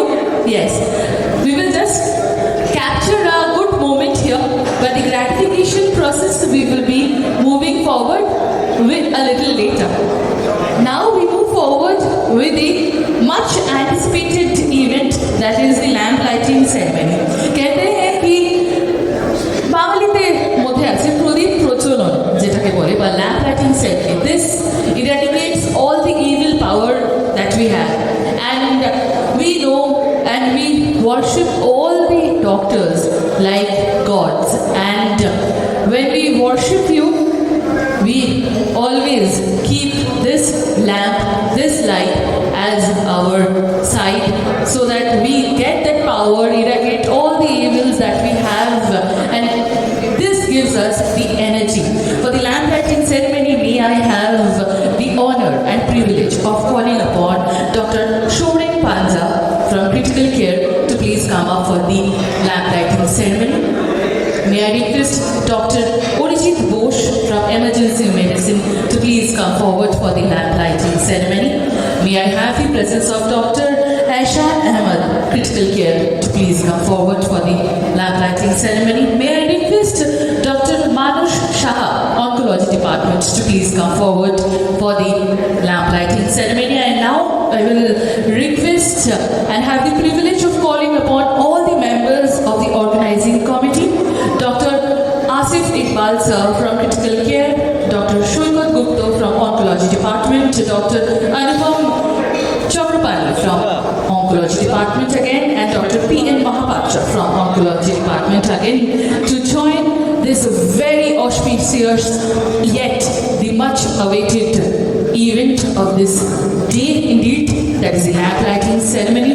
প্রদীপ প্রজ্বলন অনুষ্ঠান আমরা শুরু করছি এখন, আর আমরা সকলেই জানি যে how much this lamp, this light means to us. So requesting all the excellencies, all the dignitaries, all the frontline warriors to please join this amazing lamp lighting ceremony.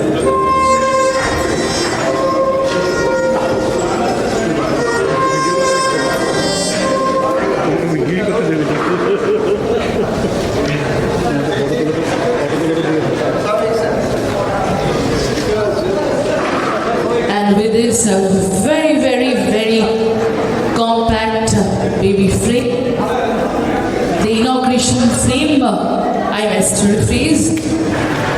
We start off with this amazing frame, and as we are midway to it, yet this means a lot, and this gives our power to move forward.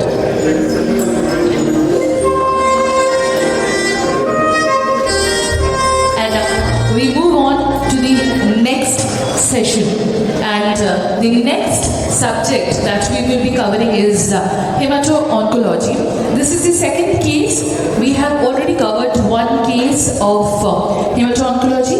So this is the second case, and the second case is elderly gentleman presented with altered sensorium in emergency.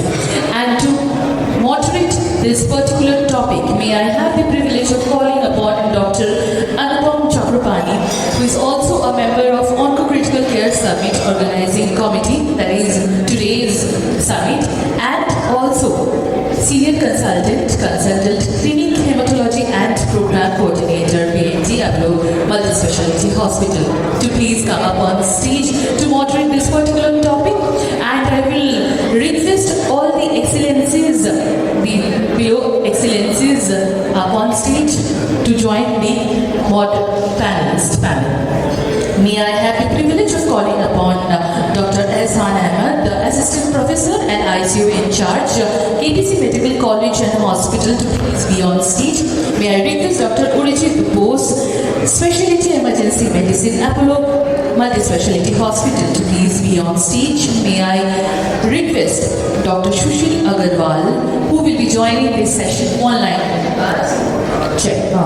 Online with us, consultant pulmonologist, Apollo Multi-Speciality Hospital. May I request Jazoria R, consultant nephrologist, Department of Nephrology, Apollo Multi-Speciality Hospital, that to please join the stage. And may I request Dr. S.N. Singh, senior consultant in Department of Neurosurgery, Brain and Spine Surgeon, Apollo Multi-Speciality Hospital, to please be on stage. May I request the presence of Dr. Shushruta Bangopadhyay, senior consultant, Army Salt Lake, to please. So we will be having the privilege of joining him online for this particular topic. And now we start off with the next topic on the subject is Hemato-Oncology, subject being elderly gentleman presented with altered sensorium in emergency, and this will be moderated by Dr. Anupam Chakrapani. Thank you for the kind introduction. I think Dr. Jasmine is not available. I request Dr. Mohanty to help us in nephrology discussions. And we just have a neurologist also, so I will request Dr. Asif Iqbal, who is an expert from emergency, to manage the neurology-related questions. It's a very basic presentations, and I have not put a question to specific consultant or I have put in a speciality, so anyone can come forward and give their comments on the questions. So, 67-year-old gentleman, Mr. A.S., brought to the emergency department with a history and complained us from the family because patient was in altered sensorium. Incoherent talk for last 3-4 days, low-grade fever for 3-4 days, not eating well for 6-7 days, back pain, taking some analgesics for last 2 months, and he has not passed urine for last 1 day. So that is the main complaint as per the family and patient. We linked to the emergency department and was first seen by our emergency consultant, Dr. Asif. So, sir, what is the protocol for evaluation of this kind of patient when they come to the emergency department? And particularly with this clinical history, what are the differential diagnosis in this patient? We have not done any test until now. So I would also like to know about the background of this patient. So not very significant. This 4-5 complaints family is given. Otherwise, patient was quite okay before that. Just by back pain, taking some analgesics. So he is febrile, he's got altered mental status, he's anuric, and on the background he's been taking analgesics for the past 2 months. So he has AKI, and probably he is in sepsis, which may account for the septic encephalopathy and altered mental status. But I would like to check his vital signs and his electrolytes as well. And if he's very drowsy, we may need to think about airway protection as well. Okay. So as he said that he's an altered sensorium, so analgesics, possibility of AKI leading to uremia and this one. So some basic investigation that time was ordered and the report has come. EVG was with some acidosis, pH of 2.6, CBC was with hemoglobin of 6.9, WBC 12,300, platelet 50,000, coagulopathy was little bit teenage in PEINR, creatinine was 5.9, potassium 6.2, calcium was high, there was AG reversal with very high globulin level. I request Dr. Bhavi also, I missed as a hematologist. Bhavi, please join me. Sorry. Come. We are dealing with some coagulopathy here, so who will answer? So this was the basic blood parameters.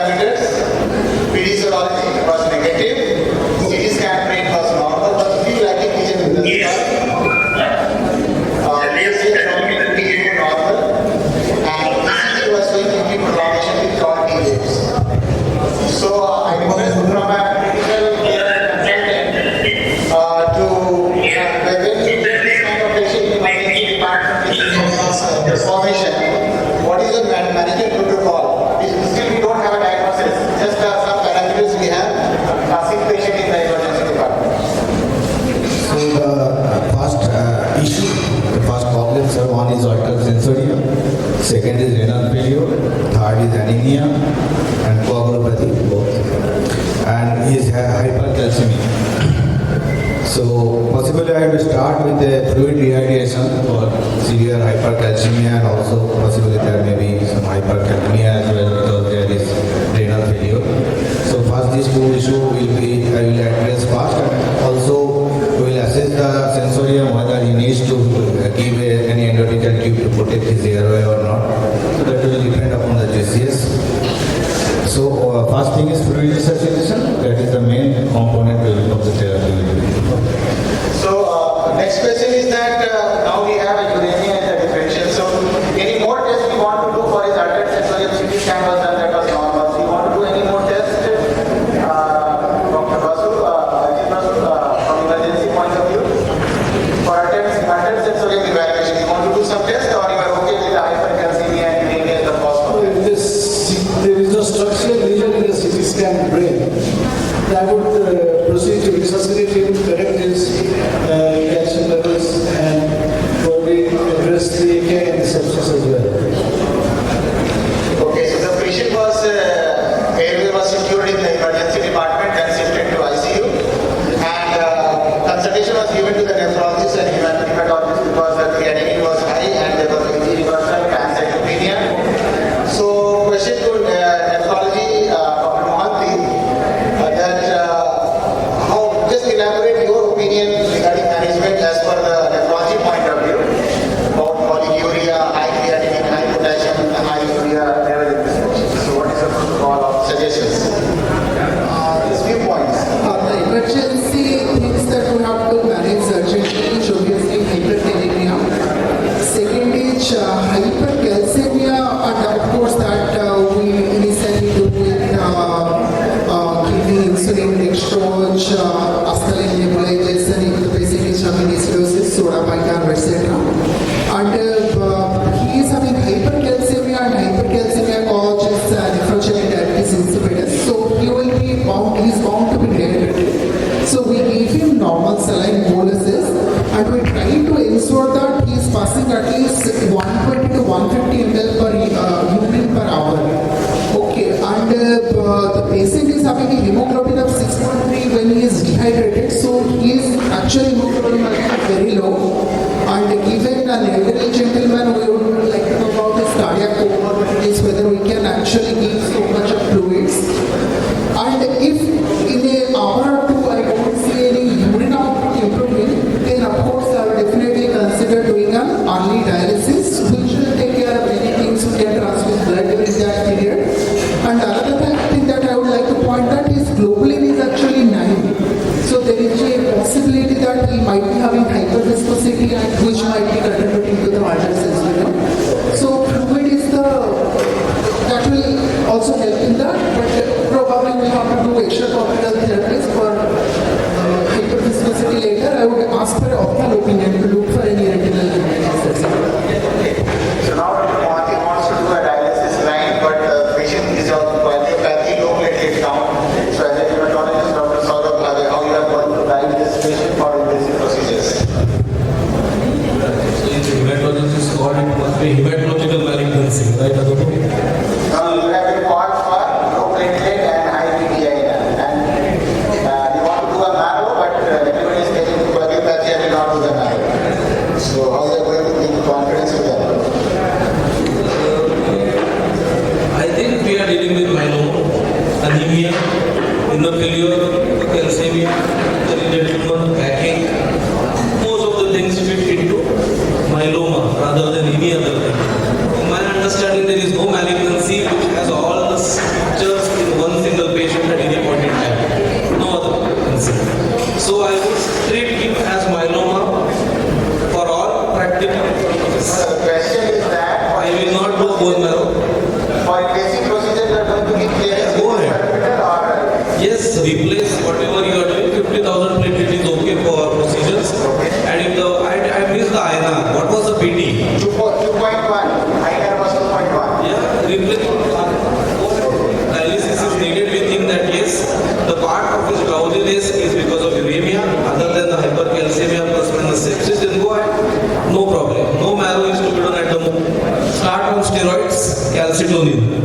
generally in my experience within 24 hours they are very well. So hematologist has given some replacement. After that, femoral line was put in, bone marrow done, and dialysis started supportive. So follow-up reports of this patient: bone marrow was 30% plasma cells, electrophoresis was positive, urinary fixation was positive, urine VGP positive. So final diagnosis confirmed is in a case of multiple myeloma with renal failure with hypercalcemia. Just for the knowledge, presenting feature of myeloma, the most common is like comes under anemia, lytic lesions, M protein, bone pain. These are the incidents, and this is how the myeloma affects almost all organs inside the body and causes their symptoms. So diagnostic workup generally for myeloma we do bone marrow examination, then we do for mononuclear protein, and then we check test for target organ damage, that is called TRAP. These are some pictures of plasma cell. These are the pictures for serum electrophoresis pattern which we see. So summary till now, the elderly patient with diagnosis of multiple myeloma is on ventilator with altered sensorium, molecular renal failure or hemodialysis, hypercalcemia, anemia and thrombocytopenia. So now again question comes to hematologist about the regular chemotherapy protocol. Just one or two lines, how you are going to manage upfront myeloma with what protocol? Transfusion support initial, and for this particular myeloma probably bortezomib, dexamethasone plus or minus cyclophosphamide or thalidomide. So I think Dr. Mohanty has already answered this question, but I ask while patient on chemotherapy, do you maintain any specific pattern or interval of hemodialysis? What is your cutoff or criteria based on you decide that okay, I'm going to do the dialysis next year? So, as far as Jaikarya, he is planning to give cyclophosphamide, isn't it? So, cyclophosphamide is eminently dialyzable. So, usually we keep a dialysis-free period of 36 hours. So, I would like the cyclophosphamide to be given immediately after hemodialysis. So yeah, so you have to adjust your chemotherapy regimen as per the drug you are using. So my question to Dr. Sushil Agrawal, he is online connected with us as well as the critical care team because they are managing these ventilated patients. So what is your plan for prevention of ventilator-associated pneumonia and other infection in this immunocompromised patients? You do some prophylactic or preemptive therapy. So what is your plan on this patient? Dr. Agrawal, please.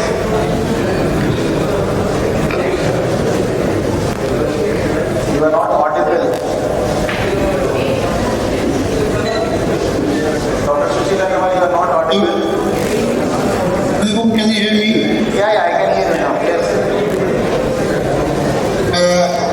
I think if I'm not wrong, then the question to me is how to prevent ventilator-associated pneumonia and other infections in these patients.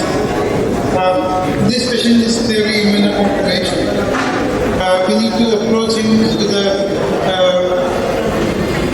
like any other immunocompromised patient we approach. First of all, I would be very aggressive in identifying any microorganism, and nowadays with the rapid test, we can send through PCR to identify the microbial agent leading to infection in these cases. So this patient probably has gone on ventilator, and I would be sending some respiratory suppressants, sending it for pneumonia panel, and looking for PCR to guide us with the antibiotics. Now, targeted antibiotics would always help to prevent any long-term antibiotic use, broad-spectrum antibiotic use, and ventilator-associated pneumonia which might be associated with prolonged ventilation. Apart from that, the usual protocol we follow in intensive care, like all wrap bundle, what we call, and keeping the patient upright to a better degree, keeping the cuff inflated for the intubation or in intratracheal tube, and these are very important aspects in preventing important thing what I would say, but early detection of microbial organism, targeted antibiotics would be very helpful. From critical care point of view, any comments you want to do? For this patient, specific precaution you want to say? This patient has presented with fever and altered syndrome. So possibly, apart from hypercalcemia, we would also send all the cultures, pan cultures in the very beginning to see whether there is already any sepsis is developed or not. And secondly, these patients are immunocompromised, so they are in the chance of frequent infections. So as this patient is on ventilator and you are asking for plan for prevention of VAP, so all the components of VAP prevention bundle, from head and elevation to hand hygiene to DVT prophylaxis. So all we will apply strictly, particularly in this type of patients. And also we will start on the empirical antibiotic therapy till the further culture comes. Yeah, that is quite correct, because the most common cause of mortality in hemato-oncology patient is infection, so that is very, very important. Just for information, the drug which we use and the response rate, there are some protocols which give continued on therapy as an OPD basis, so that is the happy ending of this patient. And generally with this kind of progress we see in majority of the myeloma patients, and they improve very fast if they are taken care in the beginning quickly. So this is the importance of multidisciplinary care, and with this I conclude and say that the myeloma management currently has made at least 50% survival, more than 50% patients are surviving more than 5 years because of multidisciplinary care. Thank you for your kind attention, and thank you my panelists for your comments and suggestions. Thank you.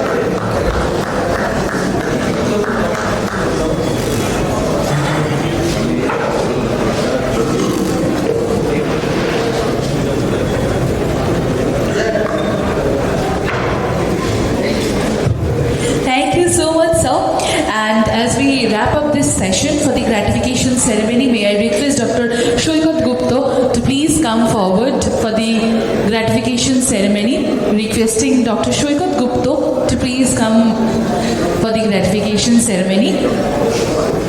And requesting Dr. Shorin Paja to please come forward for the gratification ceremony.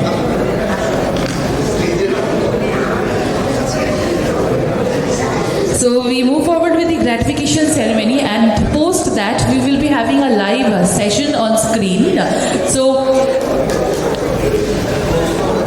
and for the gratification ceremony, I will request Dr. Kaustav Chaudhary, sir, to please come forward. Sir was there in the panel list in the previous session, and as promised, this is the first and a very special frame.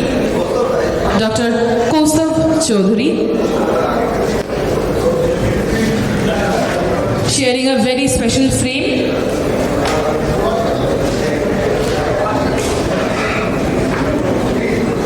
Thank you so much, a very special moment. Now may I request Dr. Arijit Bose to please come forward for the gratification ceremony.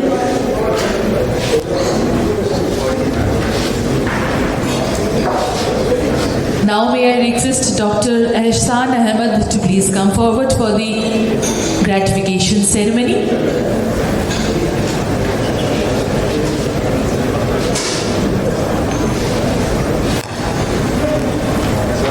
And I will extend my thanks to Dr. Shushil Agarwal, who was there with us online. I will request and extend my thanks to Dr. Shushrut Bandhopadhyay, who was with us for this session online, and Dr. Shourabh Bhave, without whom this session would not have been a complete one, because he was the without whom this session would not be possible. And with the gratification ceremony, we have our moderator, Dr. Anupam Chakrapani, for the gratification ceremony, and also extending my thanks to Dr. S.N. Singh, who was with us online.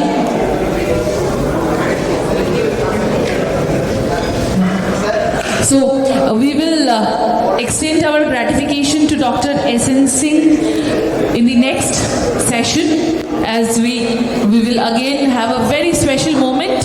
And now we move on to an online session, and I will request all the doctors to glue your eyes to the screen, to the LED screen, where we will be witnessing an online session with all the doctors. So I will request everyone to please glue your eyes to the screen. And before we move forward, may I take this opportunity to thank two very special person over here, and I will take this moment to thank Dr. Asif Iqbal sir. Sir, may I request few moments here on stage please, and may I request Vijita ma'am to please be here, because this two person are the person whom I have seen literally running and doing all the hardcore work. I don't know how they are managing. Like, managing this much is a relentless job, but this is a very, very tough job that they have put together, and coordinating with so many numbers of doctors and accommodating with your schedule is a very difficult job. So to all the doctors, may I have just one small token of gratification for them via एक बार ताली बजा दीजिए please for these two people. Ma'am, this is your moment, please be in the stage. So they have literally they have worked hard. Thank you so much. Thank you so much. Yes, we will capture this moment very shortly, and now we will move on to the one which I was talking about, that is a live session 1. So we capture this moment and then we move forward. Ladies and gentlemen, Vijita and Dr. Asif Iqbal here doing all the relentless job. And now can we have are we ready with the online session? Are we ready with the online session?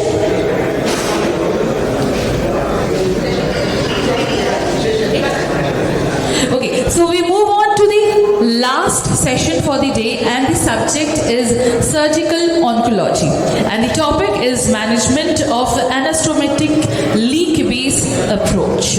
And to moderate this particular topic, may I request Dr. Saikat Gupta to please come forward to moderate this particular topic. He is also a member of Onco Critical Care Summit Organizing Committee. So the day and the thing that we are celebrating today, Director of Surgical Oncology, Apollo Cancer Center, Apollo Multispeciality Hospital, Kolkata. And now may I have the honor and privilege of calling upon all the panelists over here. I will request all the excellencies to please be on stage. Dr. Divyadeep Mukhopadhyay, Specialist Critical Care, Chittaranjan National Cancer Institute, to please be on stage. May I request Dr. Joyanto Sharma, who will be joining online with us, Senior Consultant Internal Medicine, Apollo Multispeciality Hospital, Kolkata, who will be joining online. Moving on with Dr. Shubhadeep Chakraborty, Consultant Surgical Oncologist, Apollo Cancer Center, Kolkata, to please join the panelist panel. Requesting Dr. Vikas Kumar Agarwal, Senior Surgical Oncologist, Apollo Multispeciality Hospital, Kolkata, to please join the panelist panel. And requesting Dr. Manush Shah, Interventional Radiologist, Apollo Multispeciality Hospital, to join the dais. With that, last but not the least, requesting Dr. Sunny Khanna, Consultant Surgical Oncology, Apollo Multispeciality Hospital, to please join the panelist panel. So, doctors, we are here with the final topic, final subject, surgical oncology, with case number 2, management of anastomotic leak-based approach, leak-case-based approach, and this particular topic is moderated by Dr. Saikat Gupta. May I request Dr. Shorin Panja to please come up on stage as panelist. May I take the honor and privilege of calling upon Dr. Shorin Panja to be on the panelist list for this particular topic, moderated by Dr. Saikat Gupta.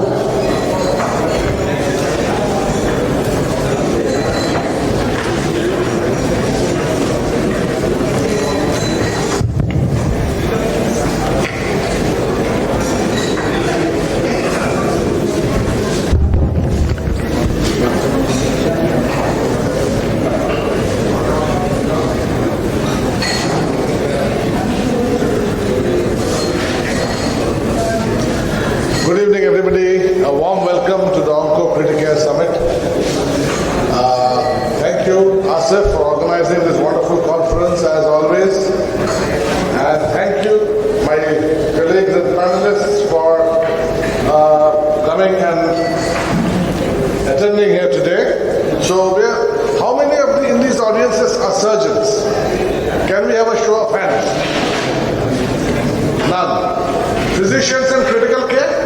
Mostly, I believe. Mostly physicians and critical care. Now, this is a word which is a terror to surgical oncologists.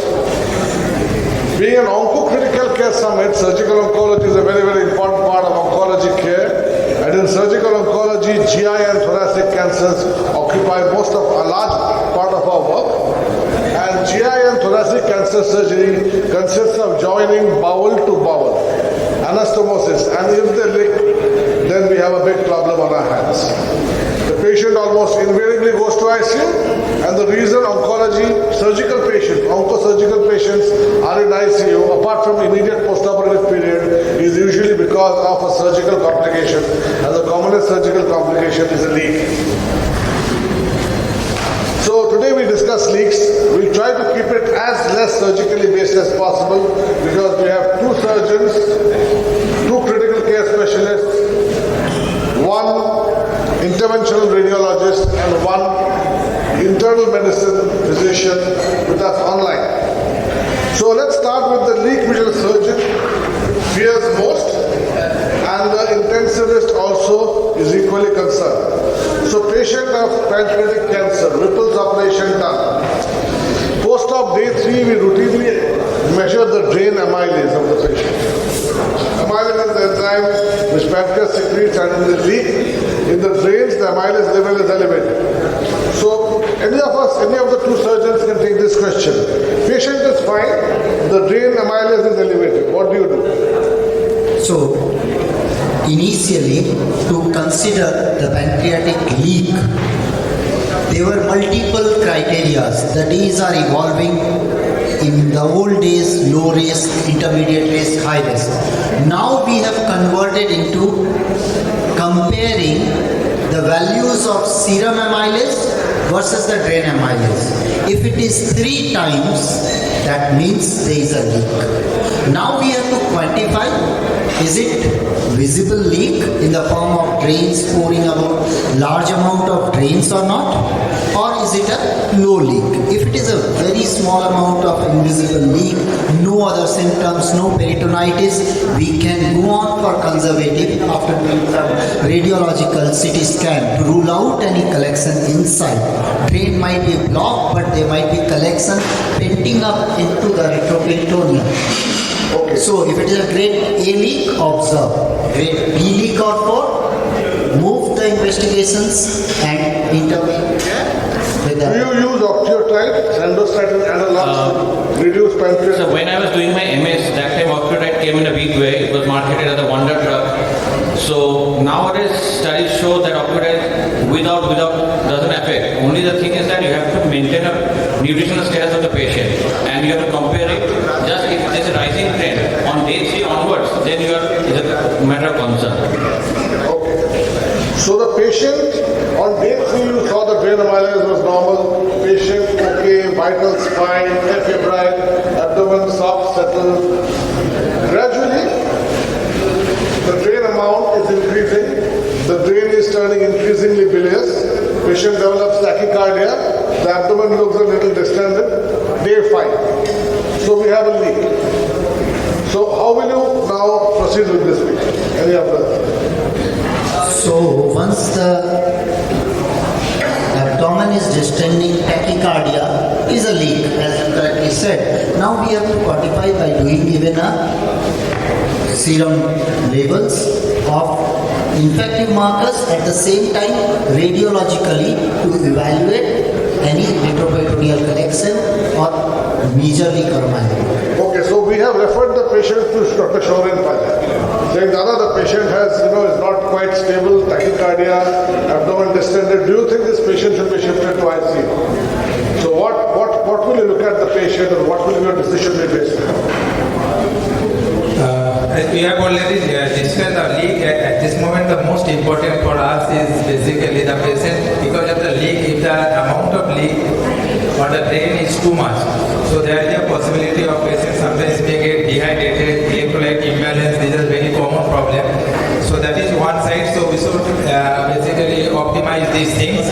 So fluid status as well as electrolyte status should be optimized. Along with that, as already discussed, we should also always look for whether there is any for that actually very difficult, particularly for this type of leak, because no individual markers is not very beneficial.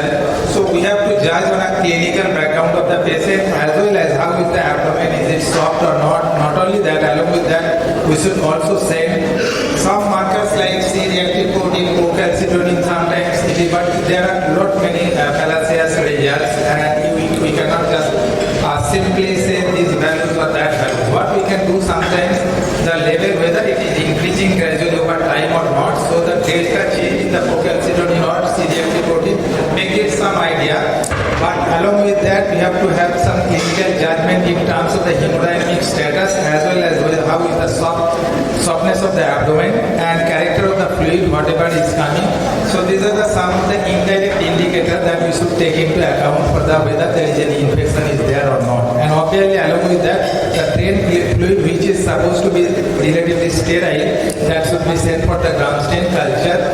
And obviously along with that imaging, I already discussed, the best imaging will be obviously the CT abdomen. So imaging can give some of the idea that okay, whether there is any loculi of the pus or loculi of the collection is there or not. And though these are very fancy things, means sometimes PET scan sometimes may help, but it is again difficult because any inflammatory condition will take up the tracer. So that's why it may not be so helpful. So if there is clinical doubt, obviously we have to judge for the antibiotic escalation if necessary. If the condition is deteriorating, along with that, definitely the initial coverage will be broad spectrum. That's what we call it as blanket coverage. Then later on we can de-escalate on the antibiotics. So now we have an established pancreatic fistula, what's it called a POPF, post-operative pancreatic fistula.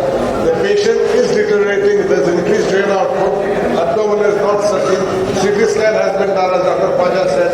That's the first line investigation to find out if there are collections. It's very important to remember that in an anastomotic leak of any kind, be it pancreatic, be it fecal, colorectal, be it upper GI, the patient does not die from the leak.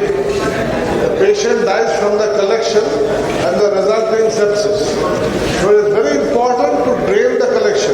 A properly placed drainage of the collection will not put the patient into sepsis.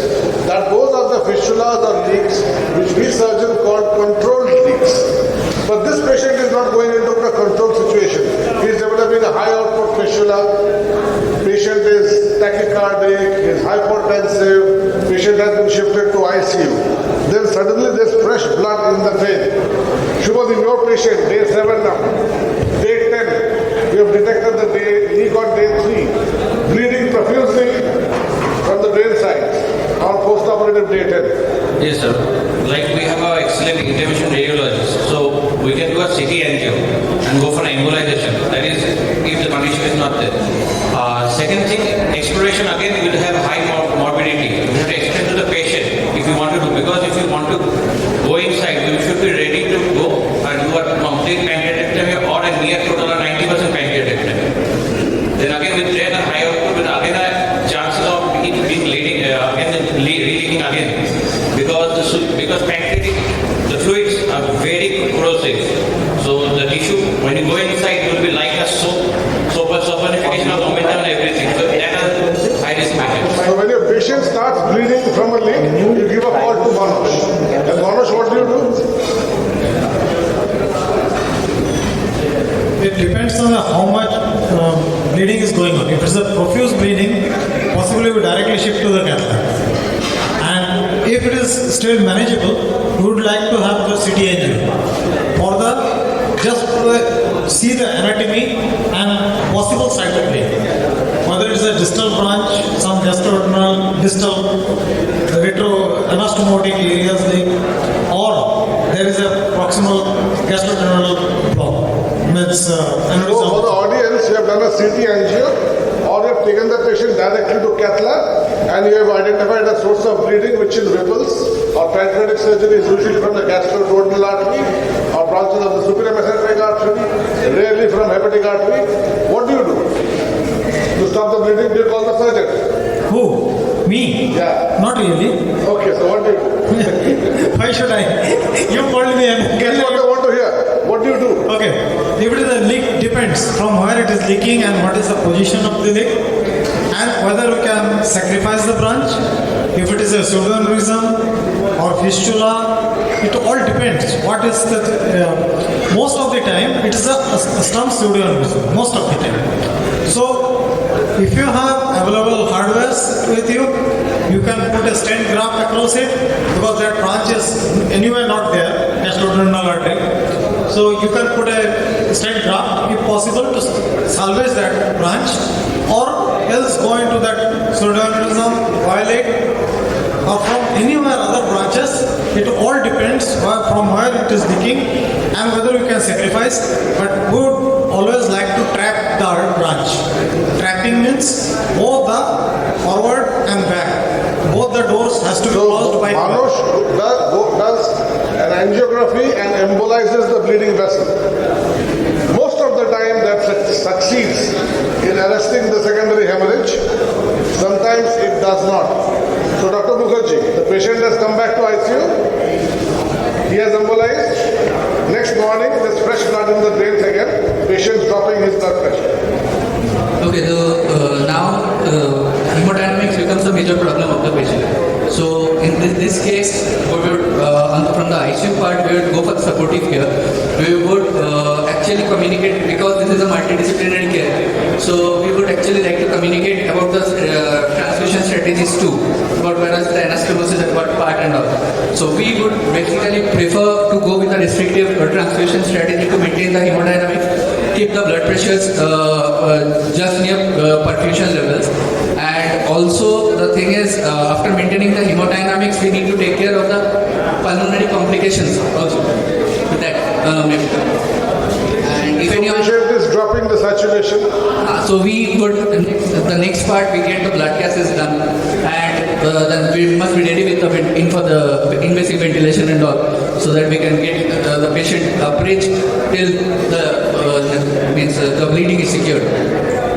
Okay, so patient worsens, then deadlift comes into the picture, goes on for full-on inotropic support, ventilatory support, and that's we call a full-blown multi-organ failure with a grade C pancreatic leak. Critical care issues, prevention. I will not go into prevention because these are hardcore surgical topics and not to be discussed here. So what is the bottom line is that pancreatic fistula is the anastomotic leak which the surgeon fears the most. It happens in as much as 20 to 30% cases, but thankfully, 50% of them are biochemical leaks, which means the patient is fine, but the drain amylase is elevated. Nothing happens to the patient vitals remain normal, abdomen remains settled. Little delay in postoperative recovery, little delayed discharge, delayed removal of drain. Sometimes the patient goes home with the drain, but the patient lives. So that's why they classified this pancreatic leak. I won't go into details. Into three types. Grade A is the case we first described. When the patient is stable, the drain amylase is elevated, when the patient abdomen remains settled, it's a controlled leak. There is no collection forming in the abdomen, whatever is leaking is coming out in the drain. So the patient does not go into localized or generalized peritonitis and sepsis. This grade A leak, where you don't have to do much except supportive treatment in the ward. Grade B is when it's a little worse. It's called clinically evident leaks. It's a very busy chart. So basically, any patient getting worse, so the patient has to be shifted to ICU, given ventilatory support or inotropic support, goes into grade B. There Dr. Manush comes into play, not only to embolize the bleeding vessel, but most importantly, why does the patient of any leak stay controlled or go over the cliff? Because it is collecting inside the abdomen. In the patient who remains stable, the leak is coming out in the drain. In the patient who is going downhill, it's collecting inside. So the major role of the medical is for the interventional radiologist. And what is that, Manush? Drainage, percutaneous drainage of collection. Yeah. So anywhere it is leak, we have to put a drain if it is clinically significant, accumulating and increasing in size. So whether it is a CT guided or ultrasound guided, create a proper training. So if a leak is contained, leak anywhere, esophagus, gastric, pancreatic, colonic. If the stuff is coming out in the drain and the patient is okay, manage conservatively. If the stuff is coming out in the drain but the patient is not well, do a CT scan to see if there is localized collection.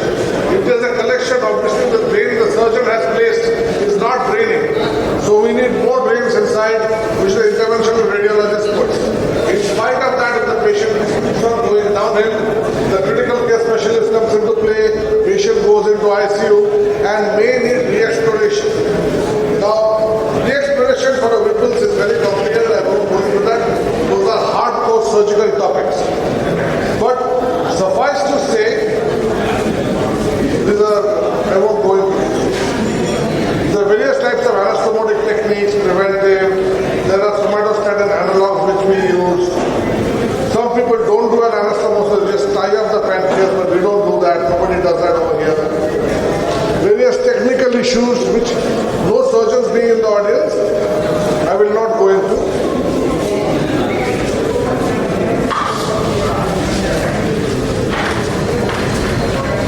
But the one thing which is very important is that for a pancreatic surgeon, one surgeon should master one technique and keep on doing that technique to put Dr. Paja and Dr. Mukherjee out of business, and Manoj also. Because if one surgeon keeps on perfects one technique and keeps on replicating it, the incidence of leak goes down. This is a proven. Also, if the volume of the center rises, leaks go down.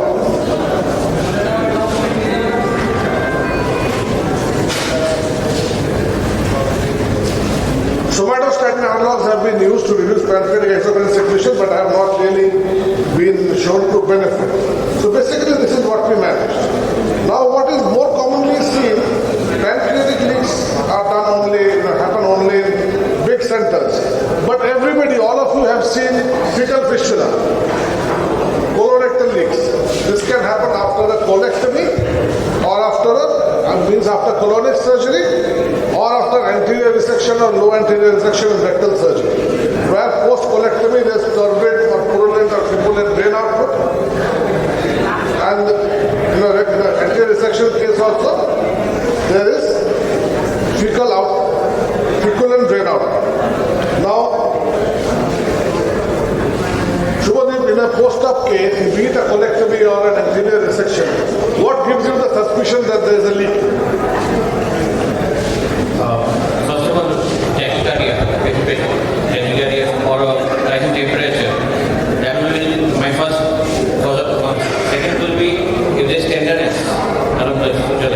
And when you are putting the drains, the output is feculent or turbid. So that might give me an indication that it might be going for a leak. And because what investigation will you order immediately?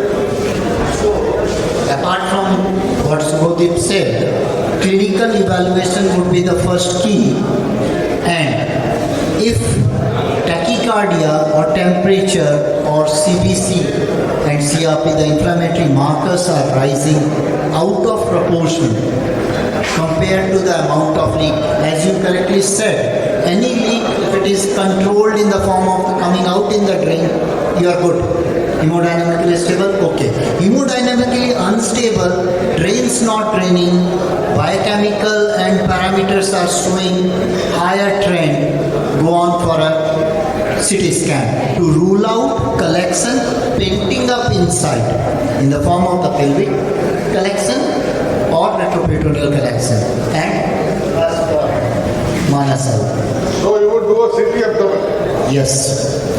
Manoj, with or without rectal contrast? Rectal contrast may or may not be needed. Oral contrast? I really don't think. Until unless there is a major leak here, your anastomotic leak and all those, not always. So it depends on where it is. If it is the esophagus, we are talking about colorectal leak. Not always. Post the right hemicolectomy, no rectal contrast, but post say an anterior resection with anastomosis 10 cm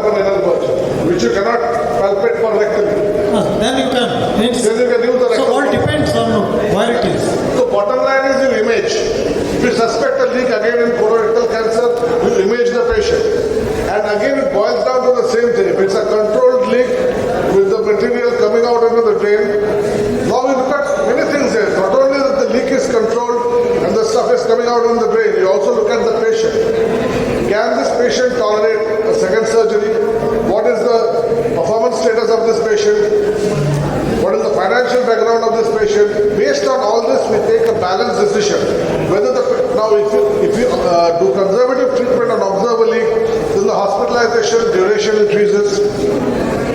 So, if you see, suppose any of the surgeons, that you have this patient where the leak is controlled but a little high volume, and the patient is elderly with some comorbidities, what would you do? Would you go ahead and do a stoma? Re-expose the patient and do a stoma? Because it's a double-edged sword. Patient is elderly also. You can die from your re-exploration or from the leak, whichever. If it's a control fistula, even if it becomes an intratuminous fistula, you can observe, not explore immediately, just because. Again, just as we are thinking, we are in the investigation for a leak to do a contrast or something like that, at least it should be 5 days for the structure to mature. Then we can plan. If we give a rectal contact, that can open up. So there is always a surgeon-intensivist conflict, Dr. Paja. Is there not? Patient is in the ICU, patient is abdomen is distended, fecal matter is coming in the drain, surgeon is saying, patient is fine, I'll observe, you are saying, no, this patient needs to be opened up. Do you come across that situation often?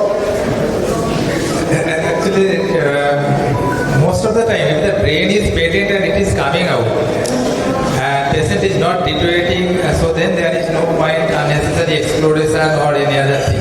But I can understand. Basically, because most of the time, if the drain output is okay and there is no maximum, what we can do sometimes, if there is no obvious collection, suspected collection that is getting accumulated and needs a separate drain, that can be drained out. But definitely re-exploration, I will not, basically we have not seen it is very much beneficial. And if the patient is deteriorating and we have a reason that there may be a possibility of any collections that is getting painted up, so that time we can also go for the CT scan and then we can proceed. Otherwise, even CT may not be beneficial. So, Devdeep, how often do you fight with your surgeon when you have to open up? Excuse me? How often, I'm asking both the intensive clinical care people, how often is there a surgeon-intensivist conflict in your center? Saying the surgeon is saying, fine, we don't need to open. And you're saying, no, this needs to be opened up. Coming to the frequency of conflict, to be true, it's actually it occurs quite often in the ICU, and whenever we have this kind of a borderline situation. But the thing what you also told, sir, Paja sir also told, that what we tend to think at that point of time is the patient is not dying of a leak.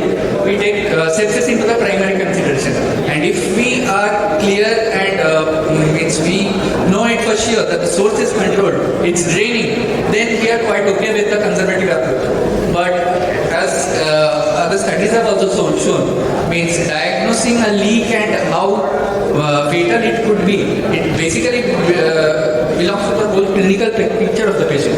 So probably a critical care physician assesses a patient more frequently rather than a surgeon, means our decision may change in hours actually. So that is where we tend to get into a conflict with the surgeon. Things are not improving as it is expected. Things are not improving, so we need a source control. So intensivists are hell-bent on source control. The source of the sepsis has to be controlled. So basically for colorectal leaks is the same thing as pancreatic leaks and leaks everywhere. The patient does not die of the leak. The patient dies of the collection, which is not drained and leads to sepsis. So again, there are 3 grades where it's all draining out, patient is not going into sepsis. Observe. Sometimes, grade B, it's not all draining out, some is collecting, but the interventional radiologist can put in a drain and drain it out. Patient remains stable, no need to go in. Other patients, we need to go in, open and do a proximal diverting stoma, either stomy or colostomy. So basically, it depends not only on the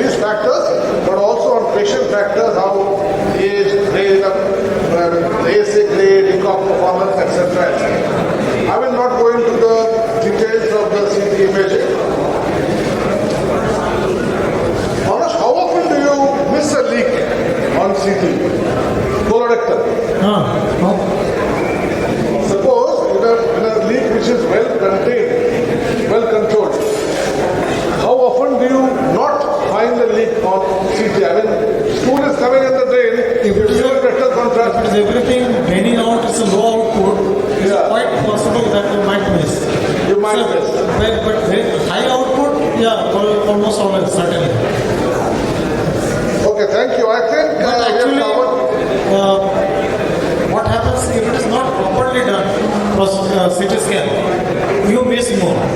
If the contrast is not properly given, not good volume, good flow, and you are not done in proper phases, arterial, venous, and delayed, then there are chances, more chances of missing.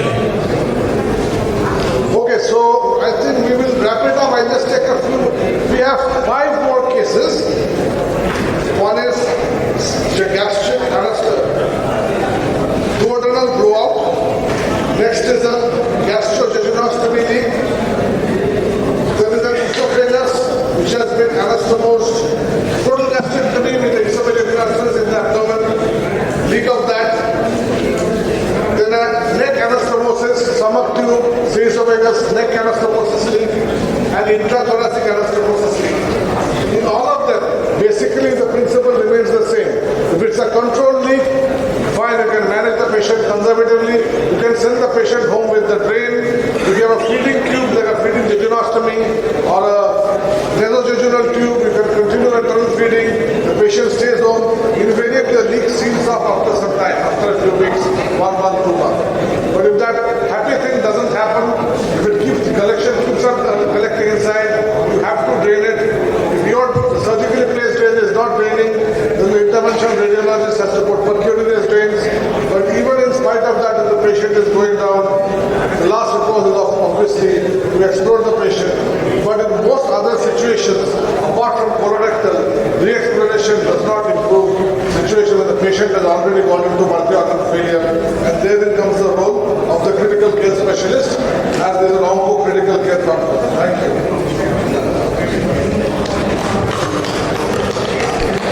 Thank you so much, sir. Doctor, I will request you to please stay back. So for this session's gratification ceremony, may I have the honor and privilege of calling upon Dr. Anupam Chakrapani and Dr. Saurabh Bhavde to please come forward for the gratification ceremony. And this, may I request the presence of Dr. S.N. Singh to please come up for the gratification ceremony.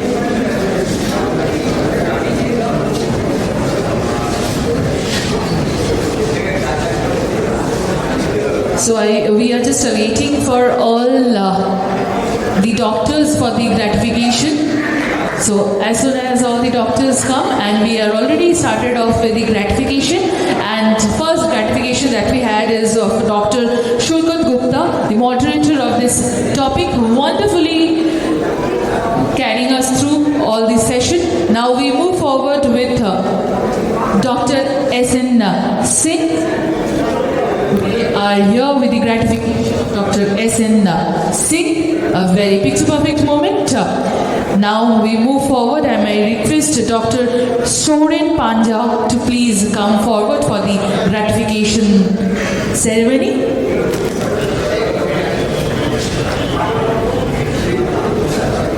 Dr. Soren Panja, gratification ceremony of Dr. Soren Panja.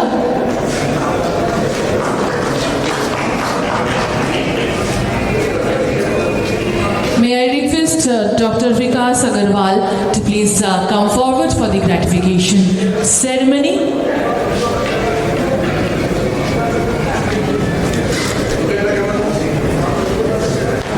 Now may I request Dr. Shubhadeep Chakraborty to please come forward for the gratification ceremony.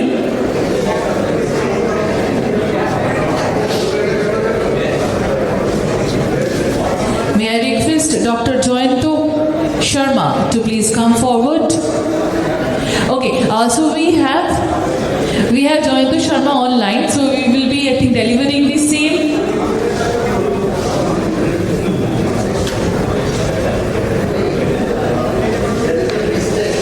So we will move forward with the gratification. Okay, so Dr. Manu Shah, we will be requiring just 2 minutes of time, and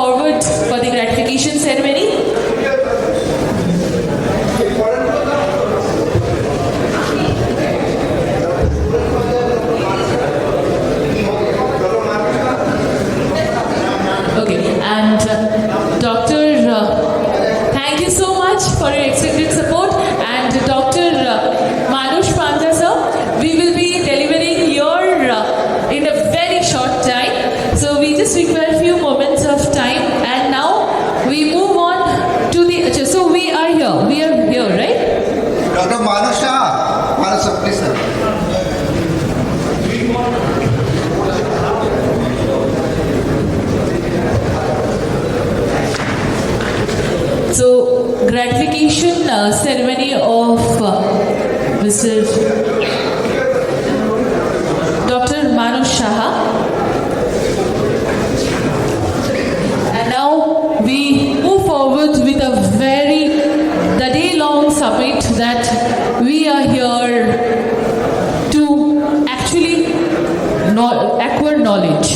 This is the best platform where we can learn from each other. There is no end to learning, and this is what we stand by.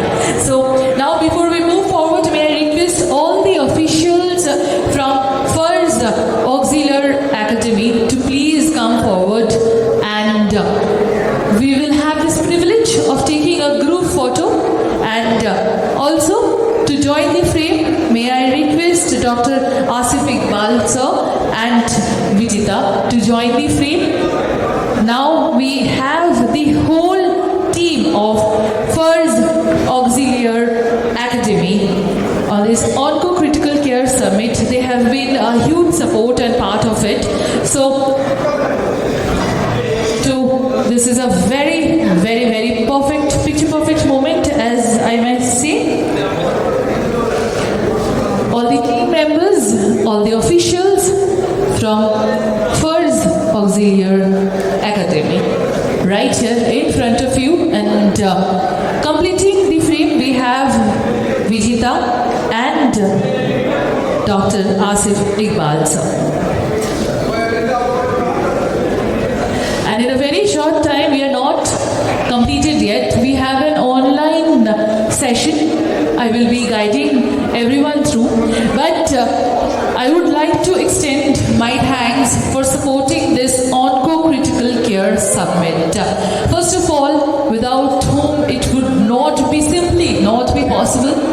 I would like to thank Apollo Multispeciality Hospital Limited, and for this Onco Critical Care Summit, our prime sponsor for this event was Intense Host Prime and Freshenias Kavi India Private Limited. And joining hands with us for this event, I would also extend my thanks on behalf of all the doctors: B. Brown, BDR Pharmaceutical International Private Limited, Glenmark, Concord Biotech Limited, Wood Hardit, Alnisha Life Science Private Limited, NATCO, NUC Genetics Life Science, Alchem, and AAA Pharma.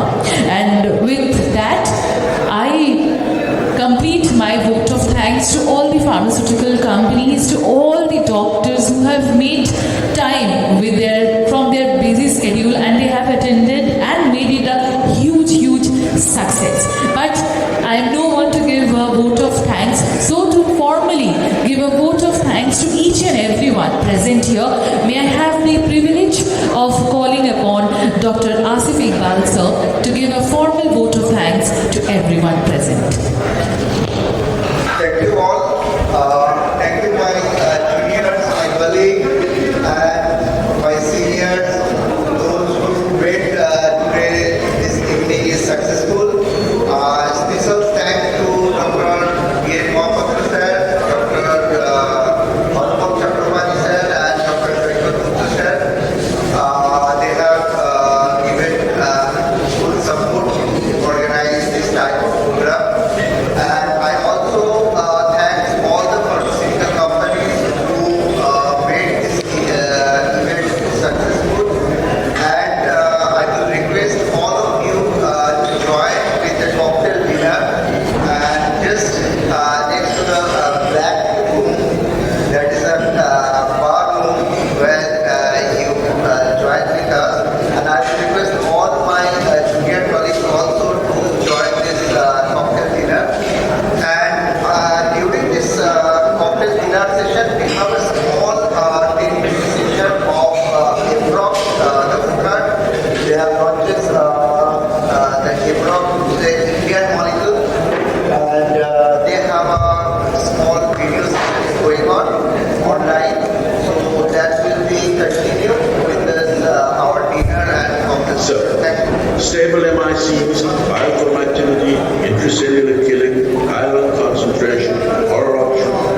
lastly, let's take a look at what's been available in India.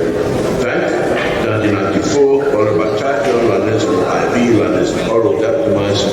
But then there was a gap of 12 years, and you've got Emroc IV and oral, the first antibiotic, a very good antibiotic, synthesized, developed, and manufactured and marketed by an Indian company, an Indian generic company at that, not one of these fancy big companies. Something I really think we can be very proud of. Thank you. Thank you very much for your attention. Thank you, Dr. Peter, for such an excellent presentation. I think you have beautifully covered the development part, the trials that take in the phase 3 data and the real world data. So audience, now we come to the Q&A session. I think we have received a lot of questions, but because of paucity of time, we will not take all the questions. So the first question which has come, I think you have already discussed in your slides regarding the breakpoints. But still doctors want to know why the breakpoints are not mentioned in the CNS and UCAS guidelines. Okay, just to emphasize, a very simple answer is because it hasn't been approved by the FDA. Unless a drug has been approved by the FDA, you're not going to get CLSI guidelines printed in their document. It's just as simple as that. Once, if you ever get it approved in the US, that's going to happen. It isn't the same as with the European regulatory bodies. But again, that doesn't mean to say that the breakpoints are wrong, because you've done all the right things. People need to know that you did all the right things establishing the breakpoints. You did all the right PKPD in vitro clinical studies, and if the patient responds and the organism goes away, then that's it. That's it. You don't need to worry about that. If there are bad things if the breakpoint would not work, I would think that after 2.5 years you will see it. Because remember that with drugs like trovafloxacin and temofloxacin, the side effects, the wrong breakpoints, etc., came within 6 months, less than 6 months, and the drugs had to be discontinued, revofloxacin as well. If there were problems, both with the breakpoints and the toxicity, I really think you would have seen it by now after 2.5 years of work. And you've tested on an awful lot of patients. So that's almost 55,000 patients have been treated. That's my answer. If there were problems, I think you would have seen them already. So the breakpoints, you just don't worry about that unless you have to, and I don't think you have to. I don't know. So Dr. Kushner, next question is to you. So which all gram-positive organisms are covered by MROC, and can MROC be used in treating enterococcal infections? Yeah, so basically it has a very good gram-positive cover. It covers all staph, MSSA and MRSA. It also covers strep pneumonia, and it will cover the enterococci as well. The enterococci, as we know, are the two types, that is the fecalis and the faecium. And the faecium is a little more resistant. So if it is a VAC-sensitive enterococci, then MROC would work on both of them. But if it's a VRE, and if it's a fecalis, again, VAC would cover. Even MROC would cover it. But if it's a VRE, which is fecalis, then it may not cover it as a monotherapy, and we might want to add fosfomycin to it to cover that. So it has a very wide spectrum of activity against the gram-positive, and also it covers the atypicals. So if we are using it in pneumonia, then it would cover the atypicals, and you don't need to really add something in the armamentarium. Thank you, Dr. So, Dr. Peter, next question is to you. We know that glycopeptides are slow bactericidal and linezolid bacteriostatic. So, are rapidly acting drugs like MROC are more useful in clinical practice? I really would think that would be the case, because especially if you've got the serious gram-positive infections like osteomyelitis and diabetic foot infections and bacteremia, infections like that, and especially infections in the immunocompromised host, you really want a bactericidal drug.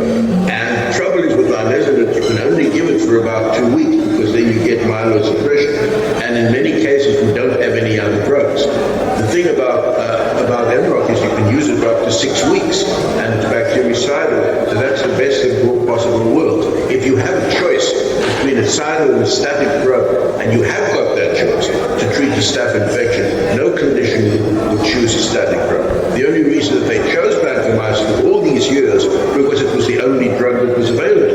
Vancomycin has never been a really good drug. Everybody knew that.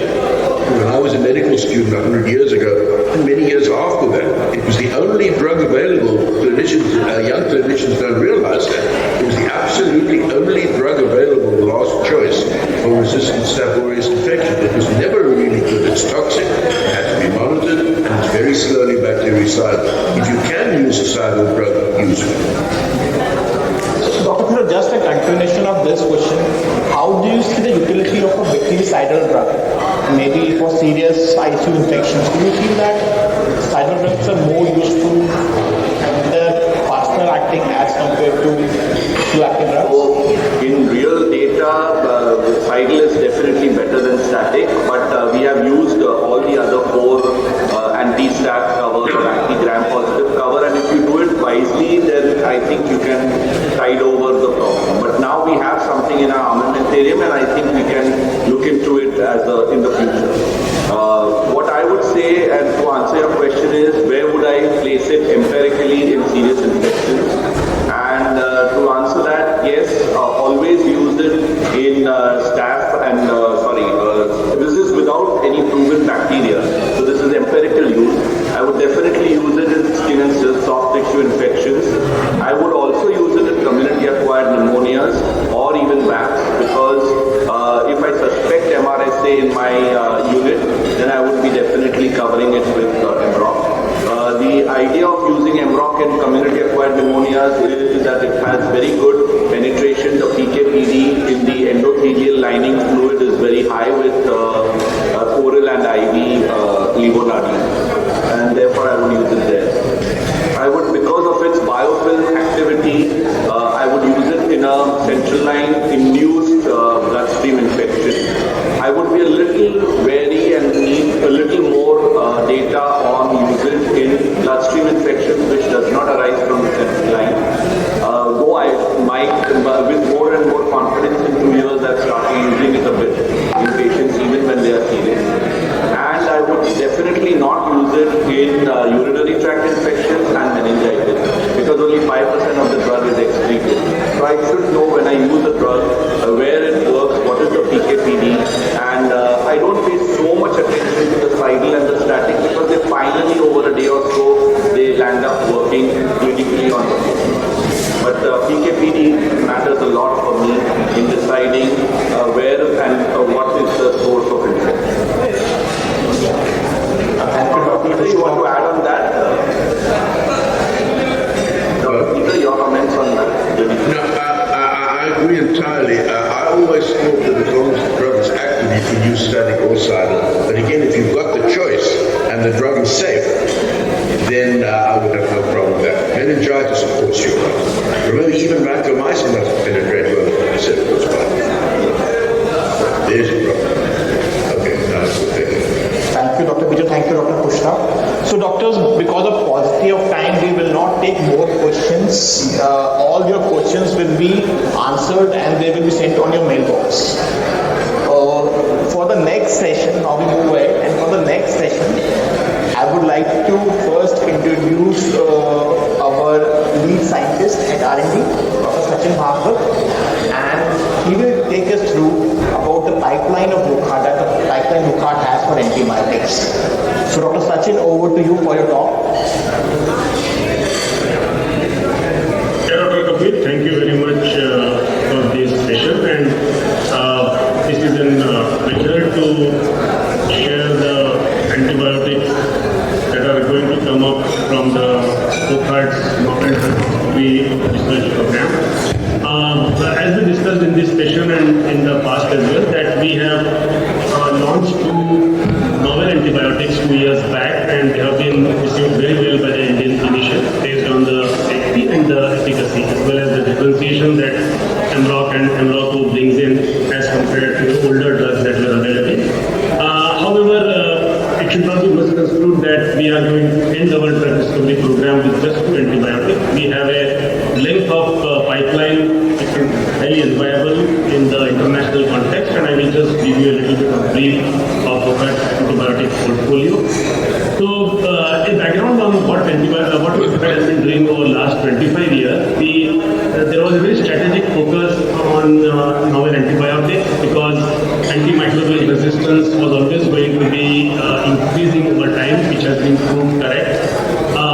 Particularly for the bacterial infections, the resistance have taken up a very monumental scenario where now you see very often plant drug resistant pathogens which are resistant to almost all antibiotics available today. And with that objective in mind, to bring about a solution to the antimicrobial resistance, Vocad embarked on the discovery of new antibiotics about 25 years back. During this period, Vocad assembled a strong antibiotic discovery and the development team. Antibiotic discovery team is 140 members strong. It is probably one of the largest discovery teams in the world, inclusive of big pharma companies. Vocad is the only company that has got end-to-end capability of not only discovering novel antibiotics but also developing into all the clinical phases. That is what has been now demonstrated through the launch of Europe and Onco.